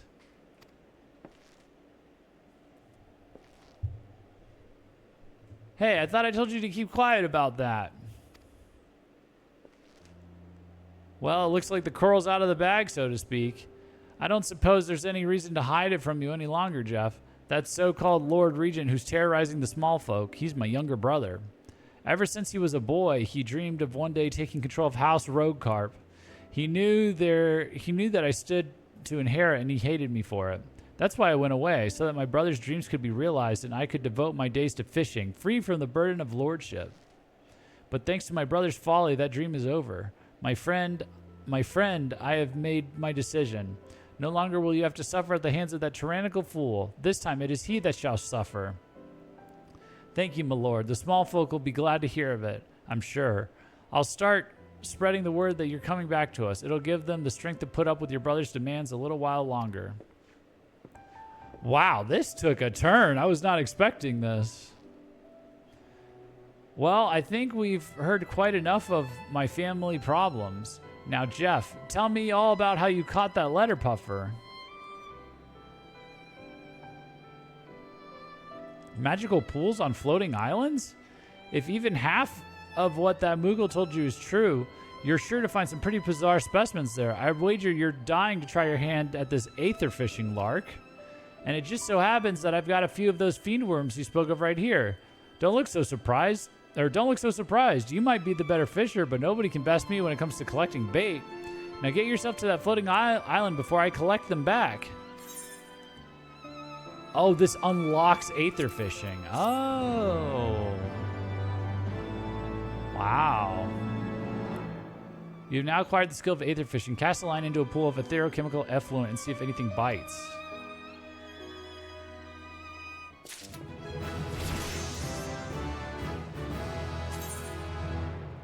Swimming shadows. Extensive spearfishing is said to, on occasion, upset the balance of the ecosystem in a given area. In fact, it has been known to draw more rare and elusive varieties of fish often found hiding in swimming shadows. Should you suspect such murky waters are close by, you can determine their exact location using Truth of Oceans. Oh, is this something I just unlocked at level 65?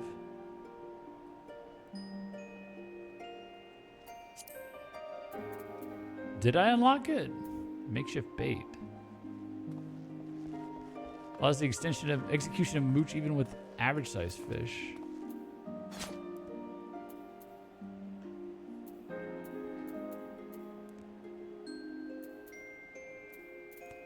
Yeah, the catch is I'm already like way over leveled with these crafters, I guess.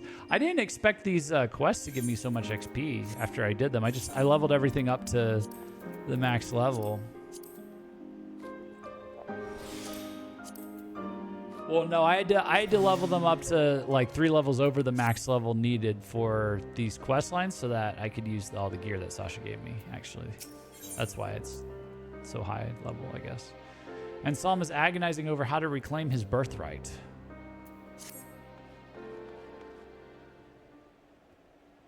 Ah, Jeff, how have the fish been biting?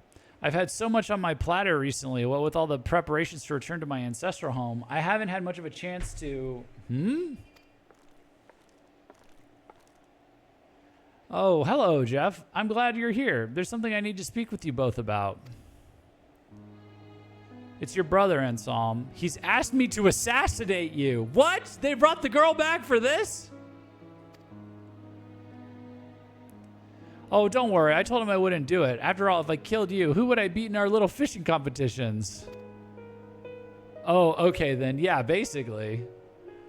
Well, what in the world are you talking about, Reina? I know full well why my brother might want me dead, but why would he ask you to kill me? I told you what I do for a living, didn't I? I travel the realm, taking on what jobs I can to fuel my fishing habit. What kind of jobs did you think I was talking about? She's an assassin? Chocobo wrangling, basket weaving, may have a few short stints as a bar wench. Never in my wildest dreams would I have thought that one of my fishing friends was a professional assassin. Good grief. What a day job. Well, it's true. I specialize in taking down my marks with poison arrows. Remember how you had your brother eat that letter puffer poison? It seems he's keen to give you a dose of your own medicine, right in the heart. Oh, wow. Okay. It isn't just revenge he wants. He's afraid of me. That's why he's been making unreasonable demands of those who know me well, driving them from their homes and threatening them with death. He's trying to get rid of all who might oppose his regency. Well, as long as he's focusing his efforts on harming me and not my people, I can rest a little easier. There's just one problem that remains to be solved. Sorry to burst your bubble, Anselm, but it's not just you he's planning to harm. I happened to overhear that he's planning a new irrigation project on your house's estate. At least that's what he calls it. All he's actually going to do is fill in the fishing ponds just to spite you. What? That low life can order my friends to put poisoned arrows in my heart all he likes, but I'll never forgive him if he dares to damage my family's fishing holes. Jeff, we haven't a moment to lose. Will you lend me your aid to cast out my brother? There's only one way that I can be sure of claiming my inheritance. I must present the Rocarp ring, the ancient treasure at my house, passed down from father to son since time immemorial. Let me guess. Yep. Unfortunately, I dropped it in the sea of clouds. But there may still be a way to reclaim it. As I watched the ring descend into the mists, a cloudfish flew by and swallowed it whole. The ring is highly distinctive, a blood red jewel with the image of a leaping carp, the sigil of my house, intricately inlaid in silver. Dude couldn't take a prank.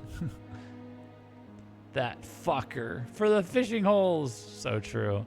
If anyone was to catch that fish, the tale of the ring's discovery would surely spread far and wide in cloud fishing circles. Jeff, mayhap your Dravanian Moogle friend might have heard aught about it. Pray go to him and ask about my ring. It may be my only hope.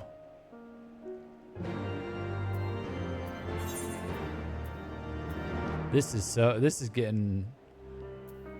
The lore, dude. The lore is getting intense here.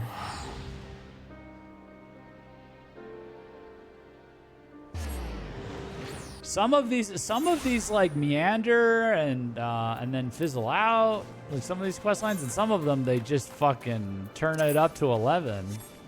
Assassinations? Attempted assassination by your fishing friend? Crazy.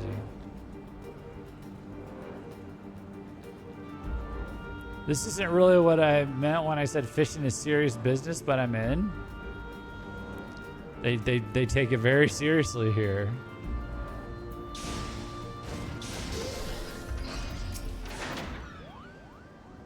Koopobo? You're looking for a ring, Koopo? It wouldn't happen to have a shiny red jewel with a picture of a fish on it, would it? Muguk knows all about it, Koopo. A few weeks back, I was filleting one of the fish that I'd caught for my supper. I've learned my lesson about eating fish whole when a ruby ring fell out of its belly.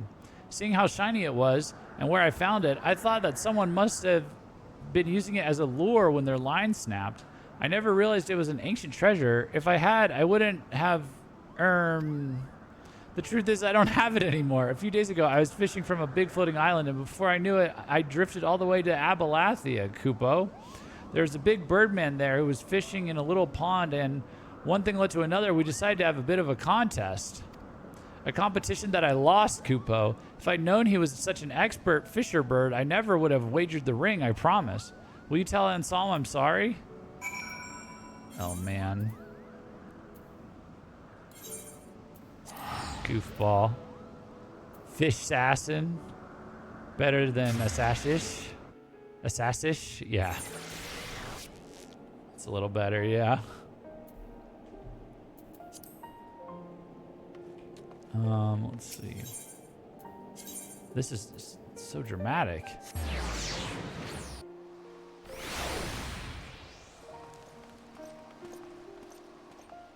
Did I go to the right? Yeah.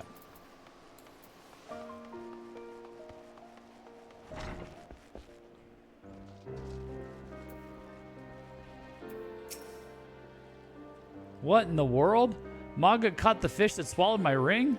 What a stroke of luck. If you see your Moogle friend again, tell him that he has nothing to apologize for. Thanks to him, we know exactly where to find my ring and how to reclaim it. The birdman who won it from him can only be a Vanu Vanu. And if the fellow likes to gamble, all we need to do is challenge him to another contest and win it back.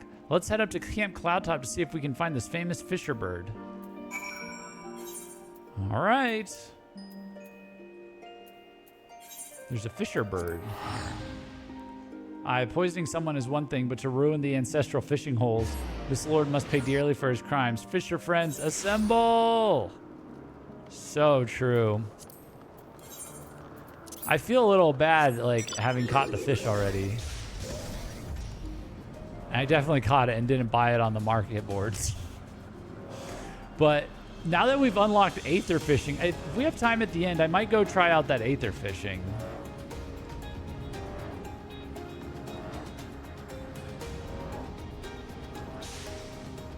That sounds like it would be unhinged. Actually, I don't think I've done cloud fishing either. But Jeff, you made it. I've just spoken to the knights in Camp Cloudtop. If not, then like it's just something I'll do in the downtime because we'll have unlocked everything, you know. So you've made it. I've just spoken to the knights in Camp Cloudtop, and they think they know the Vanu fishermen we're looking for.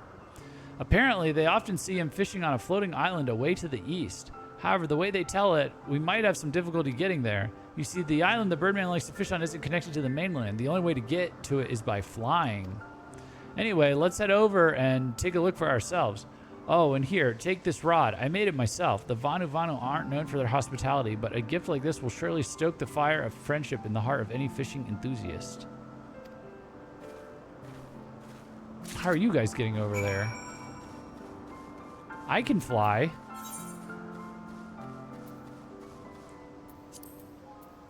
Maybe they filled up their aether compasses too. Maybe they unlocked all the all the aether currents for their aether compass too.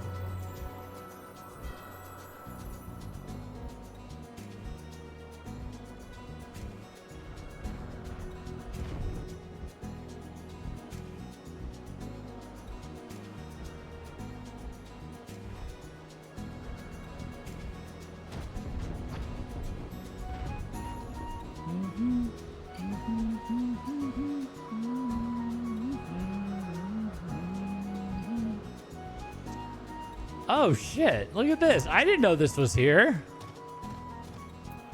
It's just a floating lake. Tonavanu. Who are you and why do you disturb my peace? Netherling appears from nowhere like sudden squall from cloudless skies, a rare and unwelcome occurrence. Here, I have a present. So that you'll like me. What a handsome rod. It shines like summer sun. Netherling honors Tonavanu with excellent gift. What can Tonavanu offer in return?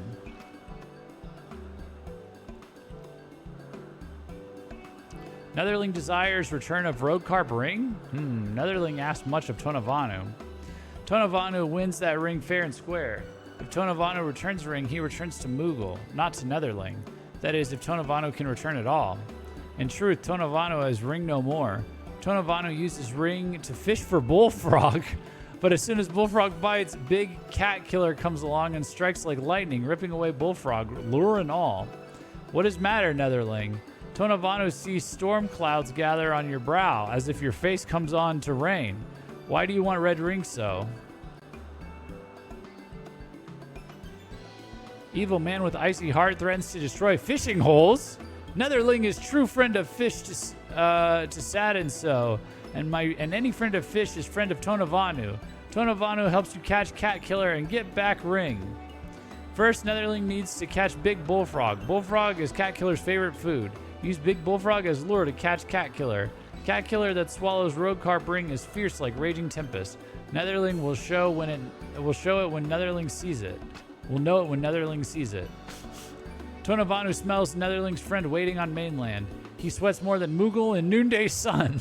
When you catch big cat killer, better take it to him straight away.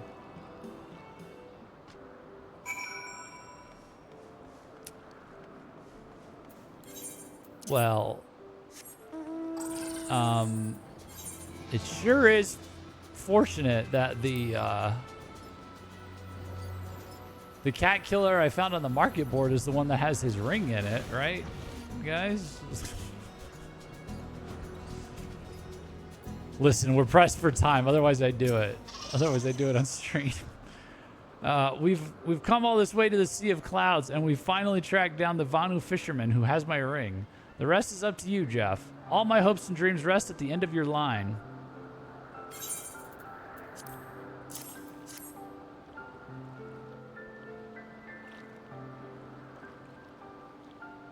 I caught this. For lore reasons, I caught this just now. That's a giant fish. Like summer sky after a rainstorm, it is clear to Tonavanu that this is the fish that swallows your ring. Netherling is shining example to all fishermen, like bright ray of sunshine that pierces clouds. But enough talk of weather, let me pierce fish instead.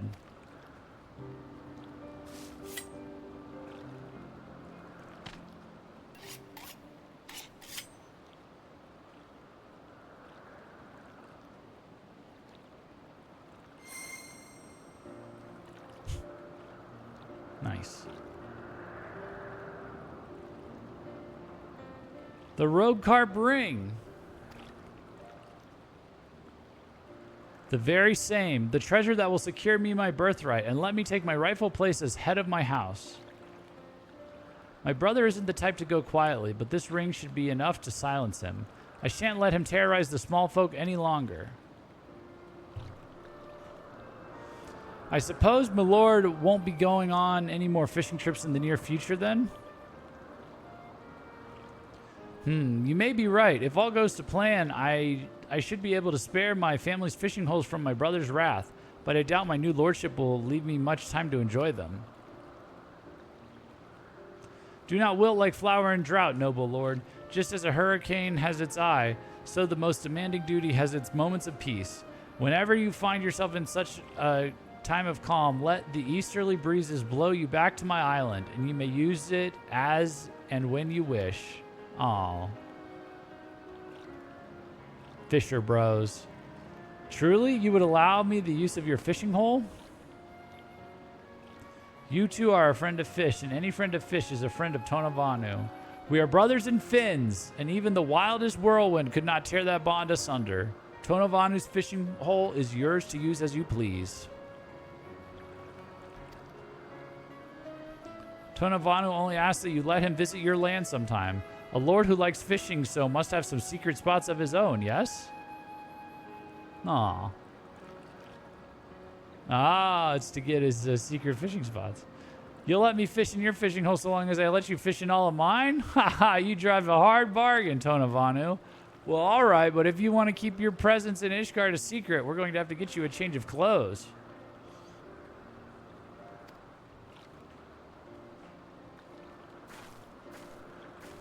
So he's the lord of a house in Ishgard, and it just has fishing holes in it? Is that what it is? Oh, I want to try out your fishing holes too. Hurry up, Anselm. The quicker you boot out your brother and reclaim your lordship, the sooner we can go fishing. Let me see.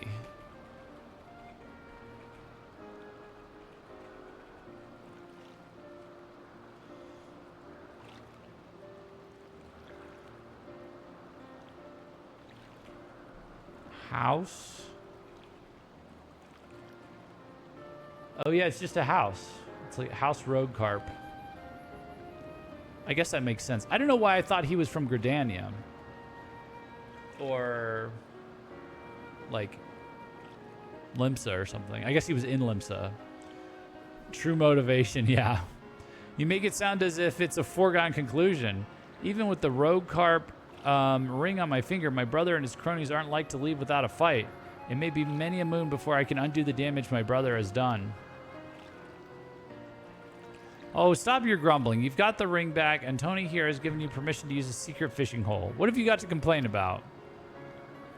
Just get back to Ishgard and kick out your brother before he ruins your estate. Not only for the good of your small folk, but for the benefit of fishing fanatics everywhere, particularly those directly in front of you. You're right. If being granted the use of a fishing hole of such outstanding beauty will not give me the strength to oust my brother, nothing will. Jeff, I thank you. For years I dreaded the day I might have to end my travels and assume my lordship, but with friends like you, I know that it need not be the end of my adventures. The next time we meet, I shall be Lord Anselm de Roguecarp, and I'll challenge you to a rematch. Oh, let me join in too. We can hold the next contest down there. It's such a peaceful place. You can forget about all the worries of the world and focus on the fish. Aww. Indeed, just as a balmy breeze blows the storm clouds from the skies, so the eddies clear the sorrows from your soul. It is truly a fisherman's paradise.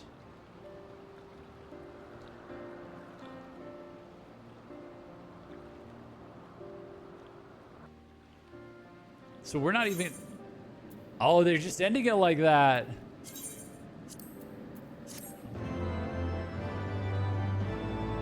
Wow. I've learned patience too. Oh, and it'll be available from Sissy Poo. Wow, look at that. Okay. Where's Patience 1? Oh, Patience 1's over here. Okay.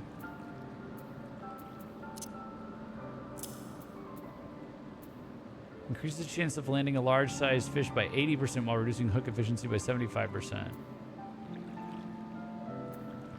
Also increases the likelihood of catching an average-sized fish of greater length.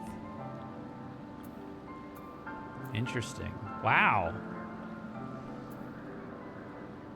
Wow. Okay, so we didn't even get to see it. We don't even get to see. I like that the fishing quest, they don't even focus on the battle part. It's the well, we finished the fishing, and now I'm gonna go overthrow the guy that's making a claim to my house. And I'll see you next time when I'm done with that. We're gonna fish again. It's pretty good. It's pretty good. Pretty good.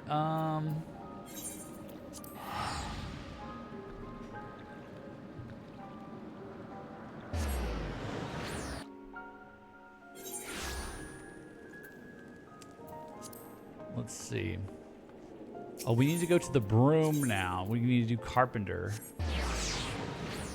This guy wants me to like just make different wooden weapons for him. He's trying to restore his household name by defeating a dragon, a famous dragon.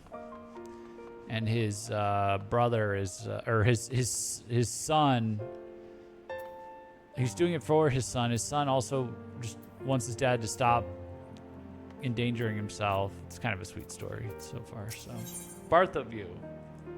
Bartholomew's face is the picture of steely resolution. I'm glad of the chance to see you, Jeff. Since we last spoke, I've spent every spare moment at the butts. I'm now confident that I am worthy of your weapon, and with some luck, I'll be able to lay Niguruvilu low. That's the dragon. He's trying to kill a famous dragon.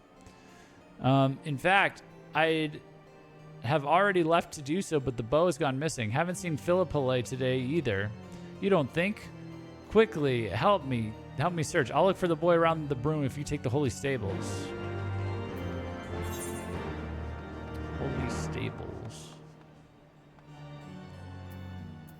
Yeah, his son doesn't want him to like do this. His son doesn't want him to like get hurt anymore. I think they lost their honor because their father got killed. Their house lost all its status because their father got killed by a dragon.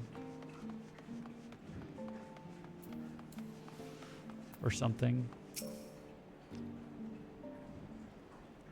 Here he is. Oh, he took the bow. If he doesn't have his bow, he can't leave. Philippole, what in the seven hells were you thinking? Why do you have to fight Niguruvilu? What if you don't come back this time, father? What then? Son, I will come back. Why do you think I took up the bow? The dragon can't hurt me if he can't hit me. Like he didn't hit you last time? You'd be dead if I hadn't told the priest. What's that? I told him. I begged him to help so that you could have died, father. Philippole, I never knew you worried so. But you've got to understand that there's no other path to knighthood for me. Without the dragon's head, we've no future, and you deserve more than this life, son. I like this life. I don't want you to die, father. Son. Father, if you really must fight him, then find a safer way. If there were one, we'd all be dragon slayers. Have you even tried? My snares catch birds. Couldn't a large trap catch a dragon? Then you could kill it with ease. I suppose so. We'd need the right kind of wood, but Jeff could help with that, couldn't you? That's the best idea I've heard so far. Some might call me a craven, but I take that for the boys' sake. But I can take that for the boys' sake. Let's give it a try.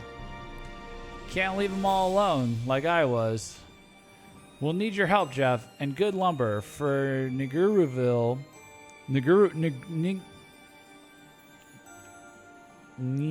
How do you pronounce this? Niguruville. This is apparently a legendary water creature from Mapuche mythology in southern Chile and Argentina, by the way.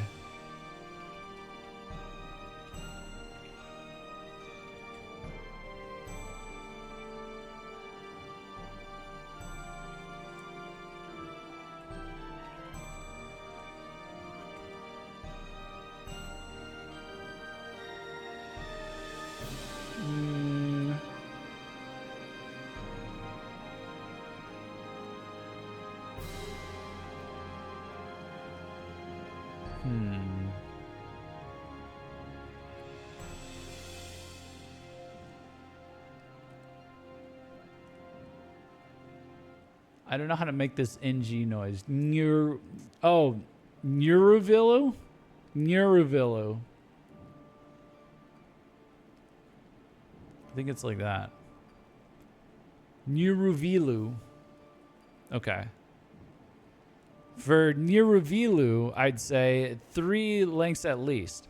Do you know what won't splinter even when holding a livid dragon? Well, what about your Timber Master? Wouldn't he know?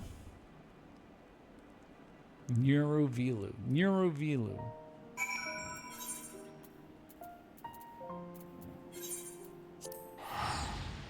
Oh, time to visit Master Beaton. Timber Master Beaton.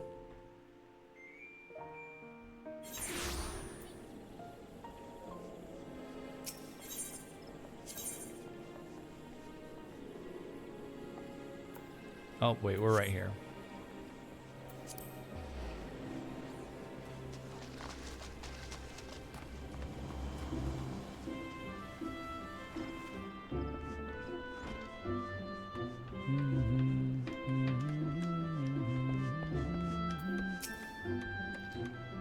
A snare for a dragon? That Ishgardian spear has led you to unexpected places, it seems. Well, I can tell you greenwood best suits your needs. The dragon's ire will destroy aught less pliable. New cut timber can freeze, however. You must needs find a type resistant to cold climes. Nothing really comes to mind, but I do know a botanist who works in the cold of Kurthus. He goes by the name Roitaloin, and you'll find him in Skyfire Locks. Where have we met Roitaloin? He's an expert of sorts, and I suggest you consult with him.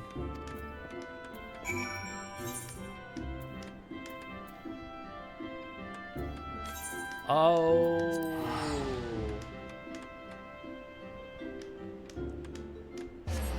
I think he was involved with doing dailies for the Ixaly crafting tribes. Or the Ixaly tribes crafting quests? Part of the botanist quests?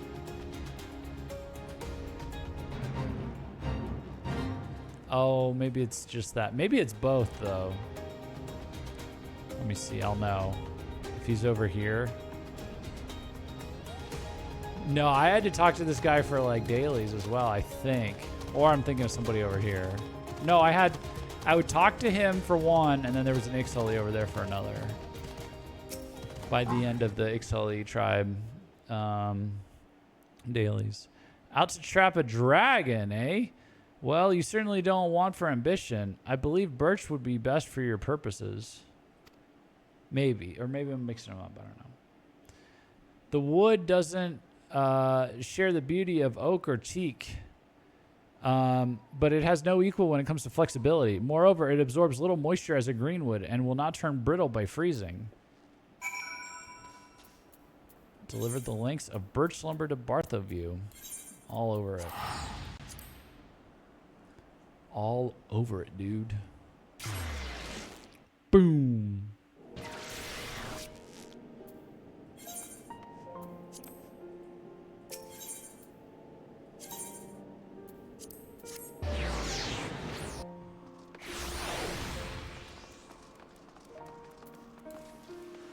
Are we gonna get to see him like catch and kill this dragon with our crafts?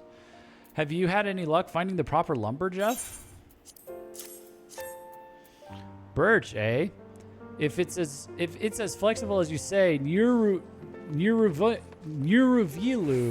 won't be able to break free.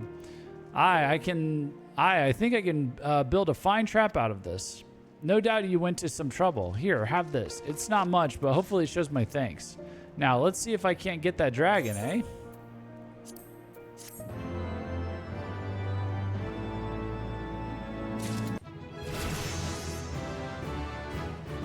Oh my goodness. How much XP was that? Over 1 million. Damn. Okay. Barthoview. Barthoview's furrowed brow does not look promising. I had him, Jeff. Right in the trap, writhing. But I made a stupid mistake. True. Neurovilu couldn't force his way out, but, well, I never took him for a fire breather. It's a dragon! Of course, I loosed arrows like a madman when he broke free, but my arrows just bounced off his scales, so I fled like I promised Philippe. But I'm not done yet. This experience has taught me that I don't know Neurovilu as I ought to. He must have a weak spot, and I mean to find it. I'd like your help if you're willing. His armor is the problem. I've got to figure out how to pierce it. And he thrashed about in the trap enough that I'm wagering he left a scale behind. Could you go and examine the wreckage? It's in the convictory now. Give the soldier there my name and he'll let you have a look. We'll discuss a strategy when you return. For the moment, I'd like to spend some time with my boy. Damn. Okay. Oh, shivering night in the convictory. Oh boy.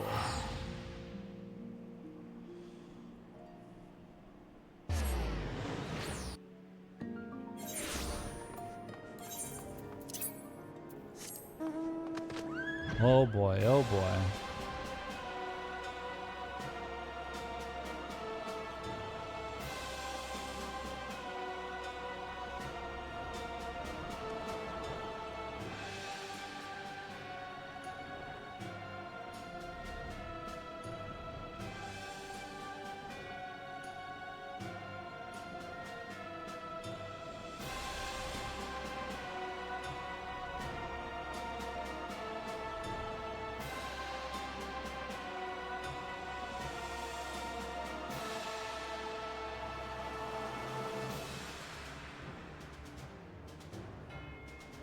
Dun, dun, dun, dun, dun, dun, dun, dun, dun.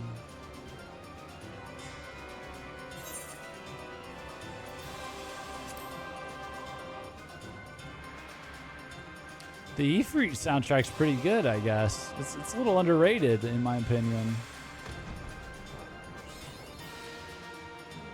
Let's get in here. Shivering Night. Oh, these guys. Okay. Barthoview? Oh, the trap. Made that into firewood, I did. It's freezing here. Found a spearhead, though. Stuck in the dragon, most like. Have it. Can't burn it, can I? Okay.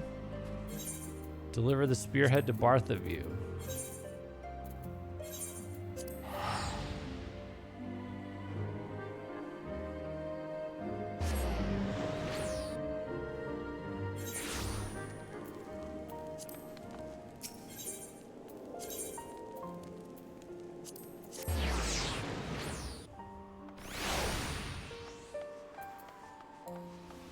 All right.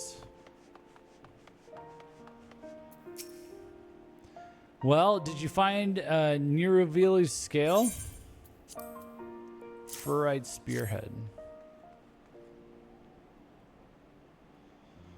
7 hells, Jeff. Remember my father's spear? This is its spearhead.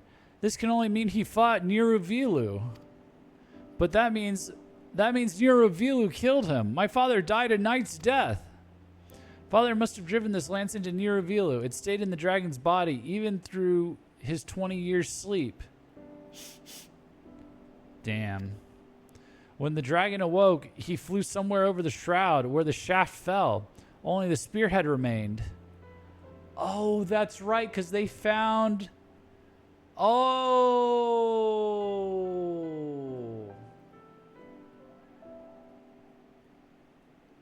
Yeah, because this questline started in Gridania in the shroud. They found a spearhead of an Ishgardian soldier, and I think they and Timbermaster Beaton was like, come investigate, you know, go to Ishgard. It's of Ishgardian make. And then it was like, oh, if it was all the way in Gridania, it's probably some deserter or something, or some failure. Oh yeah, it was like a failure of a Ishgardian knight who was killed by monsters in the shroud, you know, instead of a dragon, you know. But now the truth is his dad was killed by a dragon, I guess. So he died a knight's death. Spear shaft, not head, but yes. Yeah, that's what I meant. I thought I said that, but... when the dragon awoke, he flew somewhere over the shroud where the shaft fell. Only the spearhead remained. By finding the pieces of the lance, we've learned the truth. But fate's been even kinder than that. It's given us the way to kill Niruvilu, too. Somewhere between the dragon's scales is an open wound. The spearhead long lodged there will have kept it agape. If I can send an arrow into it. But can I hit such a target? If I miss? No, I cannot risk it. Only the lance will serve here. No, please don't, Father. It's too dangerous. Grandfather fought Niruvilu with the lance and died. You barely escaped last time, and only because you were using a bow. I can end this with one thrust, Philippole. Besides, I'm better with the spear, and I've got an ally your grandfather didn't have. Jeff, he can fashion me a weapon finer than my father's. I won't lose, son. I can't lose.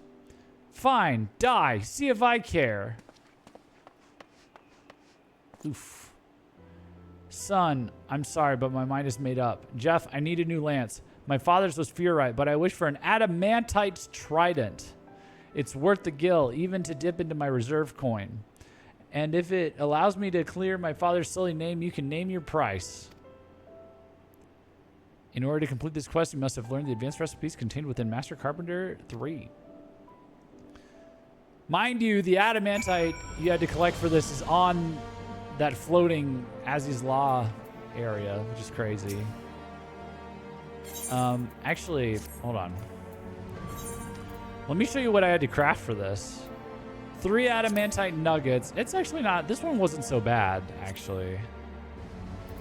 I'm all out of adamantite now because we used it for a lot of stuff, but 3 adamantite nuggets, a birch lumber, which we learned about in the previous quest, amphitheater leather, and scale glue. Scale glue is nasty. I think I bought it one time and I crafted it another time, or I gave up and bought it. But it's 3 dragon scales, 2 drake scales, 2 beast scales.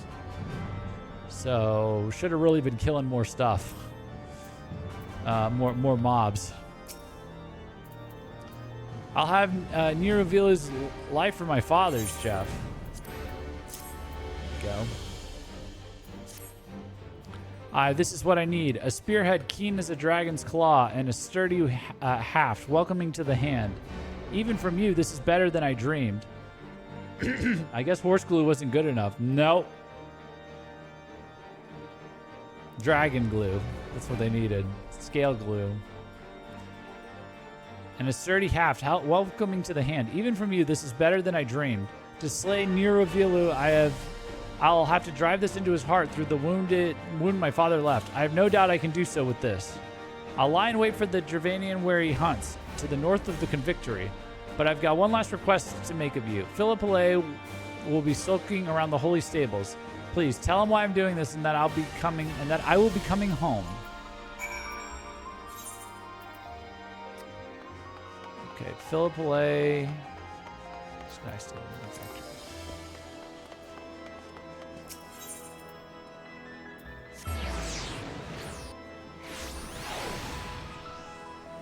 One second.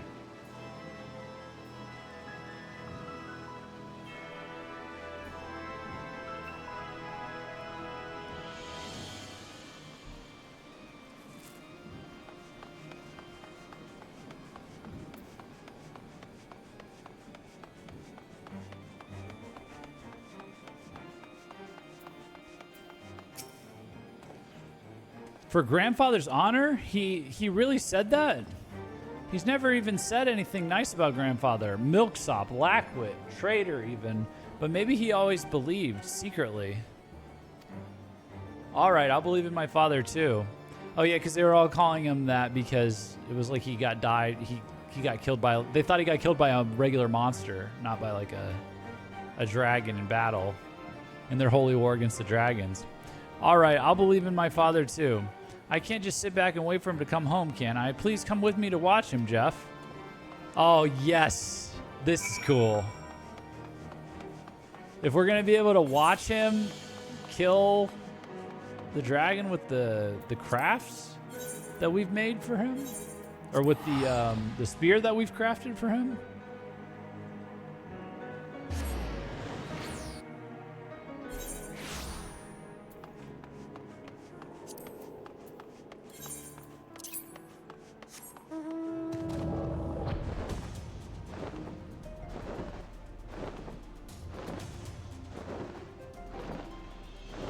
Let's see.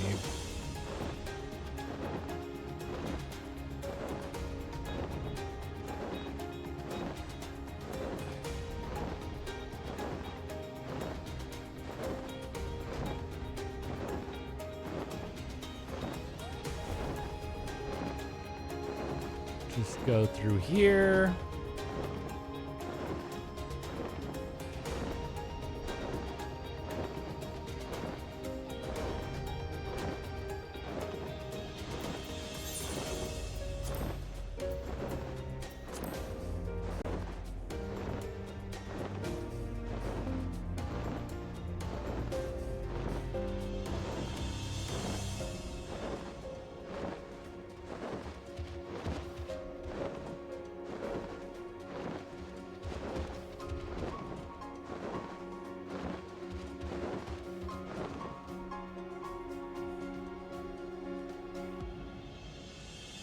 Oh shit. Look at that.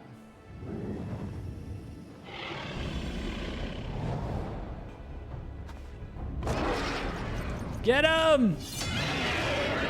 Yeah! I think they got him. Like, look, kid. But the spear and new reveal was...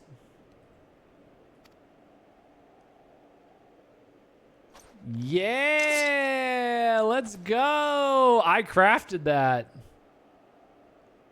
Did you see that, Father? Couldn't have done it without you. You did it. You did it. Philippole? What in Halone's name are you doing here? Father, the way you moved with the lance, I was wrong to doubt you. You're a proper dragon slayer now. I am at that. I've avenged my father and cleared his name. I've earned the bloody title. When the Order recognizes me, you'll finally get the life you deserve, son. Jeff, I asked much of you, and you never let me down. You've got my thanks. I could not have slain Niruvila without this lance. If only my father had such a fine weapon. I've got to go to where he rests and apologize. I lost faith in him. I listened to what others said. Hells, I've said more than my fair share of unkind things over the years, too. Where is he, Father? Nearby. I've never been, but it's time for you to meet him. But it's time you met him, Philippole.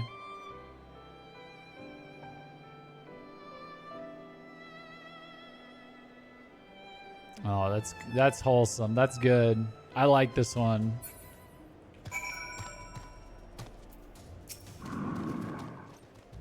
Me and the boy will visit my father's grave. It's in the Lich Yard in Gorgagni Mills, not so far from here. He would have liked you, Jeff. Why not join us? That can't be how you say that, by the way. Gorgagni. Gorgong Mills? Gorgong Mills. I think the second G is silent. Gorgain Mills? Second G is silent. Gorgain. Yeah. Gain Mills. That works.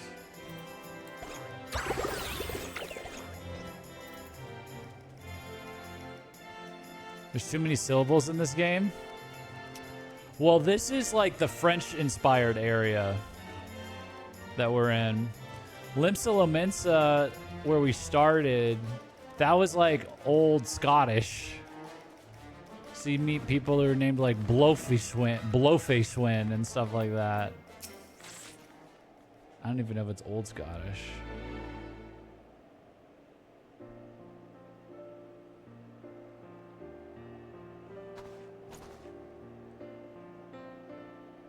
Father, this is Jeff. He's the one. Oh, give me 1 second, guys. I just gotta go open the door for somebody. Give me 1 second. I'll be right back. Sorry.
Okay.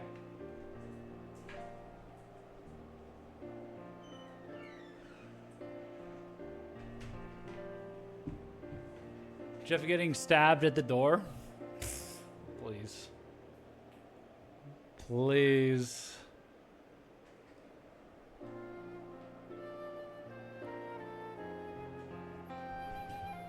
Everybody here's too short to stab me fatally.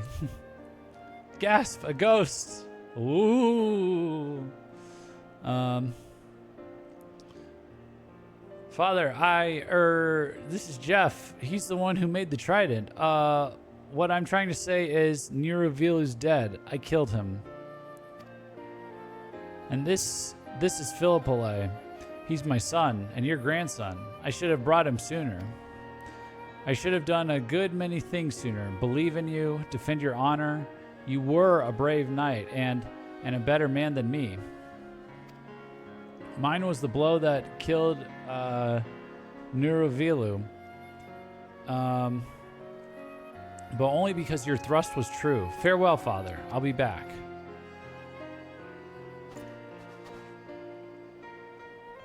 We'll go and make the truth about my father known to the Temple Knights.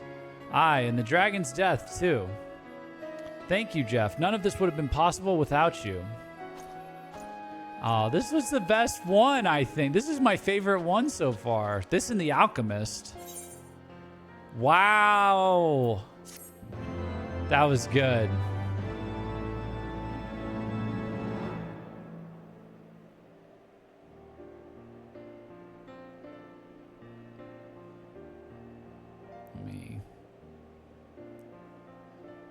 That was good.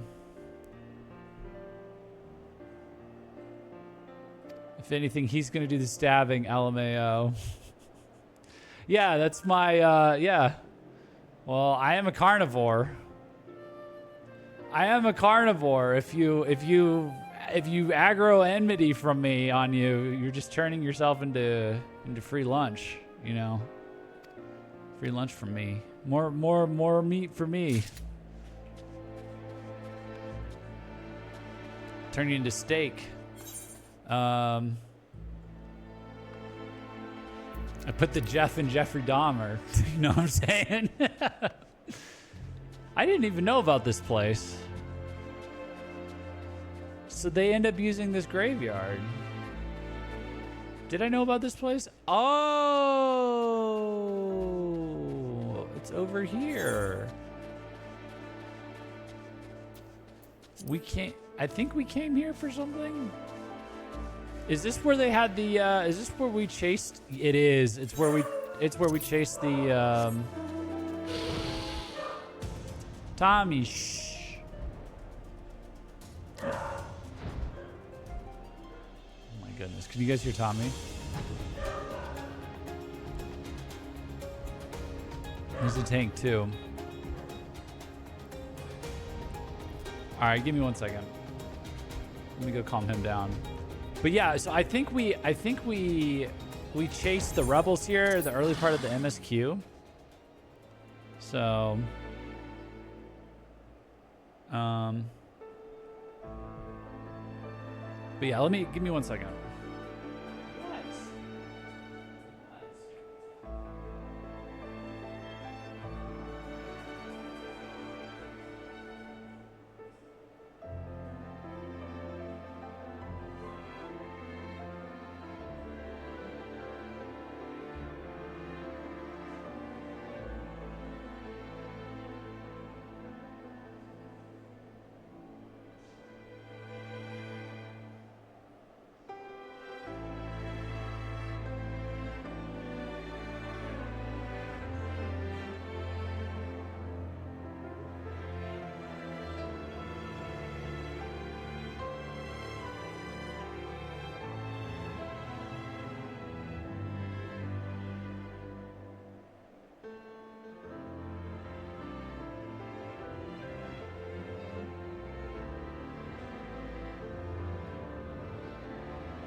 False alarm. I don't know what he's barking at, but okay.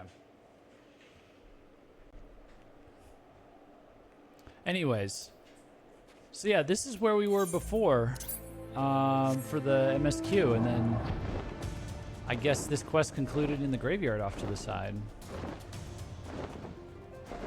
That's cool. I think that's my favorite, along with Alchemist. So far, a lot of these are like trying to teach you a lesson or something, and I like the more earnest story, I think, you know, or they're like trying to make a point. Some of these are making a point a lot more than the MSQ was like making a point. Like they're like the leather working one. We'll see how this one ends next, but it's like, oh, I want to sell them equally to the nobles and the poor people. It's bad that there's rich people and poor people. It's like, yeah. I get it. But I like the earnest character story. The father reclaiming his, you know, back in reality, or like the botanist that's like, you know, the seeds and the borders and the, oh, I'm worried about war because I like plants. And it's like, yeah. Okay, but back in reality, there's this earnest tale of this father who's lost his house's fame due to the mistaken, you know, shameful, you know, due to the misidentification of his father's shameful death, and he wants to reclaim it by killing this dragon, and his son doesn't want him to, and then he finds out that actually his father died a hero, and it's just they thought he was killed by monsters, you know. So How about that Goldsmith one though? Lol. That one was just out of left field, but that was great. So, okay. Tommy, you know who that is. Okay. Well, this is just gonna disrupt the show now. All right, I'll be right. Give me 1 second. I'll be right back.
Okay.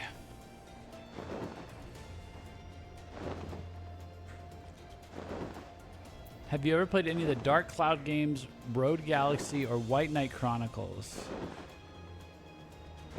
No, I don't think so.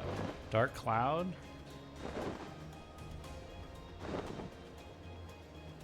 No, I haven't seen this. Rogue Galaxy? Let me see. I'm trying to see if this even looks familiar. They look cool. They'll look cool. White Knight Chronicles. Oh, by level 5. Okay. Oh, I think I saw something about this.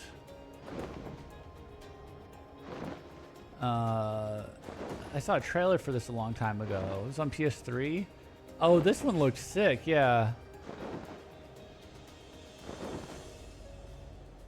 I'd like to see that studio return to those kinds of games. They were fun, had their flaws, but fun. Rogue Galaxy and White Knight Chronicles 2 are amazing games. White Knight Chronicles 1 and 2 were on PS3, but 2 includes one with a lot of major content fixes. Oh, nice.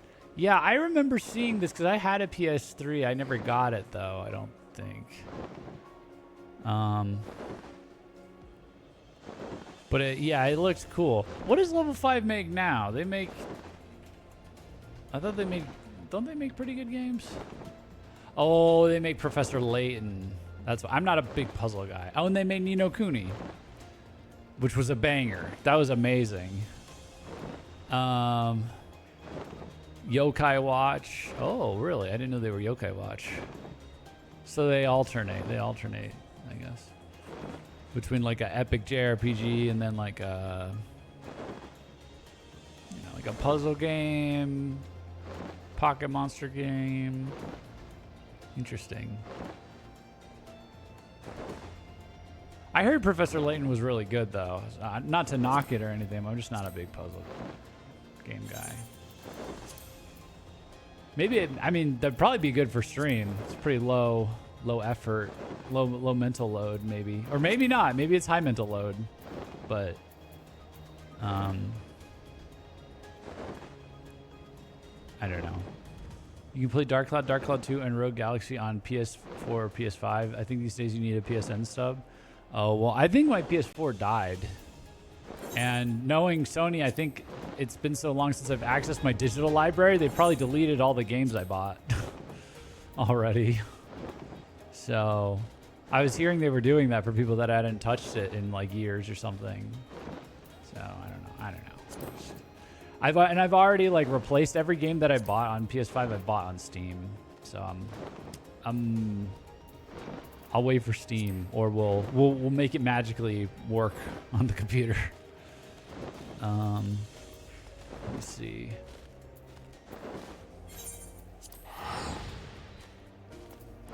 So we've got 3 more left to do. It'd be a lot of reading, I'd say. Which one, Dallin? Have you played any of those?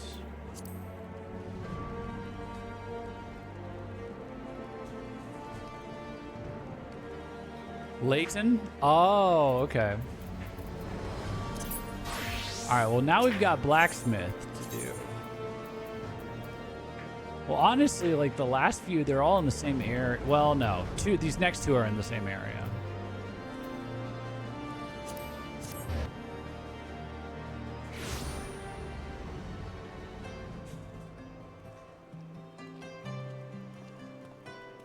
I didn't touch it in 7 years and they never did nothing. That's just what I heard. But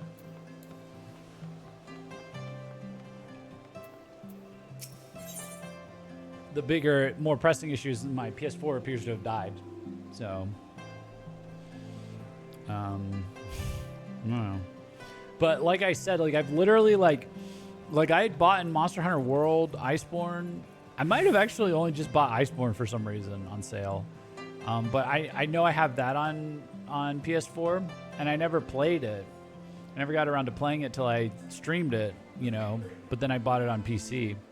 So like a lot of those games, like I was buying some Final Fantasies on there. Like I played 7 Remake on PS4 originally, and then I bought Remake Integrate on PC. So a lot of those games I've just bought again on Steam because they've slashed the prices so much. It was like, yeah, I'll just pay $20, just have it on my preferred platform now. So Freeman Dane seems a bit more driven than normal. The blade that was broken. This one's kind of an interesting one too. Like her what is it? Her father died, and her whole house. She's lost her whole standing as like a noble. So all of her employees have quit because she can't afford to pay them or anything, except for the most loyal one. And she is trying to win back her honor by participating in an upcoming Knights tournament. And she's like this really tiny girl that just is able to somehow just like fucking level these other guys. So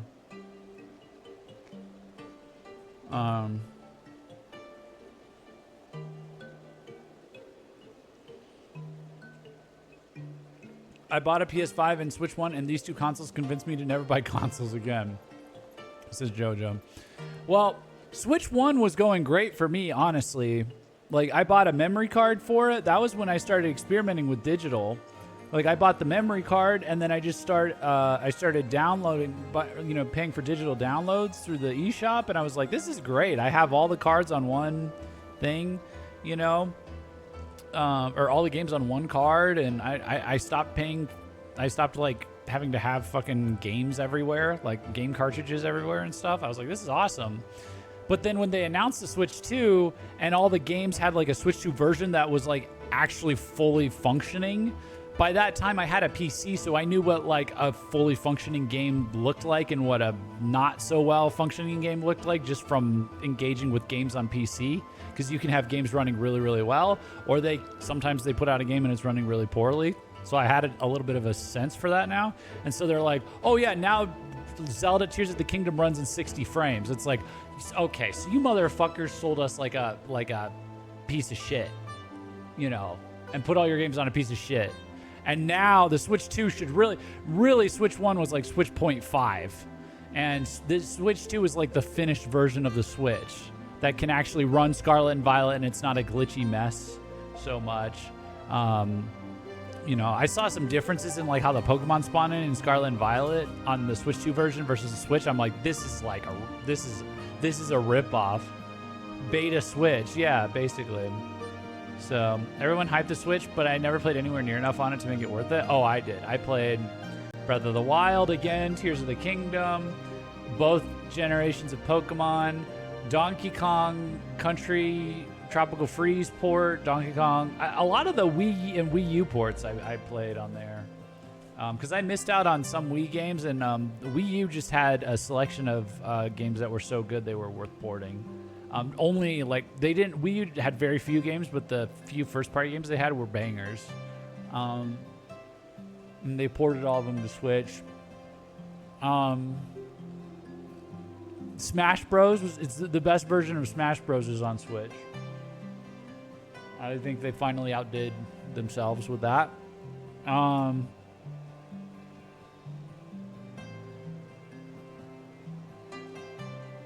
But I'm pretty sure the Switch 2 is the Japanese Switch, not the finished Switch. Ha ha ha ha. Hardy, hardy, hard. Finished, complete Switch.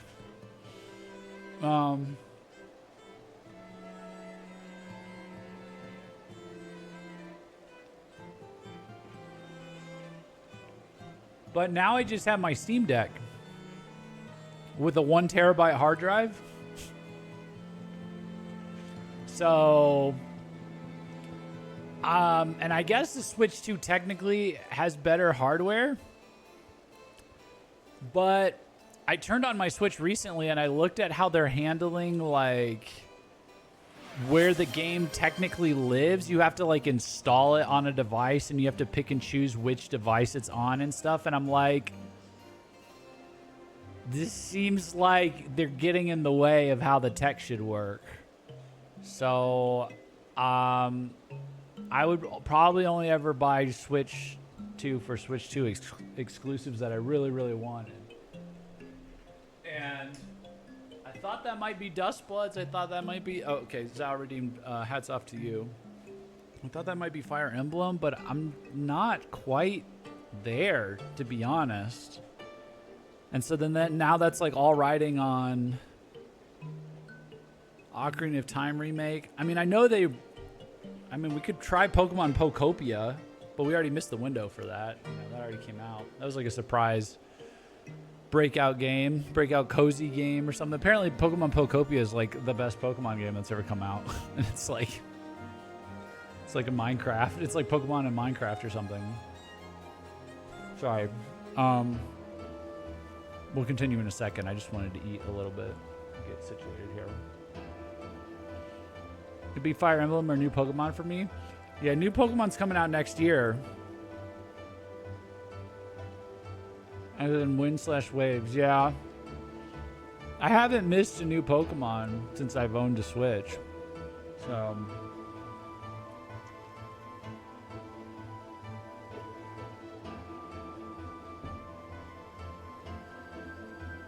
I might need to play it. We might need to stream it. We might need to return. The channel originally started with Scarlet and Violet. It was one of the originals. All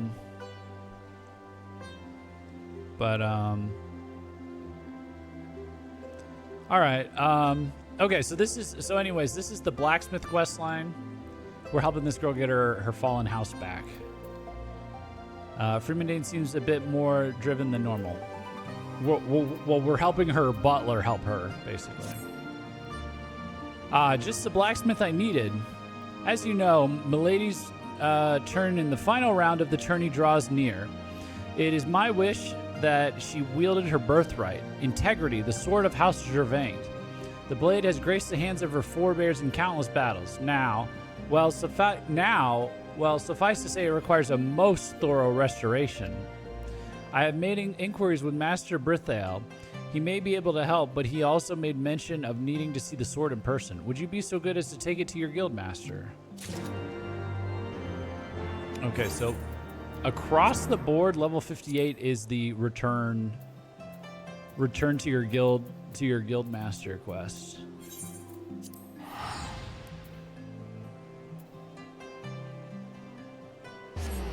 Like, I'm pretty sure every single one has done this at the level 58 quest. Ethernet.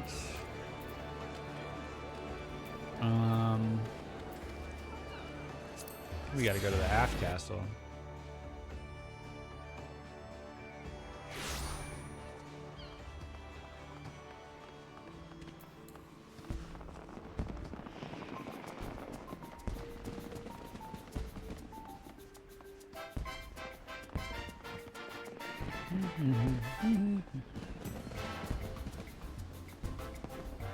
Boom. Boom, boom, boom, boom. Jeff, I was just wondering when my favorite ladd'd show up. Did you bring integrity or whatever House Gervant or Gervant was calling Gervant was calling it?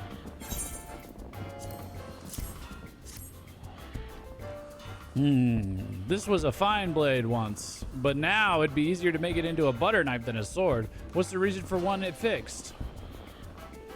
Well, it's their house thing.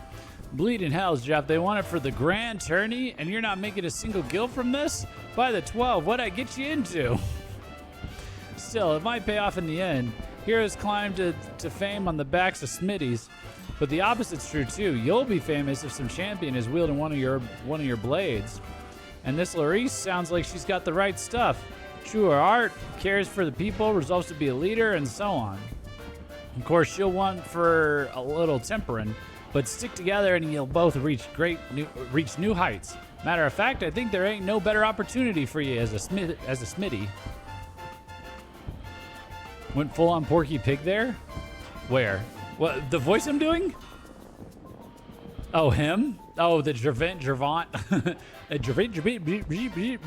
That's all, folks. Yeah.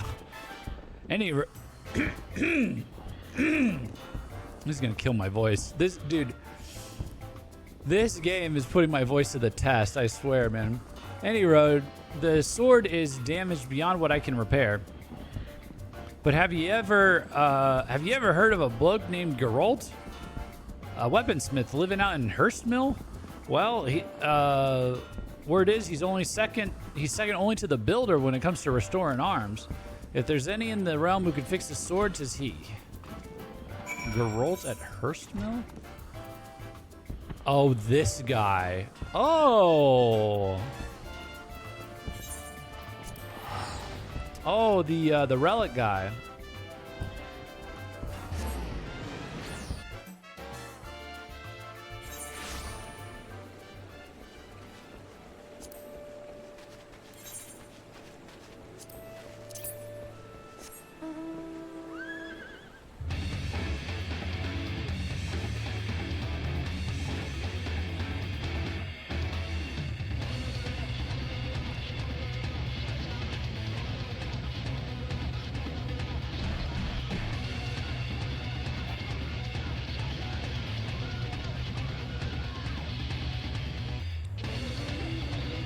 Dylan, for your benefit, by the way, this is the boss music that plays for the fight against Titan in this game. To summon Titan, they have him, and they just have an in-house FF14 band that makes that made this song. They're saying bow down, Overdweller, over and over, because they were like under the rock, that people that were summoning him. It's like the Primals goes crazy live. Yeah, they're called the band's called the Primals, which is what all those summoning guys are called when they're summoned. Oh, that rules. Yeah, it totally rules. You can look at. I think you can look it up. I forget what it's called. What's it called? Under the If you look up the primals on YouTube, it's like under the something. They made a music video and everything. They just made like J Rock or J Butt Rock for this, for that theme.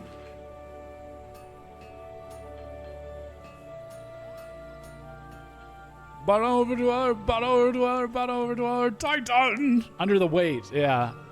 I've heard of them only because they did Omega's theme too, I believe. Yeah, they did this first. This was like one of the first things they did, I guess. Holy hair. All right.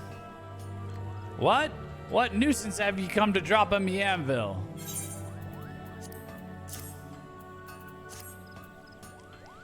That sodden hunk of rust? I ain't touching nothing that ain't kettle shaped for the next moon at this rate with all the orders I got. Drake, deal with this.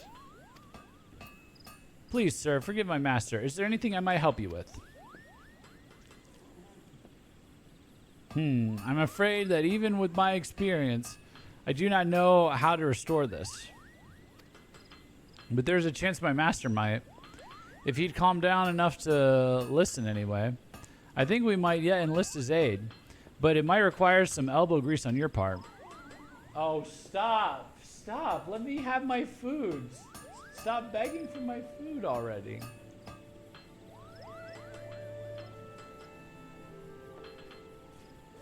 Do you hear him? Do you hear him?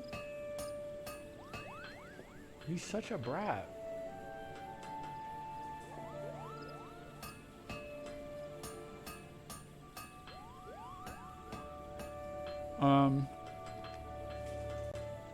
The craziest part of watching the Primals live was Yoshi P doing actual metal screams for one of the Dawn Trail songs. Oh my gosh. They have so much fun with this game, don't they? Moneylenders recently took my master's favorite titanium lump hammer. If you were to make him a new one just as fine, it might improve. So he's in debt? The legend is in debt? If you were to make a new one just as fine, it might improve his disposition. At the very least, he might stop throwing half-finished kettles at me.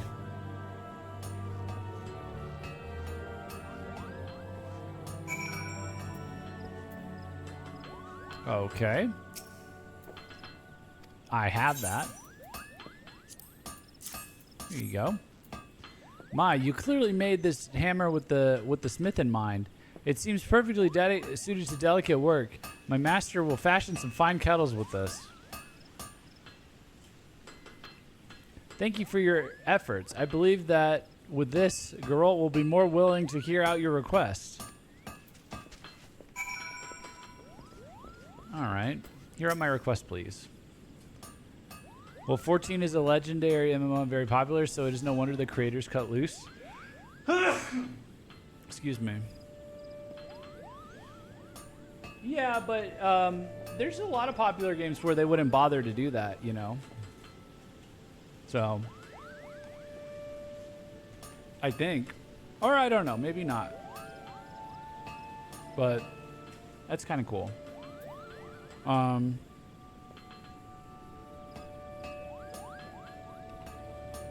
I heard what you did for me, so come on, show me the sword. Now, I ain't got all bloody day. If I am mistaken, and I rarely am, this is an adamantite blade. Pure, too. Whatever smelting technique the ancients used got it purer than most modern smithies could. And you're asking if it can be made battle-ready again? I'm afraid it ain't possible, lad. Can't be done with that sword, and that's that. But don't toss it just yet. The hilt's special, a reliquary, means there's a saint's bone or something inside it. Reckon this sword is a treasure because of that. So what happens if you forge an adamantite winglet in the exact shape and size as the original and enshrine the saint's remains in that? Aye, that's what you'll have to do to remake this integrity. Oh, okay. Got it. There's a bone from a saint in it. Cut loosing is always fun. We only live once, or everyone is led to believe. Yeah.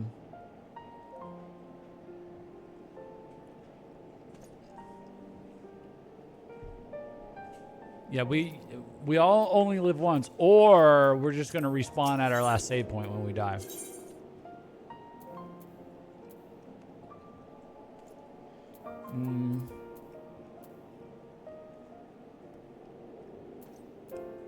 Let me see here. Joe Crow's again.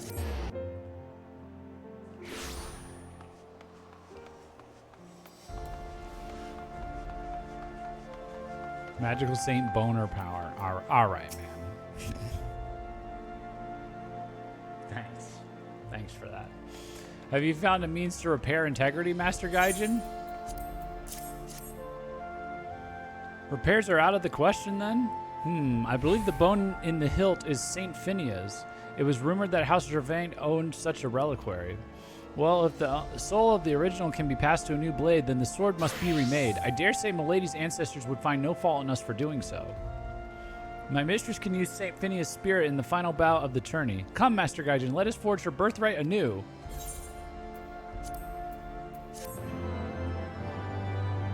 There's some very fun videos of Soken going wild on the dance floor at the Fan Fest. Nice. All right, this is the last one for Blacksmith. Freeman Dane's eyes are alight with hope. Master Gaijin, the final round of the tourney has begun. Milady has won 6 bouts with ease, and those who dismissed her skill as mere luck have eaten their words. The crowd is in awe of her strength and fury. Why, I've even heard it said that she is Saint Phinia come again. The comparison is well merited. Milady's sword arm is excellent, but she wins because she is relentless. Even brave contenders have forfeited from fear. It's like a Joan of... Are we helping out this game's Joan of Arc? Now, however, she stands with 8 others of equal might. I fear without integrity... She stands with 8 others of equal might. I fear without integrity. Please, my friend, forge anew a fine host for the sword. An adamantite winglet, I believe you said. All right. I've got it already, but let me show you what this was.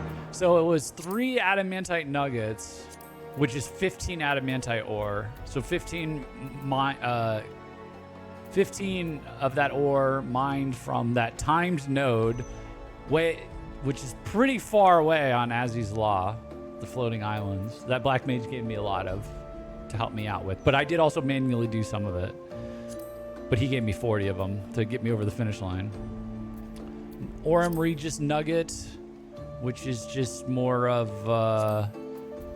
Aurum Regis Sand. I think gold ore is a timed node, isn't it? Yeah, it is. Son of a bitch. And then birch lumber. This isn't, I mean, we already learned about birch logs from the gathering, or from the botanist quest line. And then, what was the last thing? Oh, it was more, I think it was more scale glue. More scale glue again. The scale glue really got to be a pain in the ass. So I now have a new ring that is completely worthless. Nice. Just finished the archer hunting log. Ooh. You're really training up archer from scratch, huh? Is it done, Master Gaijin? Has the new host for integrity been forged? Aye.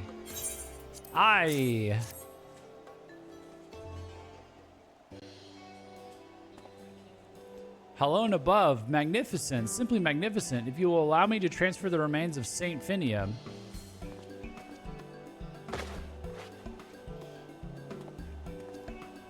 There. A relic and reliquary reborn. A relic reborn, you might say. A reliquary reborn, you might say. A realm reborn, you might say. Freeman Dane, of all the times to... Jeff. Weaponry? Fury, take me. You remade that rusty sword? Out of the kindness of his heart, milady. It is a masterpiece, is it not? And it is yours, free of charge. The blade is blessed. The hilt is a reliquary of Saint Phinia, and bound within the prayers of your ancestors, no doubt uttered during pitched battles. When you wield this blade, all of House Gervain walks with you. Allow me to present integrity. May it carry you to victory this day.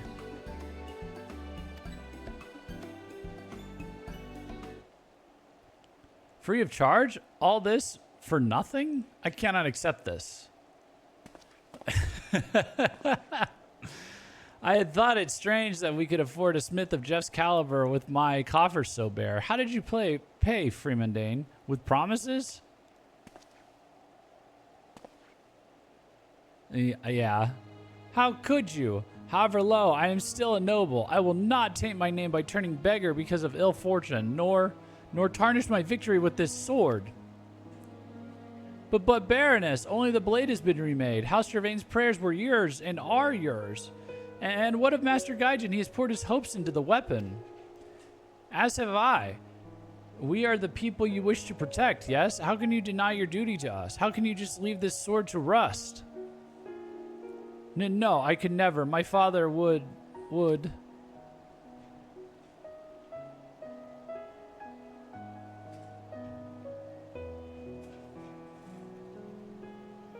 You have the right of it. I will be proud to wield integrity, but I will offer you recompense, Jeff.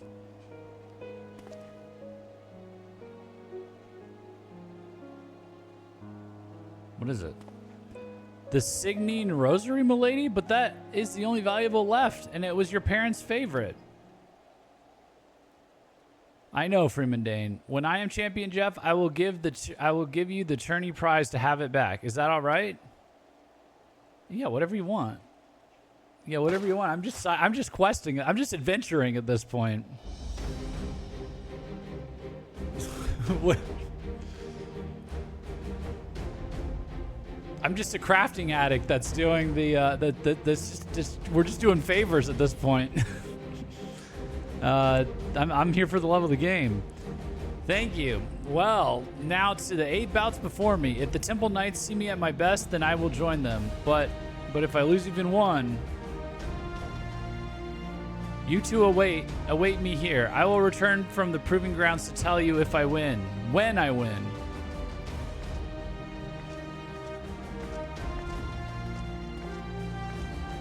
I've never seen her so unsure. She needs our support. Your support. My fretting will only cause her greater worry.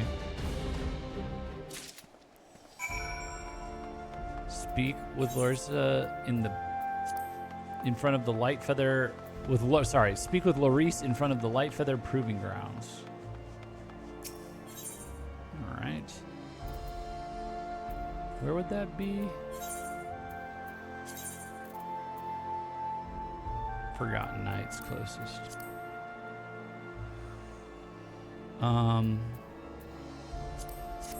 Just curious, did you move to Lamia or just a visitor? I moved to Lamia. My new home is in Lamia, so if you're thinking about moving, come move to Lamia and we'll start a free company. I have one person. I think Listella is ready to start. And I think I need one other person to start a free company in Lamia. But we'll worry about that in a week or two.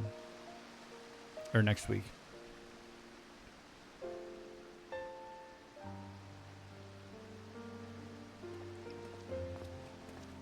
Why Lamia? Just wondering. I had been using it before to play multiplayer with people. It was a good place to queue. And also, I did a poll, and the most people in the in chat are on Lamia.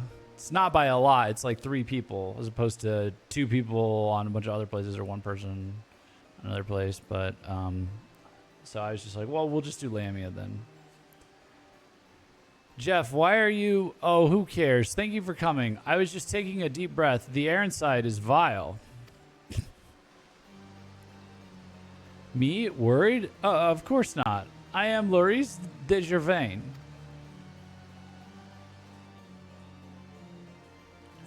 Never give up. Never give in. As Father said, lead by example. No weakness. No faltering. I must be iron, unbending, unyielding. As Father said... He was a good leader, Jeff. I can be too. A voice for the voiceless. I will win.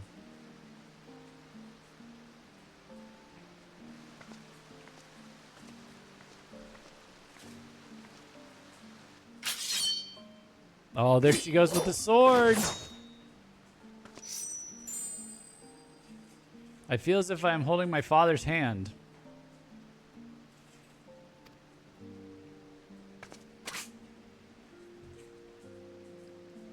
Courage, Larice, courage. Thank you, my friend. I will return with good tidings. Oh, will you stop? Will you stop? Just look at this brat. Look at this brat. Look at this brat under my computer.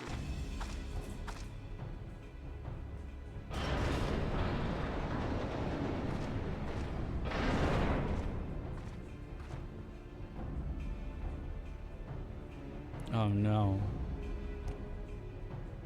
Are we gonna see it? Oh, we're finally gonna see it.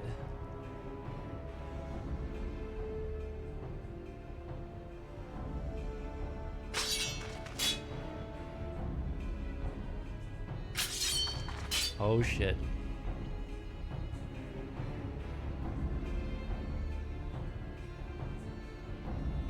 Forward.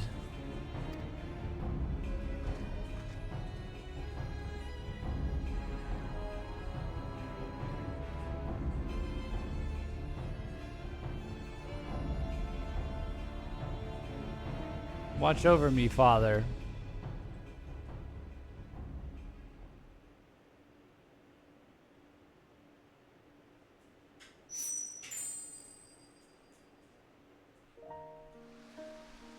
Oh, it didn't show? Oh, we're not in there even. Master Gaijin. I could not stand the waiting. Is milady? Thank you. She needed encouragement. I'm glad you are here to give it. Well, shall we wait for the tidings?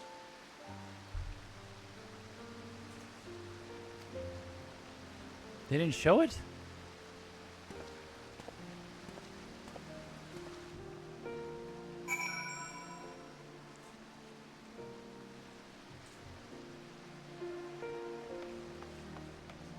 Did you get a paid transfer or a free one?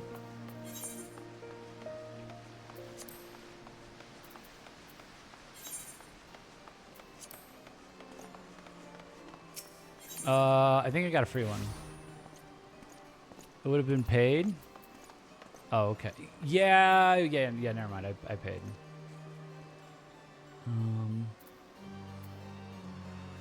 Speak with Freeman Dane. We're back, right? In last video.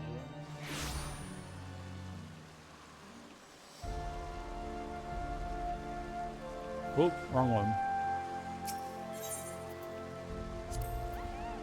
Too close the edge.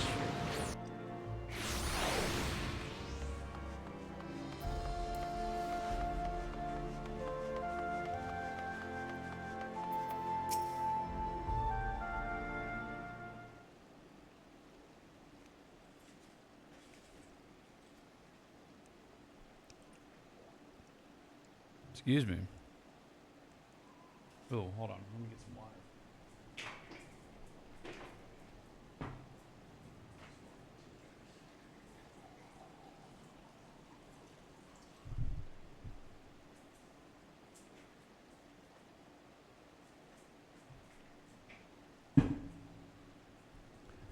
The tourney ought to have ended by now. Where is... Milady, dare I hope that...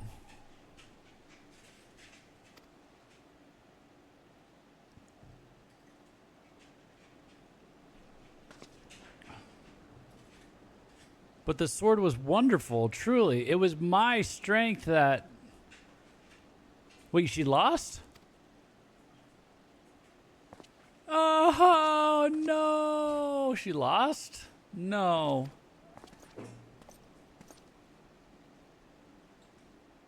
Pardon me, Beardus. The Temple Knights have sent me to find you as you left the arena before the awarding of honors. Should I have stayed, sir? I lost in the first bout. The champion's laurels were not yours, my lady, but you have won an award, that of the most valiant. You faced an opponent who was thrice your size, yet neither retreated nor hesitated. In truth, we thought you would pummel the man to death. None who saw the tournament will soon forget your fury, madam. Sir Handaloop himself was impressed. He wishes to discuss your potential with the Lord Commander. With Sir Amaric? Just so. Sir Handaloop has also asked that you be elevated to apprentice squire forthwith. It is a humble title, but one once held by many of the Temple Knight's finest. Hit the despair emote. He's hitting every emote in the background here. Milady, is this not everything you have dreamt of?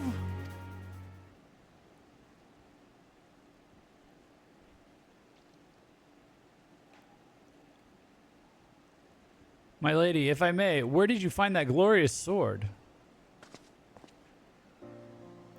Integrity?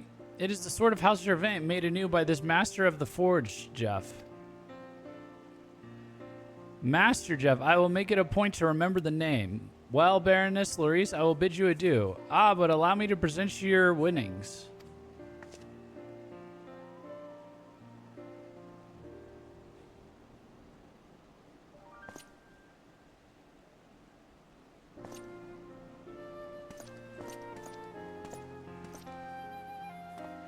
Will it be payment enough for the Signine Rosary?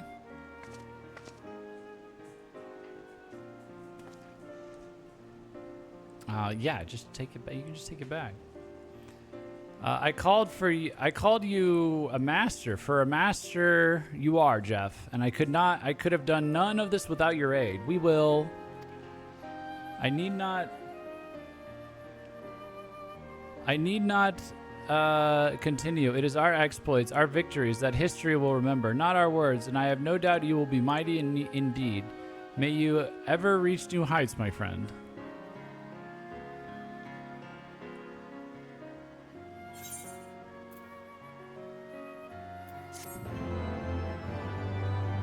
All right.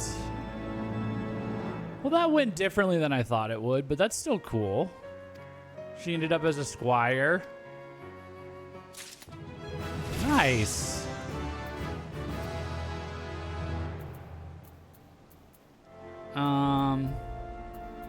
Prudent touch.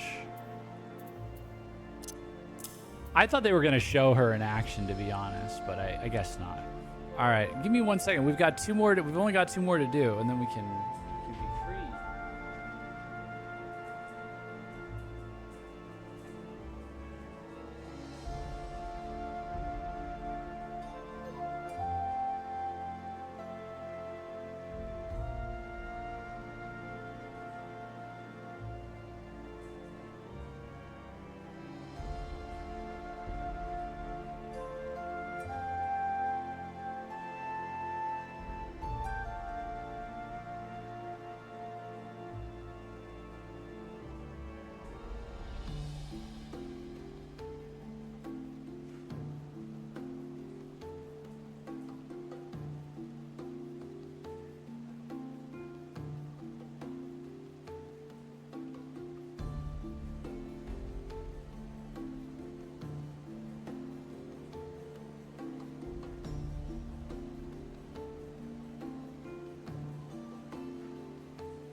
Okay.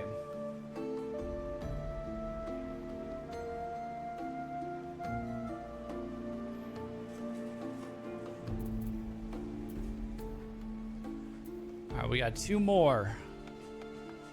One of them's on the street.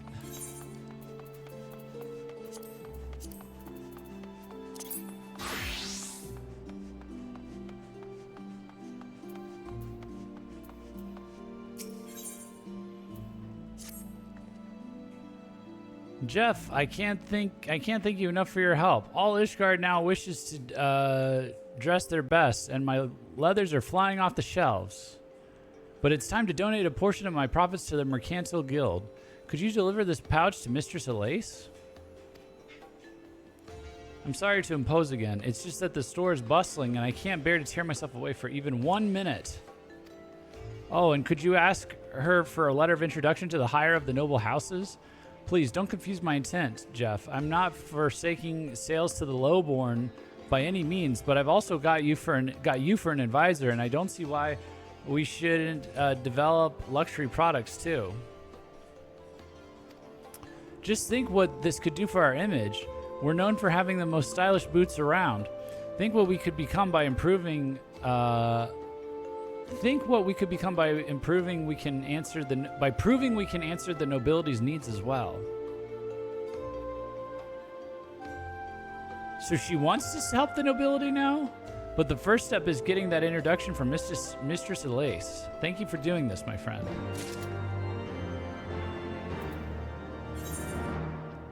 Eld once again passes you the menial task of delivering her contribution to the Mercantile Guild to Elise. However, she asks for you to broach the subject of a letter of introduction to the nobility to sell a new line of luxury goods. Oh. Well, she was really big on selling to everyone.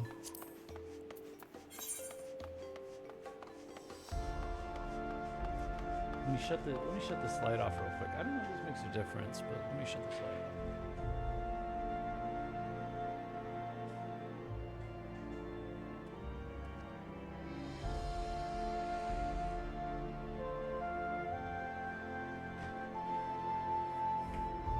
Okay.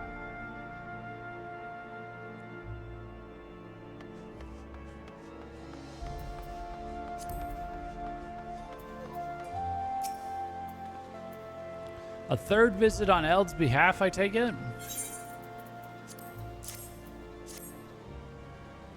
Ah, thank you. In all honesty, I hadn't put much hope in Eld's little venture, but now she's become quite the fixture on the Crozier. Her business has brought a bustle to our market, thanks to your sage advice, I dare say. The Mercantile Guild and I are grateful. If you need anything, name it and it is yours. An introduction? Oh dear, that's the one thing I cannot give. I haven't the slightest notion who among the nobles prizes leather, you see. However, might I suggest seeking Gerhardt's advice? He's long plied his trade amongst the high houses, and an introduction from him would carry weight.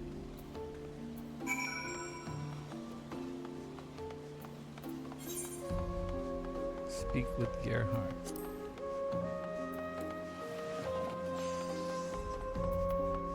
Okay. For Helene's sake, what could you possibly want now? An introduction to the nobility? And I suppose you'd like me to set fire to my wares for all the good it does my business. Why would you think for an instant I'd help Eld?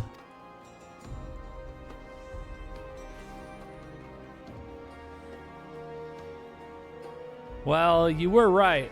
I will help Eld. Happy to do so. What? I'm deadly serious, sir.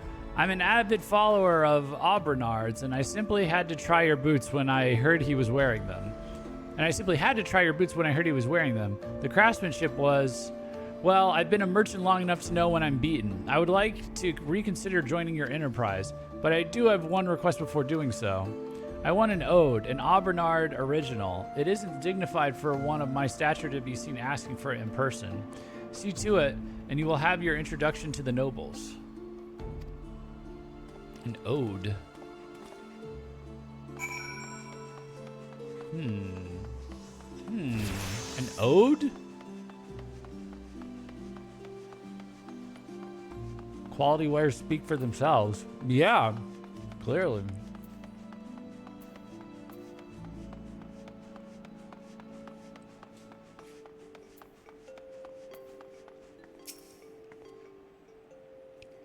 Jeff, I do so love talking to the customers. The stories you hear are...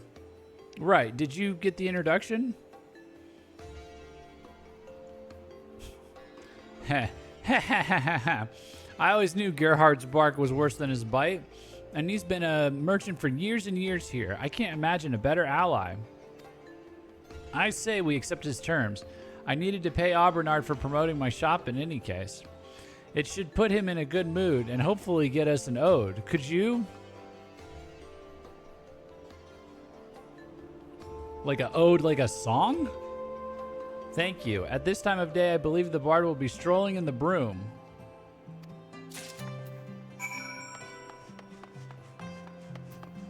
Okay, we're going to the broom.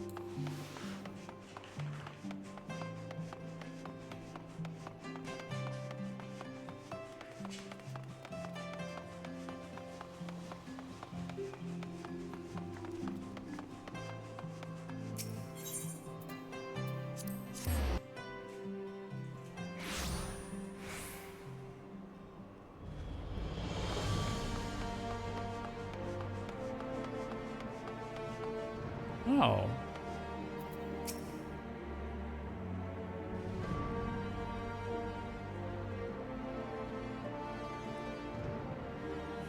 Hello, Jeff. Surprised to find me here? The broom was my home once. Now it is home to my smallest devotees.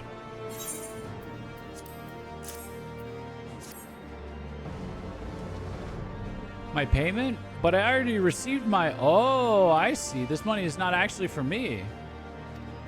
Eld is making an anonymous donation to those in need, a generous one judging by the weight of this purse. She must have known I help feed the children here. Well, rest assured, I will see that these funds make it to Geraldu's hands, and thence to those who need them. Pray, keep this between us. Eld has ambition, but her goal is not Gil alone. Perhaps she wished you know that, and dispatched you here. An ode for Gerhard? Well, I know the man. He comes to my performances early and often. Yes, I think I will pen a little something. Eld has inspired me.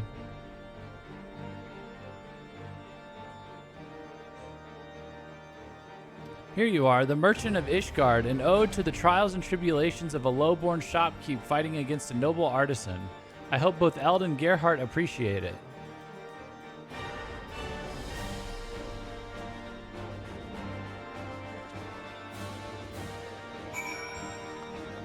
Coin stuffed pouch. Oh, sorry. Deliver the copy of the Merchant of Ishgard to Eld.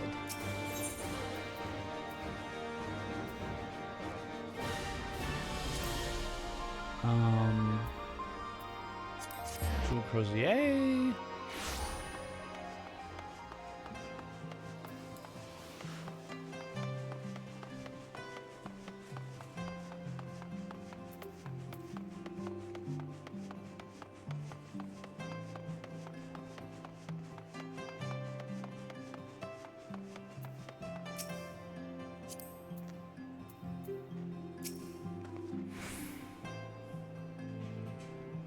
Okay.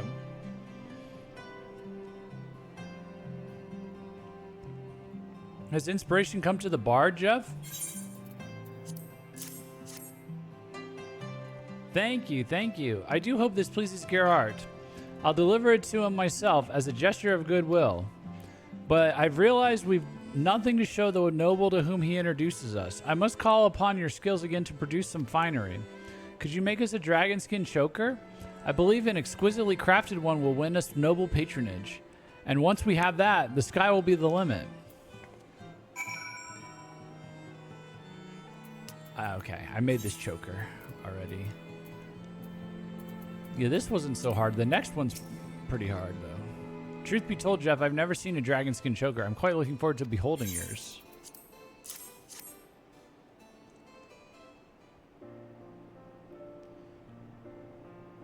This is perfectly gorgeous. Why, the design will impress the most discerning of highborn, and the craftsmanship will thrill the most discriminating. Ah, there you are. That ode is priceless. Really, I'd have given my fortune for it, and I'm a man of my word. Here, the letter of introduction. Thank you, Master Gerhardt. It is very much appreciated. My dear, forgive me for misjudging you. I've heard you learned what it is to be an artisan at your grandsire's knee, and I can see now that devotion drives your own work. Too few have the same spark these days, and it would be my honor to help keep it alight. I've had a word with Elise, and she is likewise calling to support your enterprise, even with coin from the Mercantile Guild's own coffers, if necessary. Now, I have a number of storerooms around the city. They are yours to use should you need the space. I hardly know what to say. Thank you, Gerhardt.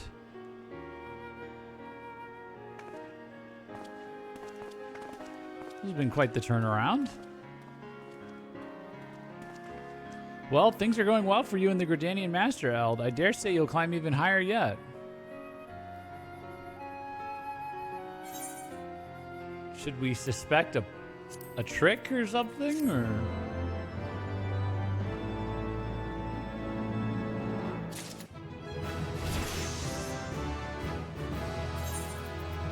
I don't know, but let's let's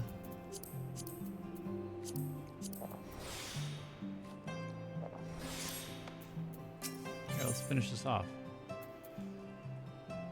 Eld's eyes are shining with ambition. Jeff, my business is on the cusp of great growth. I can feel it.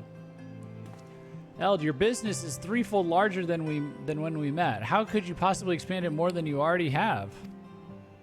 With a commission of great size, armor for the Temple Knights. Until now, the Holy See's own craftsmen made it all, but not any longer. Strange you should mention that, actually. There are calls within the Order to create a more mobile band of knights. They ought to be discussing what armor will let them move swiftly and silently. Aha, if they chose leather, just think the rewards we shall reap. But how did you come to know of the inner workings of the Order? For that matter, why do you spend your every free moment here? Who are you, Master Ortifauchel? Sir Ortifauchel, if you must know. I'm a Temple Knight, a currently homeless Temple Knight. What? My wife, kindly soul that she is, threw me out. Even that leather bag did not soothe her savage temper. So I've taken a cheap room at Cloud 9 and wandered the town by day. Which is partially because I am charged with supplying the Order. I've been looking into leather armor and have heartily suggested it, but I'm alone in saying so, and my voice carries a little weight. It's customary for the Order to armor itself in plate and chainmail. Simply put, no one will give that up in favor of leather. But the wood whalers in the God's Quiver have long used leather armor. Surely that is proof enough of its worth. Well, I'd anticipated some opposition. I drew up a letter to ask Guildmaster Gaeva's situation on selling armor. Can you take it to her and explain the situation, Jeff?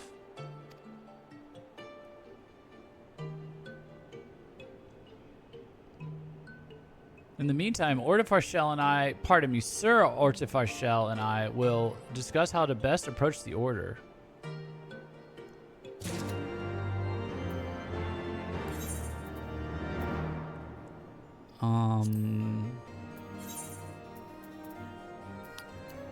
Let's go here.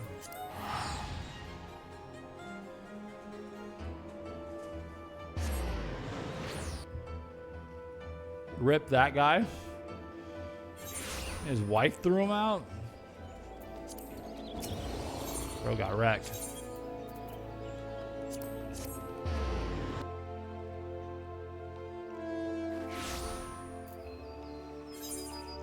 This is the last quest, right?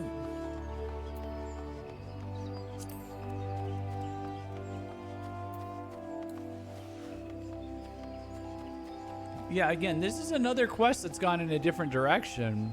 I mean, it's fine. She seems to have abandoned her ideals, is all.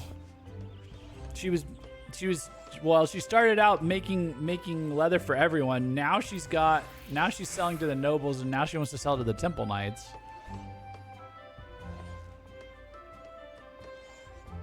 I don't know. I thought there was like a big moralizing start to this, and now we'll see how it ends. Yeah, she's selling to everyone. Oh, okay. So it just ends with her selling to everyone. I didn't know if there was going to be like a, you can't sell to everyone or something like that. Jeff, I haven't heard a peep from Eld or you. I take it the two of you have worked out a deal? Well, it sounds as if you've used your time well enough, and getting a commission from the Temple Knights would be a feather in Eld's cap.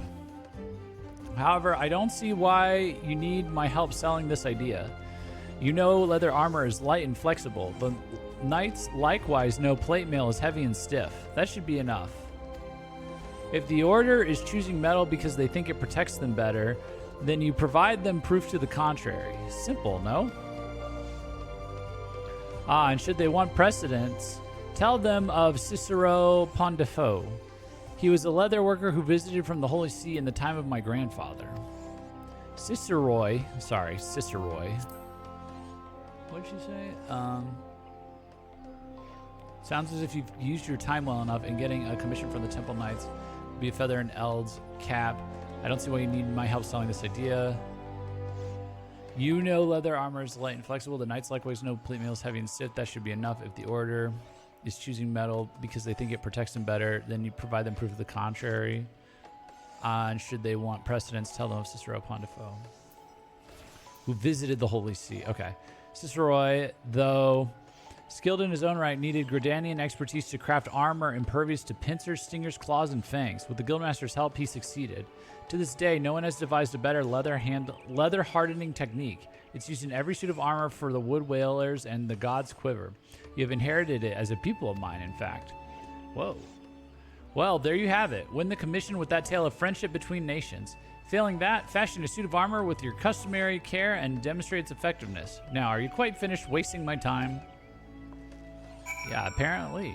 I guess we're finished. Everyone deserves good quality goods. It's true.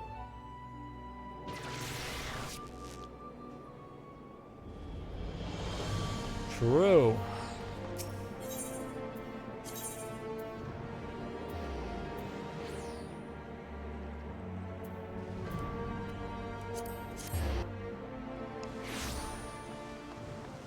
It doesn't have to be luxury quality. Yeah, I guess. I don't know. Some of the plots on these, they just kind of fizzle out. But that's okay.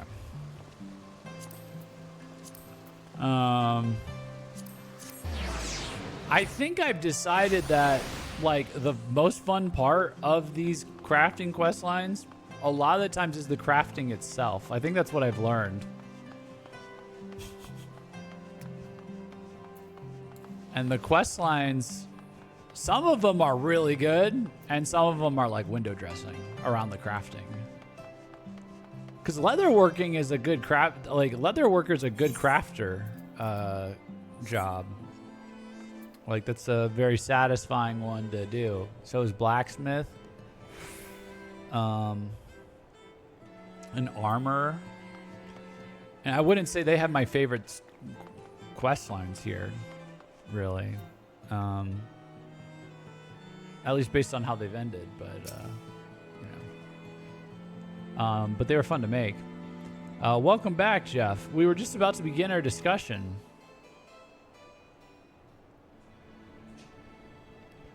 I raised the issue of leather armor with the other knights, but not a man among them will give up his plate mail. Moreover, someone brought the same idea to the Order years ago, and it was dismissed on the basis of tradition.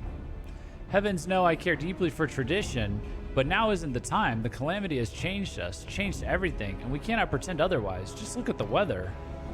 A good point, Gerhardt. It's cold now, and like to get colder. Wearing woolen tunics underneath plate mail is a cumbersome affair.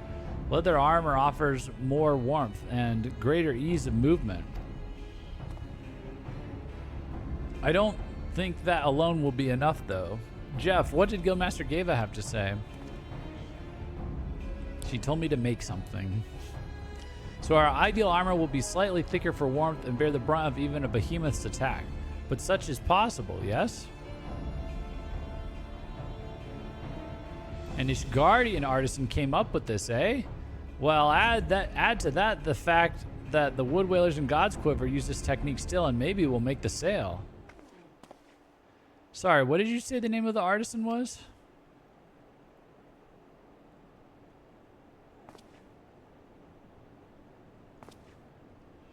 Circeroy Pondifo? Good heavens, Eld's grandsire. Oh, it's her grandpa. I've seen his name in our records. He was the one who brought leather armor before the Temple Knights and left for Gridania after being turned down. We must get this commission. My grandsire left me little, save one set of designs for leather armor. They've always been beyond my skill to craft, but I dare say you could manage it. You know the technique he spent his life perfecting, Jeff. Please, use it to fashion his chivalric long coat of aiming. I have a feeling this will be a sight to see. Oh, that's the twist.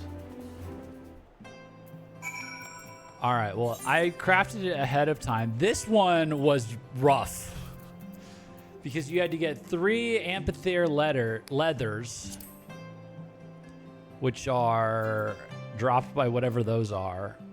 Chimerical felt, which Chimera Mane, Fleece, Natron. So that's, I think this is, can you gather this? No. So that's 2 drops just on that. And then Aurum Regis Nugget, which we went over, 2 of those. Grade 1 Dexterity Dissolvent, which is an alchemy thing. And that used Deep Eye Tears. I ran out, I had to buy more. Because there were several things that needed Deep Eye Tears. And then Dawnborn Aether Sand. I don't know where this was supposed to be. I just had to buy it. And I didn't have it. So, amphitheaters are south of Zenith. Man, that code is a pain in the ass. Yeah, this was a real pain in the ass. Dawnborn Aether Sand you get from Ethereal Reduction.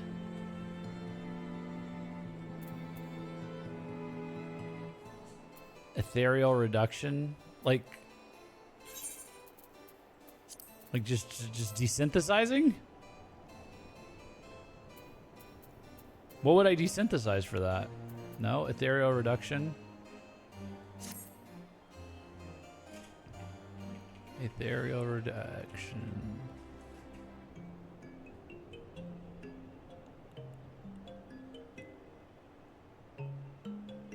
Allows the player to break down collectibles into crystals, clusters, and rare materials called Aether Sand. Oh.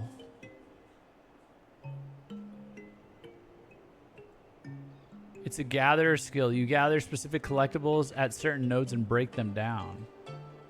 Oh, we skipped that then. I tried gathering a collectible last night and I failed. Damn, we're gonna have to figure that one out. So you were like, to do this without the market board, you would have really been, this would have been a real pain in the ass. Welcome to learning collectibles. Do they continue this in Stormblood or did they like adjust it? I saw people posting online stuff like crafting in Heavensward wasn't so good and they something, you know. Do you notice it's specific collectibles? Yeah, that too. Yeah, it's brutal. I don't know. Does it continue into Stormblood like this?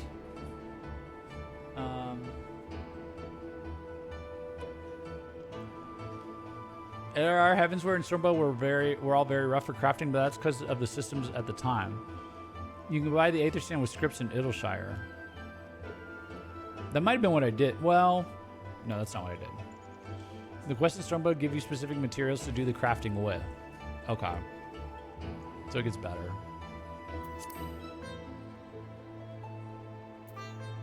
Okay, here, let's turn this in.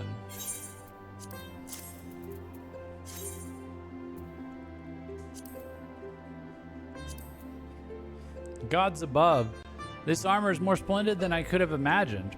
Every stitch is precise, precise, and yet it has the same sense of warmth as my grandfather's work. He was praised as genius, so revolutionary were his designs. But he had no sense for business and died having never lived up to his potential.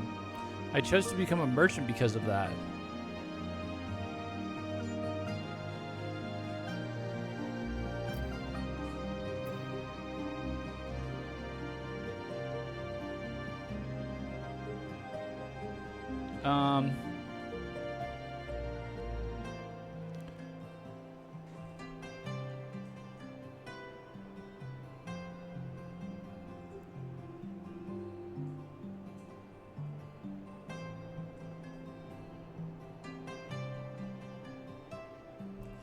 I chose to become a merchant because of that. Sorry. Gods above, this armor is more splendid than I could have imagined. Every stitch is careful, precise, and yet it has the same sense of warmth as my grandfather's work. He was praised as genius, so revolutionary were his designs. But he had no sense for business and died having never lived up to his potential. I chose to become a merchant because of that. Quality and craftsmanship are important, but they mean nothing if a product never reaches the customer. I'll never be as equal as a leather worker, but I can serve the people in ways he never could. My dream is to shop in every town, each delivering fine goods to those who need them. And I can only do that if we succeed today. Come, let us go before the Temple Knights and triumph where grandfather failed. They will receive us at the Light Feather Proving Grounds. I will go ahead with Sir Ordefarchel. Meet us there, my friend.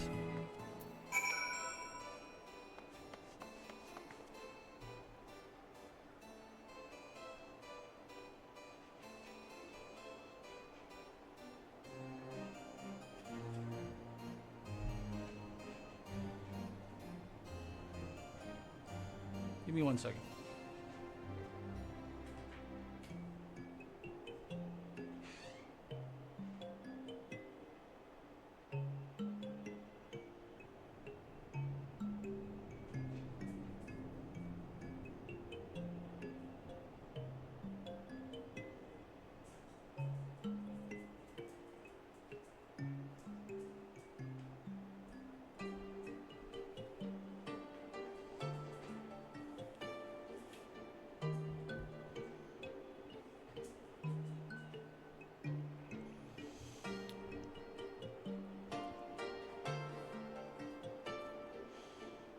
That also means you can't cheese shit with high quality materials. What do you mean cheese? Oh, like buy them or something? Like you have to craft it yourself, but they give you the stuff to... I like that. If they give you the stuff to craft with and you just have to be... You start from 0 quality. Oh, I see. No, I still kind of like that. That's more... I don't know. We're back more in the spirit of the game with that. They give you unique materials to craft the item with. There are no high quality materials, etc. Yeah. So then, like, if your skills, if your gear's not high enough, you're just kind of screwed. You gotta improve your gear, and you gotta think about your build and play the game. I like that. I think I'm in favor of that.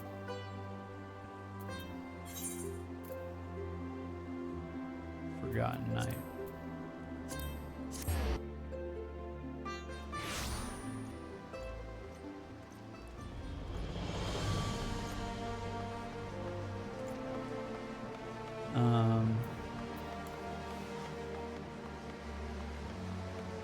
Ortefarchel. Not bad on me, eh? Now let us see if we can't sell 100 sets to the order. Oh, that's what it looks like? Nice.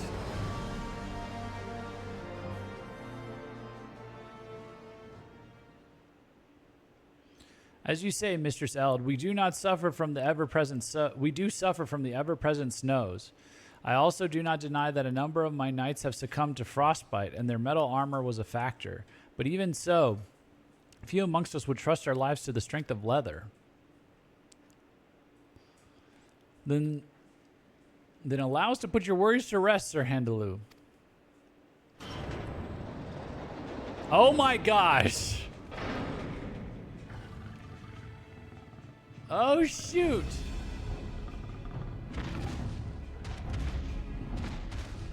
Look at his face. No! Whoa! Well, that's one way to test it. There he is.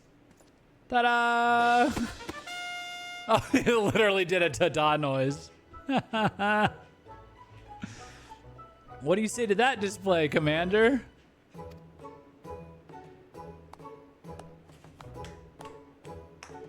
Mayhap there is merit in leather armor after all. I think it would serve well for scouting and stealth. Oh no!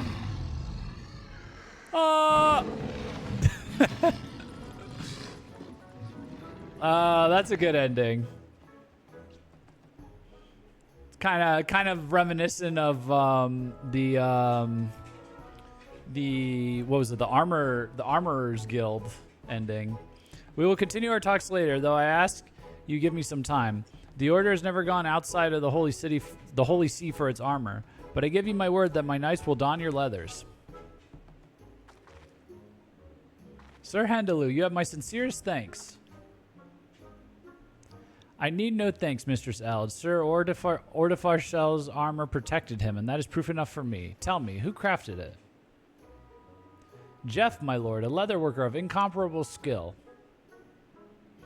I had not known you were so skilled an artisan, sir, but great talent must never go unrecognized. I will personally see that it does not.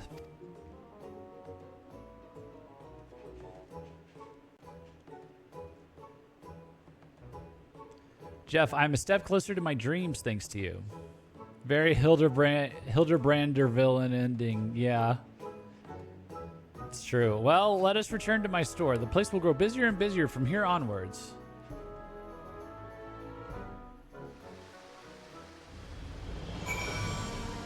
All right.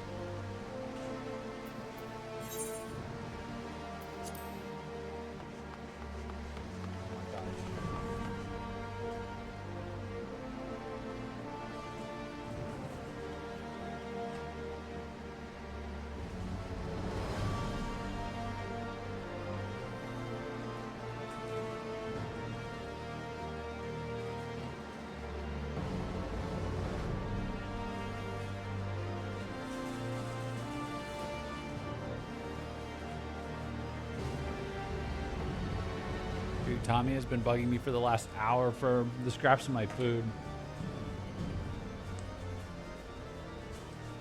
I severely regret bringing my food here. I say that was a retarded but effective display. Yeah, exactly.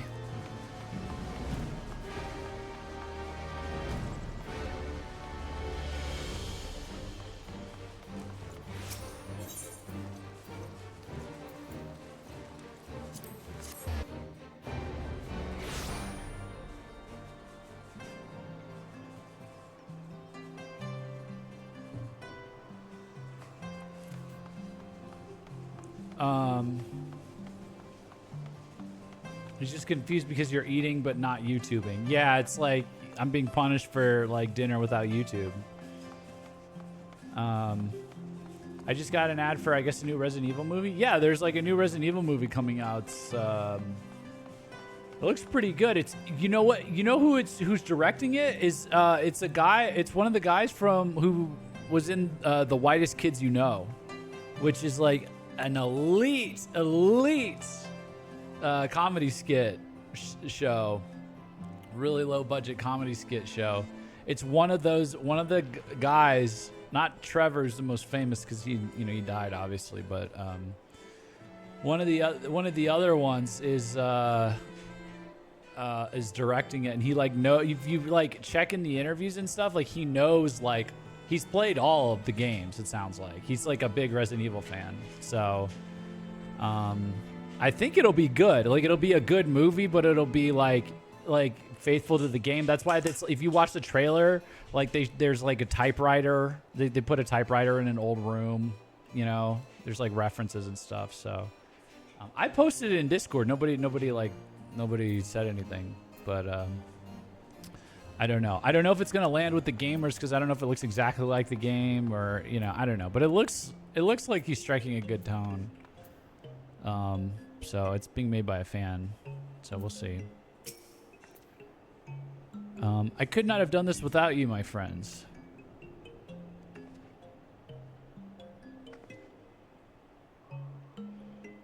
But what a strange chain of events. Eld, your grandsire, ventured to Gridania, where he planted the seeds of his technique, and the flowers that bloomed from them returned to Ishgard in Jeff's hands. We were fantastically lucky. Perhaps we were, Master Gerhard, but luck means little without skill and effort. That's very true. I have greater dreams for my shop yet, and I'll achieve them only by striving harder. Knowing how hard you strive, my dear, I think I'd better start rebuilding my storehouses as proper workshops.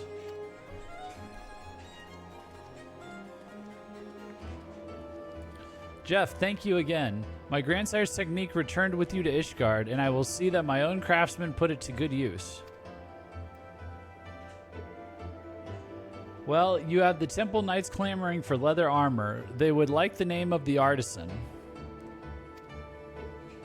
The artisan's name. Why, I have a splendid idea about that. I'm going to build new workshops, and I'm planning to put your name on the signs outside. Just as Feniel is known in Gridania, so too shall your name become a brand, a new standard of excellence. A new standard of excellence, Jeff. Wait, my name? Like it's gonna be called Jeff Goods? What are you buying?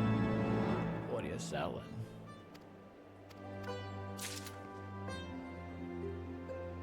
All right, well that just like ended in she did sell to everyone.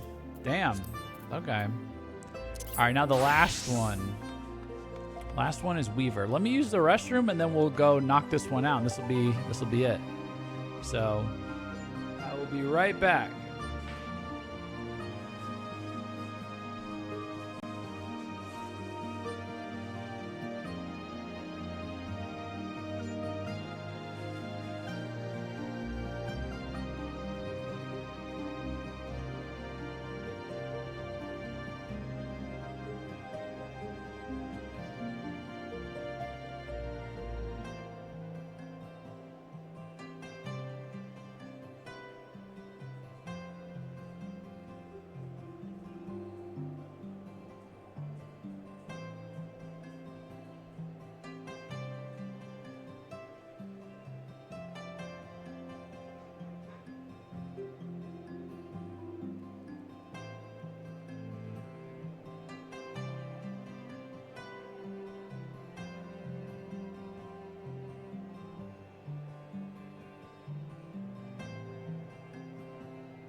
All right.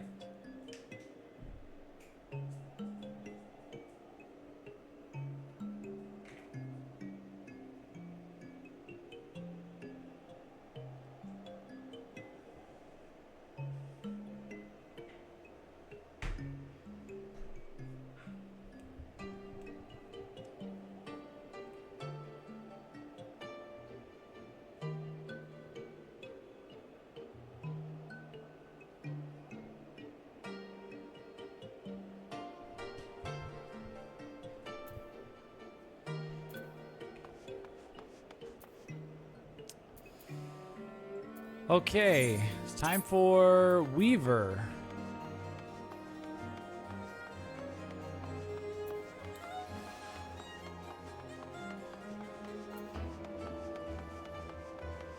Time for Weaver, and then that's it. That's it, we finished. Okay, I think it's near the cathedral, or no, it's near here. This is the girl that's falling in love with her clumsy boyfriend, and she wants to be a surgeon, a chirurgeon, and go die in the war. And her mom is really religious because her husband died in the war, and she's worried she's going to die in the war. And at the end of the last meeting, or at the end of the last mission, her boyfriend came here and she healed him, and they were talking, and then she was like, oh, you got to get out of here before mother sees us. And then we saw that her mother saw her. So let's see. Everill's eyes are shining with glee. Jeff, I have wonderful tidings. House Durandare accepted me as a chirurgeon. I can go with Freeskin now. They're both going to go die together in the war. Some war. I guess, are they still fighting dragons at this moment? Or is this before? This is before. I don't know. Is this technically before the end of the war? In terms of this plot line? Are there residual dragons that they're fighting? This all takes place before the end of 3.0? Okay. Of course, I've yet to tell Mother, but she's been acting strangely. Why? She asked me to spin a wool donation and told me she needed it last bell. So I worked as fast as I could, and I just finished it. I hate to ask, but would you be a dear and take it to her? I ought to deliver it myself, but Freeskin has been training with his master at arms, and I'm worried about him. I'd like to inspect him when he gets back to make sure he's all right.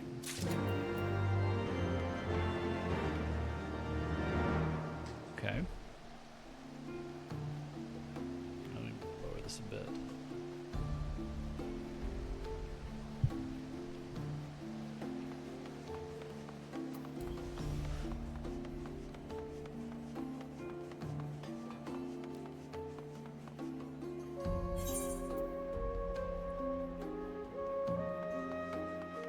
St. Raimondo's Cathedral. It's the best warp point. Looks like.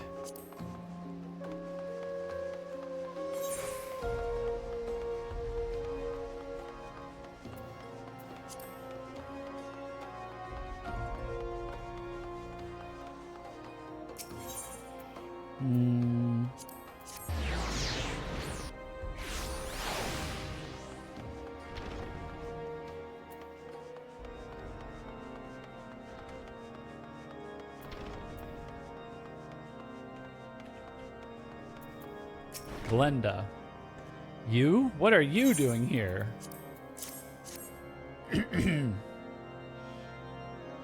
Oh, I had hoped Avero would come herself, but I wasn't expecting her until later. She shouldn't have finished this quickly. Maybe she is improving. Very well. Tell her to make a set of monastic robes. If she can't do it, she will not be leaving the house on these ridiculous outings. I will forbid it. She has everything she needs for weaving in her chambers. And don't you dare make the robes for her. If you sew so much as one stitch, I will be able to tell.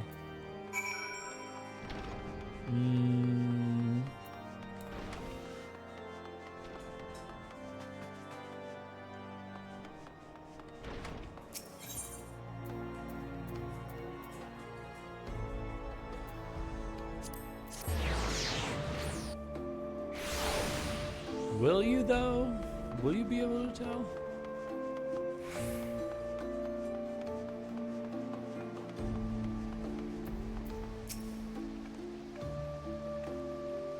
Freskin is safe, though he managed to bang himself up a bit on the road home somehow. Now, what a mother. She wasn't too angry, was she?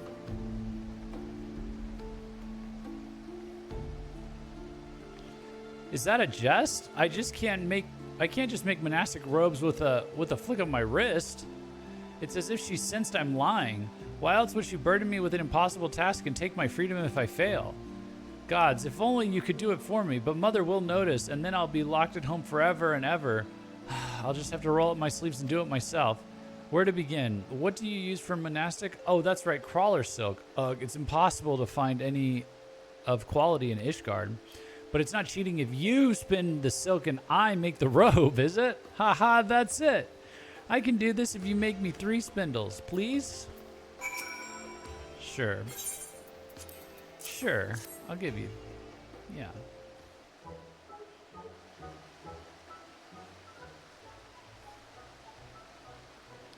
Beautiful. This is exactly what I'd expect from you, Jeff. God's willing, it shouldn't be too hard to make monastic robes using these materials. I'll get to weaving them now. Wait here. I'd like you to look over my effort.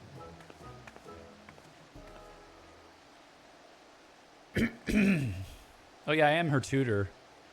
Well, that turned out much better than expected. All thanks to the crawler silk you spun me, I dare say. Averill, what are you doing loafing around here? I gave you a task. Hello to you too, Mother. Oh, and the robes are finished. What? How? Did Jeff make them for you? Are you passing his work off as your own? Don't lie to me, girl. Why, Mother, you wronged me. He did obtain the materials, but I stitched the robes from collar to hem entirely by myself. Thank you. The seams aren't quite even. Very much your handiwork. I'm so happy you're satisfied, Mother. I take it I have your permission to be away from home more often? It's just more pleasant outside, don't you think? Humph. Arrogant girl, you remind me of... Humph. Your father? Is that what she was going to say? What in the world? Oh, who cares? She didn't say no. I've got all the time I need to practice conjuring now. Thank you again, Jeff. I'll call you again for one last request, if that's all right, just before Freskin and I leave. Oh, man, they're really going for it.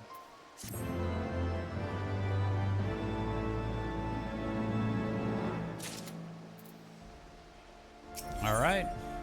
Averill's faces the grim resolution of one bound for war. Freskin and I will be bound for the front lines soon, and I am ready for it. Well, mostly. I have one last request for you, at least for the time being. Could you create me a garment to wear into battle? Mother doesn't know I'm leaving, and I'm not telling her. It's imperative that the clothing be sufficiently fashionable, lest she grows suspicious of my true plans.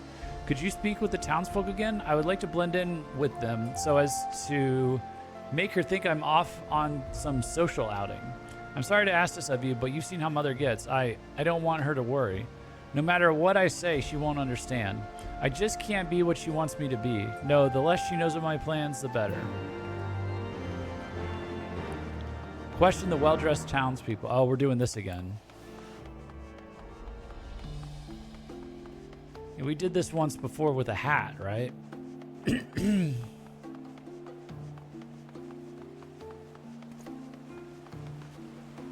Who's well-dressed?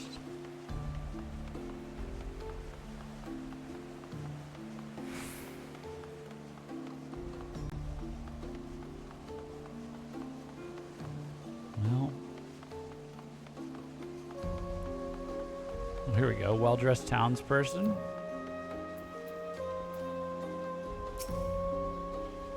My outfit? I'm flattered that you'd ask. This is my finest bliad, and I've paired it with my cavalier's hat. It does seem to be what everyone is wearing these days.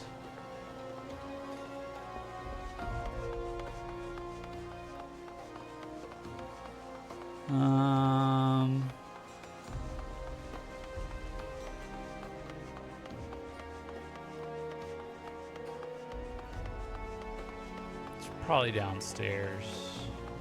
I didn't look too closely.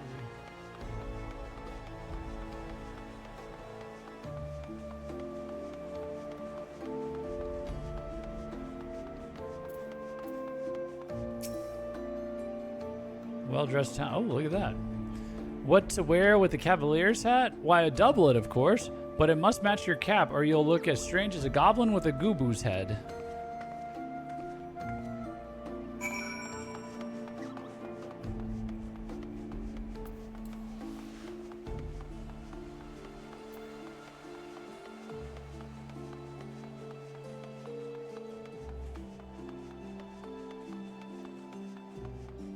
All right.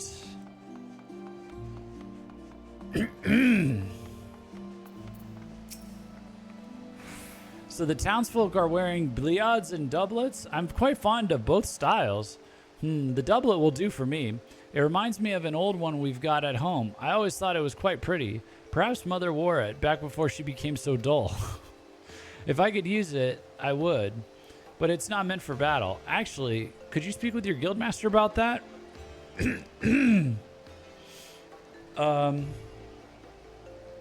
As with my hat, the doublet will need to serve as armor too. Okay. Kicking us back. We gotta go talk to Redolent Rose. Old Redolent Rose here.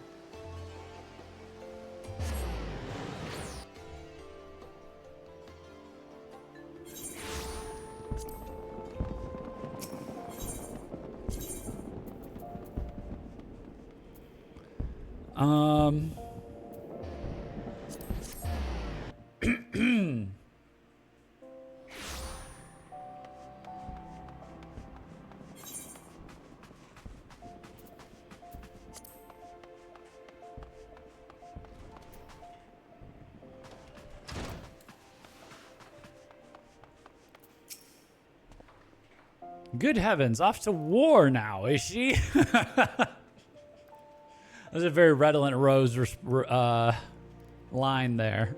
I suppose that is Ishgard's way. It is a pity she... I like how she shares my sentiments. Good heavens, off to war now, is she? That's how I feel. Let me get some water real quick.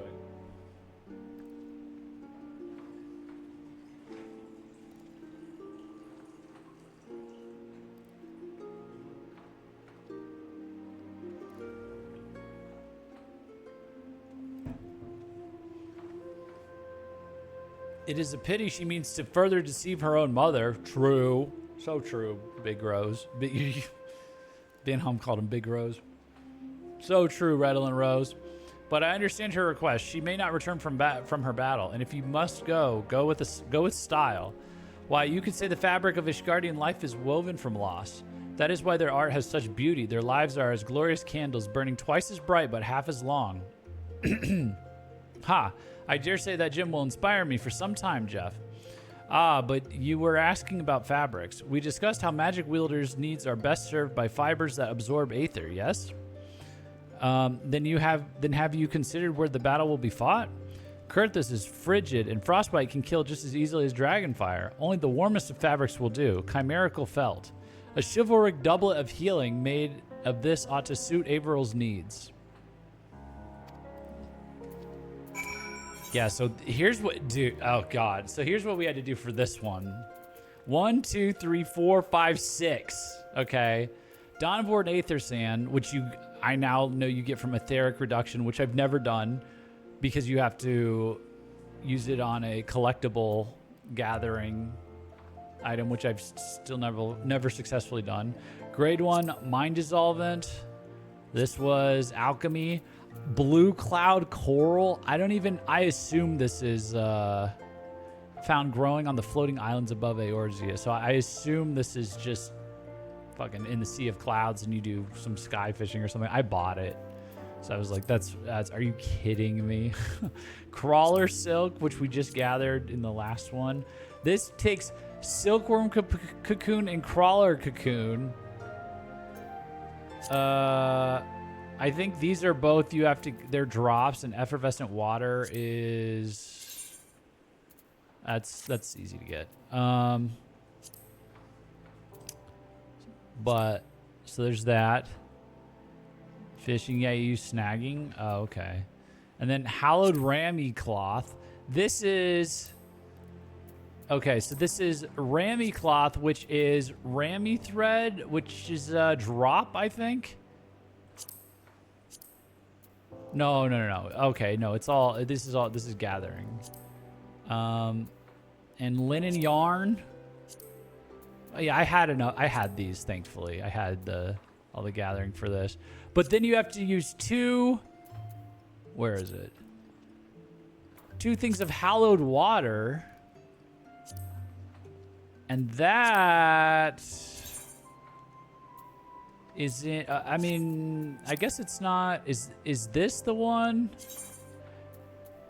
Then the hallowed water requires a timed node as well. So thankfully, Sasha had me gather this all ahead of time from the time node and stuff. And all of that is to make this hallowed Rami cloth. And all of that is to just be one. That's the fourth material. Then another orb Regis nugget, and then chimerical felt, which is chimera mane and fleece, which this is not gathering, right? Yeah, so this is 2 different types of drops. And then natron, which is another thing. But it's not so bad. It's rock salt effervescent water. So yeah, kind of a monster. I think the other one was worse. The leather worker one was worse, and then the blacksmith one might have been the absolute worst. I don't know. Quite literally, the leveling recipes in Shadowbringers require ARR times nodes. Get used to it. Quite literally, the leveling recipes require times nodes. Oh my god.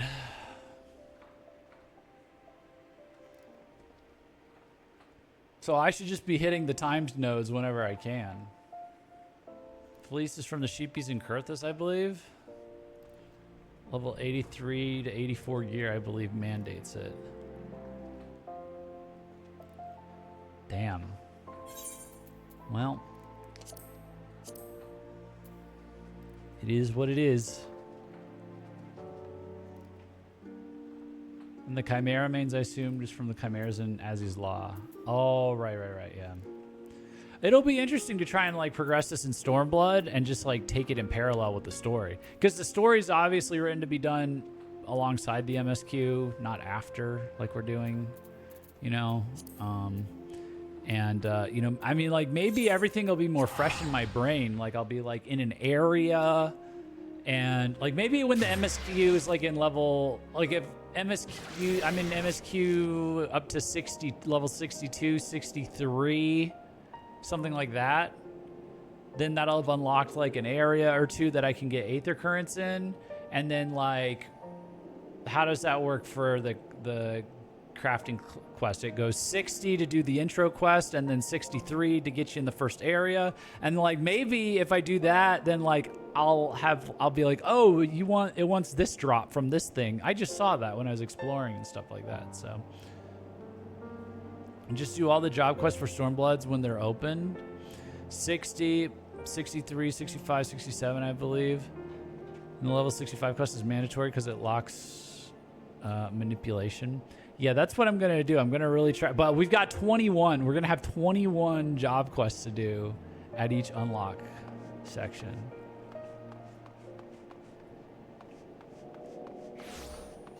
Wait, can I ask a question and you answer this in a really precise way so we don't spoil anything?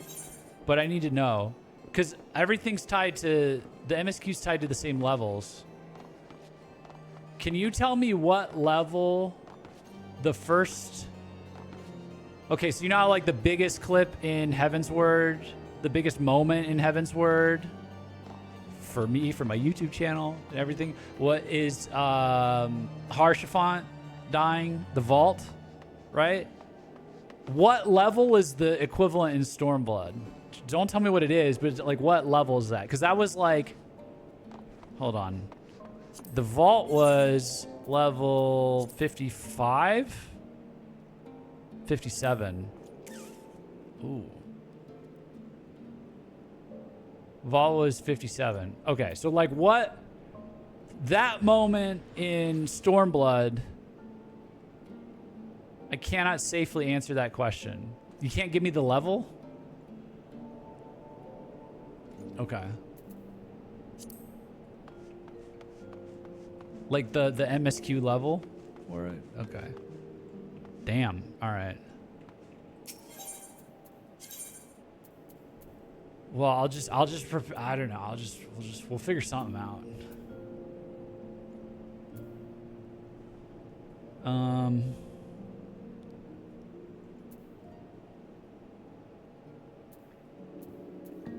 Okay. Because I was going to put out a video. It's like my first time in Stormblood. But like if it's up through 57, I don't know if I can like actually edit all of that together. So partially because I'm not sure from a streaming perspective. Partially because I can think of a few, including at least one that's patch content. Well, yeah. Yeah, maybe it's a hard question to answer from the audience side. I don't know. Okay, I mean... Yeah. Yeah. All right. I'm just gonna have to leave a video project open and just be editing. No spoilers. I'm not asking for spoilers. I'm just trying to plan ahead for my videos, because I can either edit like one long supercut of my first time in Stormblood and it's me going, whoa, look at this area, whoa, look at this area. Like, okay, so I did like my first time in Stormblood my first time in Heavensward video, and I made it 3 hours, but I basically didn't even make it into Dravania with my editing. But I'm way faster and better with my editing now, so I can like edit up stuff a lot faster. So if I had to do it over again, I would have edited all the way up until the Airy, or right before the Airy. If that makes sense. Because that was like, oh, that's the warm-up. You're getting introduced to most stuff. And then the Airy happens, and then it spirals into the vault and all this other stuff, you know. So that's like when the beginning is over.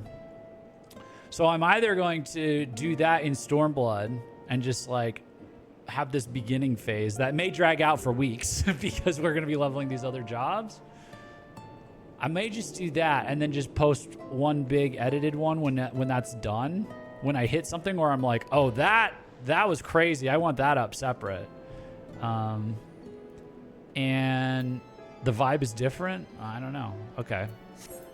Well, that's the thing. My fallback is if all of my plans are foiled, like I'm trying to predict the future based on the past and that just won't work, then I'm just going to upload clips from ARR that I never got to upload. So that's what I've decided is my fallback, because each time I'm like, oh, it'll be like this, I bet, in Stormblood. Then like I play another part of the game and I'm like, I don't think Stormblood's going to be like this. So that won't work. Stormblood feels nothing like Heavensward.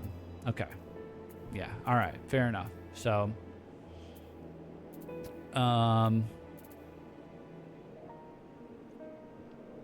okay, let's give we got to go to here.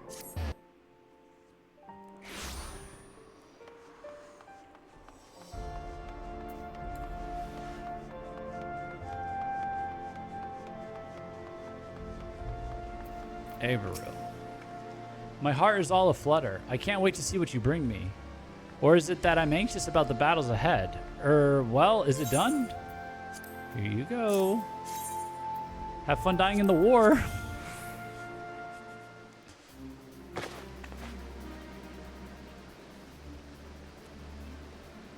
Oh, she looks like, kind of looks like a ranger.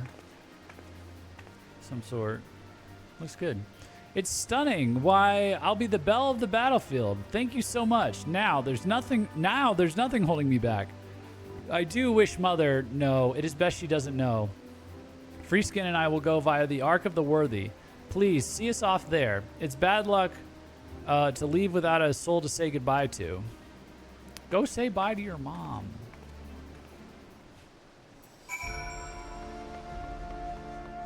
Cute. She does look cute.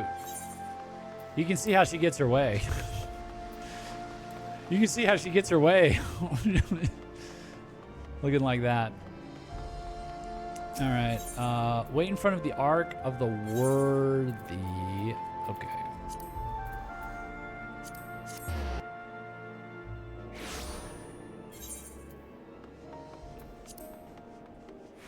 I feel like this is going to end with her mom catching them and then just being like, I understand, you can go, or something. Like something's going to be like, I was worried that your father, you know, I don't want to lose you like you lost your father, but you're your own person, you can go. Otherwise, I don't know what's going to happen, because it's, we don't have a lot of space to wrap it up any other way.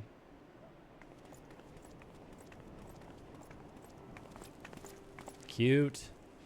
Thank you for coming, Jeff. When I return, I will be sure to tell you about all of our adventures. But if I don't make it back, tell Mother that I was chasing my dreams, that I was happy. Farewell, my friend.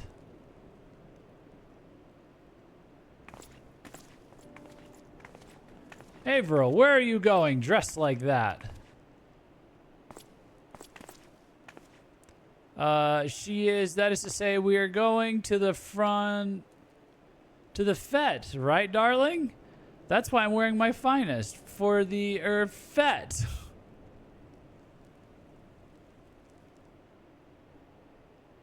Oh, man. I'm just lying through my teeth for her now. Is that so? Well, cancel your plans. The cathedral is in need of more monastic robes, and right this very instant. Can't it wait, Mother? I've been dreaming of this party for so long. And your party is more important than the gods' work? Your last robes were so well received, I think you'll need to make 100 sets. You can do it, yes?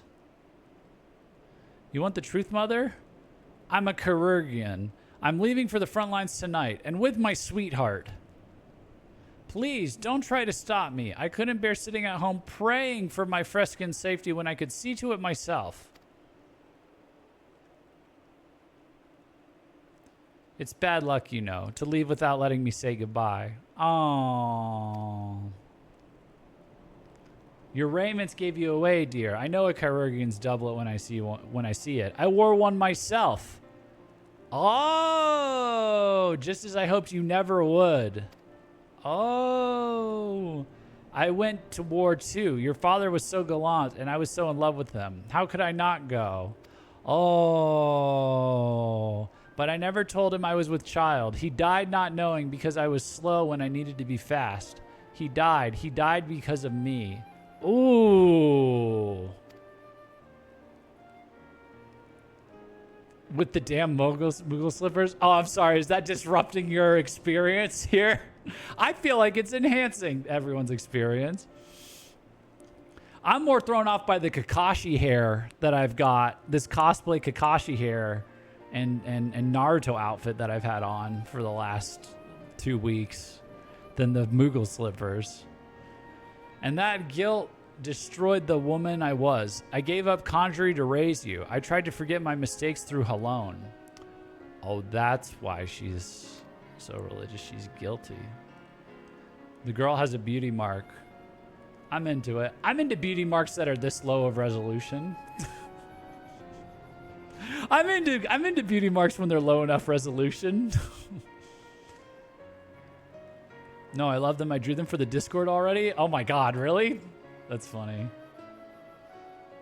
I never wanted you to know war. If keeping you from harm meant keeping you home, so be it. And then I saw you studying conjury with him.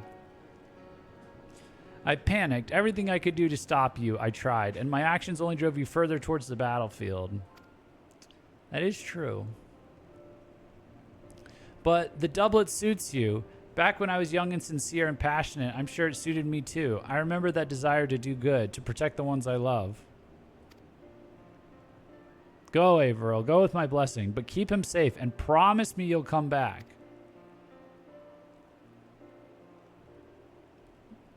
I promise, Mother, on everything I hold dear. Thank you, and thank you, Jeff.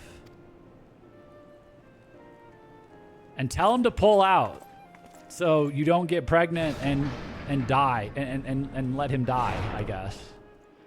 That seems to have been the critical error there. Oh, man. Oh. Wow. That was a lot more that was about as heartwarming as it could have been. I was close, I feel like. I don't think I was quite on the money, though. I thought it was going to be more. She was less on the sidelines than I thought she was going to be. So she did all the same stuff, and she was hoping her daughter didn't have to, but her daughter wanted to. So,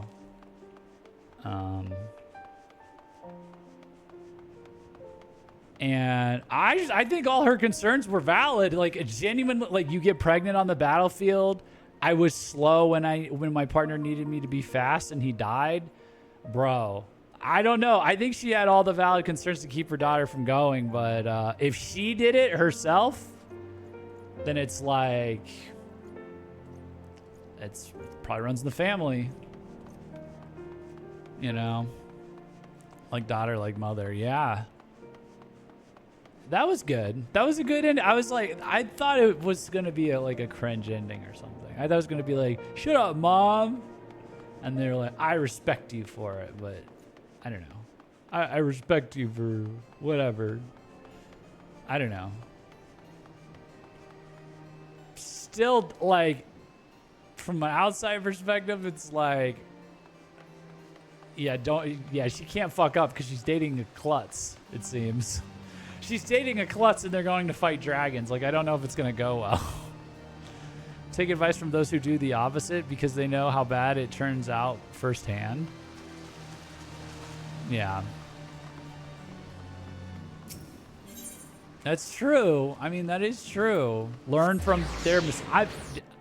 I've gotten by on learning from a lot of people's mistakes. Without having to, and then, you know, people are like, well, how do you know if you never tried it yourself? And it's like, because I'm smarter than that. Because I'm better than that. I have friends. I learn from their mistakes, and I do better as a result. You know, I think that's the way to go. But whatever, she'll probably be fine. Maybe we ended the war before she got on the battlefield and got pregnant. You know, so. But all right, I think that's it. That's all of them. We did it. We did it. We're caught up, guys. The crafting arc. It's done for now. So for Culinarian, the next quest is going to be called Flavors of the Far East. That sounds like a Domo reference. For Stormblood, this is all going to be in Stormblood. Armor, next one's called Original Blandsteer. Alchemist, not quite dead yet. We saw a sneak peek of that. We're going back to Thanalan for that, I guess. Goldsmith, a royal request. Interesting. Botanist, never meet your heroes. Oh yeah, everyone's going back to... You're going back... I think we're all going back to our respective places. Gift of the Gob. Oh, we're going to meet some gobbies for minor. Here, let me switch these around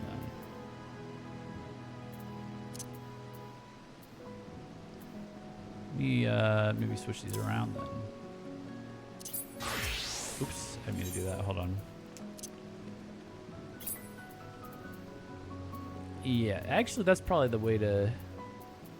These are all in Ul'dah. These will be in Limsa. Carpenter is uncharted territory. Blacksmith. Is Blacksmith going back to... Oh, it is. A missive from the Far East. Oh, my. Yeah, let's put this over here.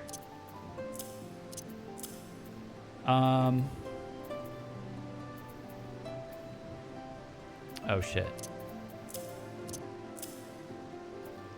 Leather worker. A taxing request. All right, not too much there. Weaver.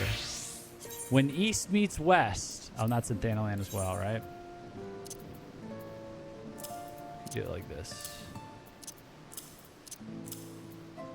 So what? This is Limsa, Limsa, Limsa, Limsa, Ul'dah, Gridania, Gridania, Gridania. So that's what we have to look forward to. And with that, the crafting arc is complete.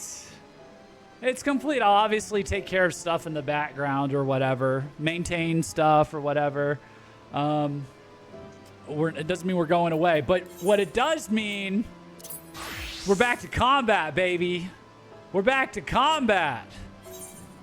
We're back to combat. We got some side quests to finish up, but most importantly, we have extremes to do. We have extremes to do next. We will be doing that.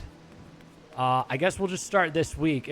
Maybe it's going to be a little bit of a rough start since I haven't done any combat in 3 months, but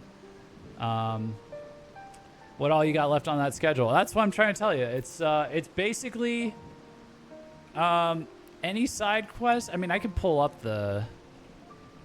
Let me see, Heavensward to do. It's a little outdated, I think. It's turned more into videos to make than anything. Move to Primal Lamia. I did that. Oh, we gotta. I mean, at some point I want to. Okay, yeah, I want to change my style. I want to do Fantasia before we go into.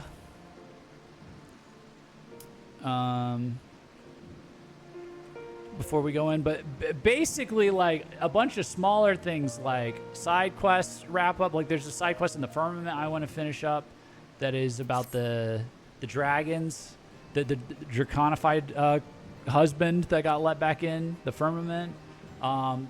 Hildebrand quest, there's like 1 or 2 more to do. Maybe the Palace of the Dead, but honestly, everything else is like done. And it's just extremes and savages. So I think we just start with extremes, and then like however many people we get, I want to mine the extremes. I want to try mining extremes. So I want to try with like the easiest, and then like move up to the most difficult and stuff. And maybe we'll see. Maybe that'll be a total disaster or something, and we won't like it won't do so well. But assuming there's some progress to be made there, like, then we'll just do it like, I want to do them like mine, and then while we're building a party or waiting for our party or something, I'll just go tackle these other smaller things on the side. So that's the plan. And then hopefully that means we can start Heavensward in a couple weeks, or in a few weeks. I would maybe wait for this. I mean, the one other thing is intersocietal quests. I guess we're on a timer for intersocietal quests. So this is what I'm gonna do these today. So we'll be at 600 after today. So what, 6, 12, 18 basically. That's 3 days, 3, 6, 9. So like in 9 days, maybe we can do intersocietal quests, unless there's one more rank after this. I don't remember.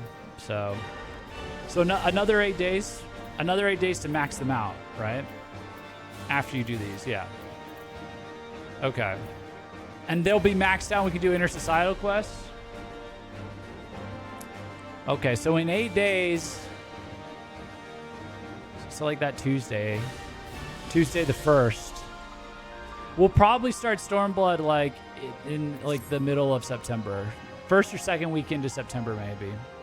So, but wow, what a grind, what a comeback. I'm glad I got this caught up before we went any further. I think it's going to be better this way. It might make future expansions take longer since we're going to be doing crafting as well, but I don't really care because I'm not really on a timeline, to be honest. And it definitely enriched my experience of the game. Like, it gave me like access to a ton of different perspectives. It's a bunch of things I really wish I'd played these in parallel to the rest of the story. So I'm really excited to play these in parallel to the MSQ.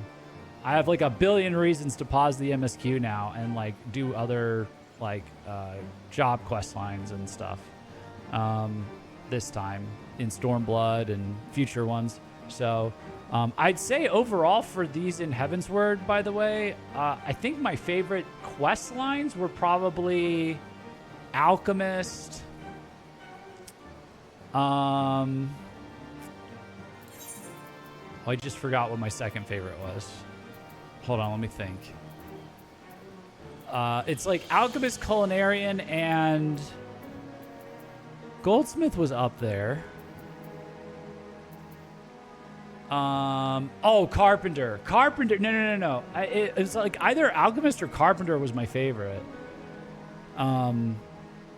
Alchemist overall, Carpenter in terms of Heavensward themes, I guess, and then Culinarian and the Jeweler were honorable mentions. Culinarian was just hilarious. Culinarian because of the ending, basically. Everything else about Culinarian was kind of a disaster in terms of like the story was just all over the place. And, you know, it's Culinarian, so you're just filling up your inventory with food. But the ending was like so Food Warsy, you know, it was great. Overall, though, I feel like a lot of the quest lines that were good, they were more in their prime at the end of ARR, I think, than in Heavensward. But what was cool about Heavensward was like how they moved all from ARR into like from Eorzea into Ishgard, and they like were taking place throughout the story. I think that in and of itself, that process is like the most interesting part of it. I think the way a lot of them ended was kind of, it was okay. It's not they were bad, but there was just a couple more bangers, I think, in base ARR, but they were bangers at the end of like 50 levels of grinding.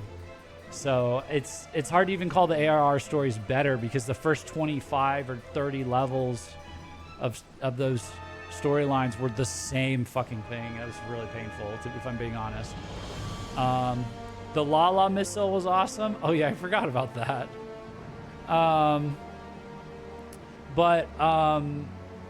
Yeah, I would say overall though, like the best part about the crafting is the actual crafting itself. It's like really addictive. And so there's a lot of story that's there as window dressing or to give you like a reason to do it. And it also does enhance your appreciation of the environments that you're in and stuff like that. Like everything else does. That's side content, but I think it really serves as a good backdrop to do the crafting. So I think like if I do it all together in parallel in Stormblood, I think it's going to be really fun. Really good experience. And also like it all served to unlock the Moogle tribes, which is like, that is like my favorite side content in Heavensward, I think, potentially. Well, no. I mean, technically, Warring Triad is optional, right? There's a lot of stuff that's optional outside of MSQ, technically. Warring Triad is probably still my favorite side content. But, like,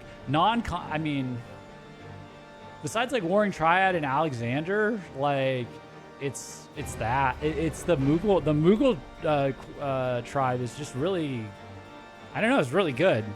Really good execution. I'm really enjoying it. I know people say it's like a pain in the ass to unlock and stuff, but even those quests that you were doing were interesting lore-wise. I figured it out. We looked it up, so I don't think it was well executed how they hid the unlock, but I think that's not everyone's thinking. Everyone knows that. But so like if more of the society tribes like end up like the Moogle tribe, that's like a huge improvement. Vanu's okay because they give you the Haka, but it's a lot of boring stuff. Vath is okay. It's getting better as the story goes on. Like the Moogle one, they really kind of hit that out of the park. So, and that's another, like the beast tribes are another thing I really want to like do in parallel as well. So I'm really excited to do all these things in parallel now that I understand the systems and stuff. But yeah, okay, so Tuesday we will try extremes. We're gonna start with the easiest one, which I think is like Bismarck maybe, or Ravanna or somebody, and but we can talk about it all then. I'm gonna need it's probably gonna be rough, to be honest, because I'm gonna be switching back to combat. I'll try and warm up a bit. Maybe just stick with Dragoon to be safe or something like that. But yeah, we're going back to extremes, baby. We're all caught up. Feels good. Feels really good, man. All right. So, but yeah, thanks a bunch for watching, guys. And we can find somebody to raid real quick.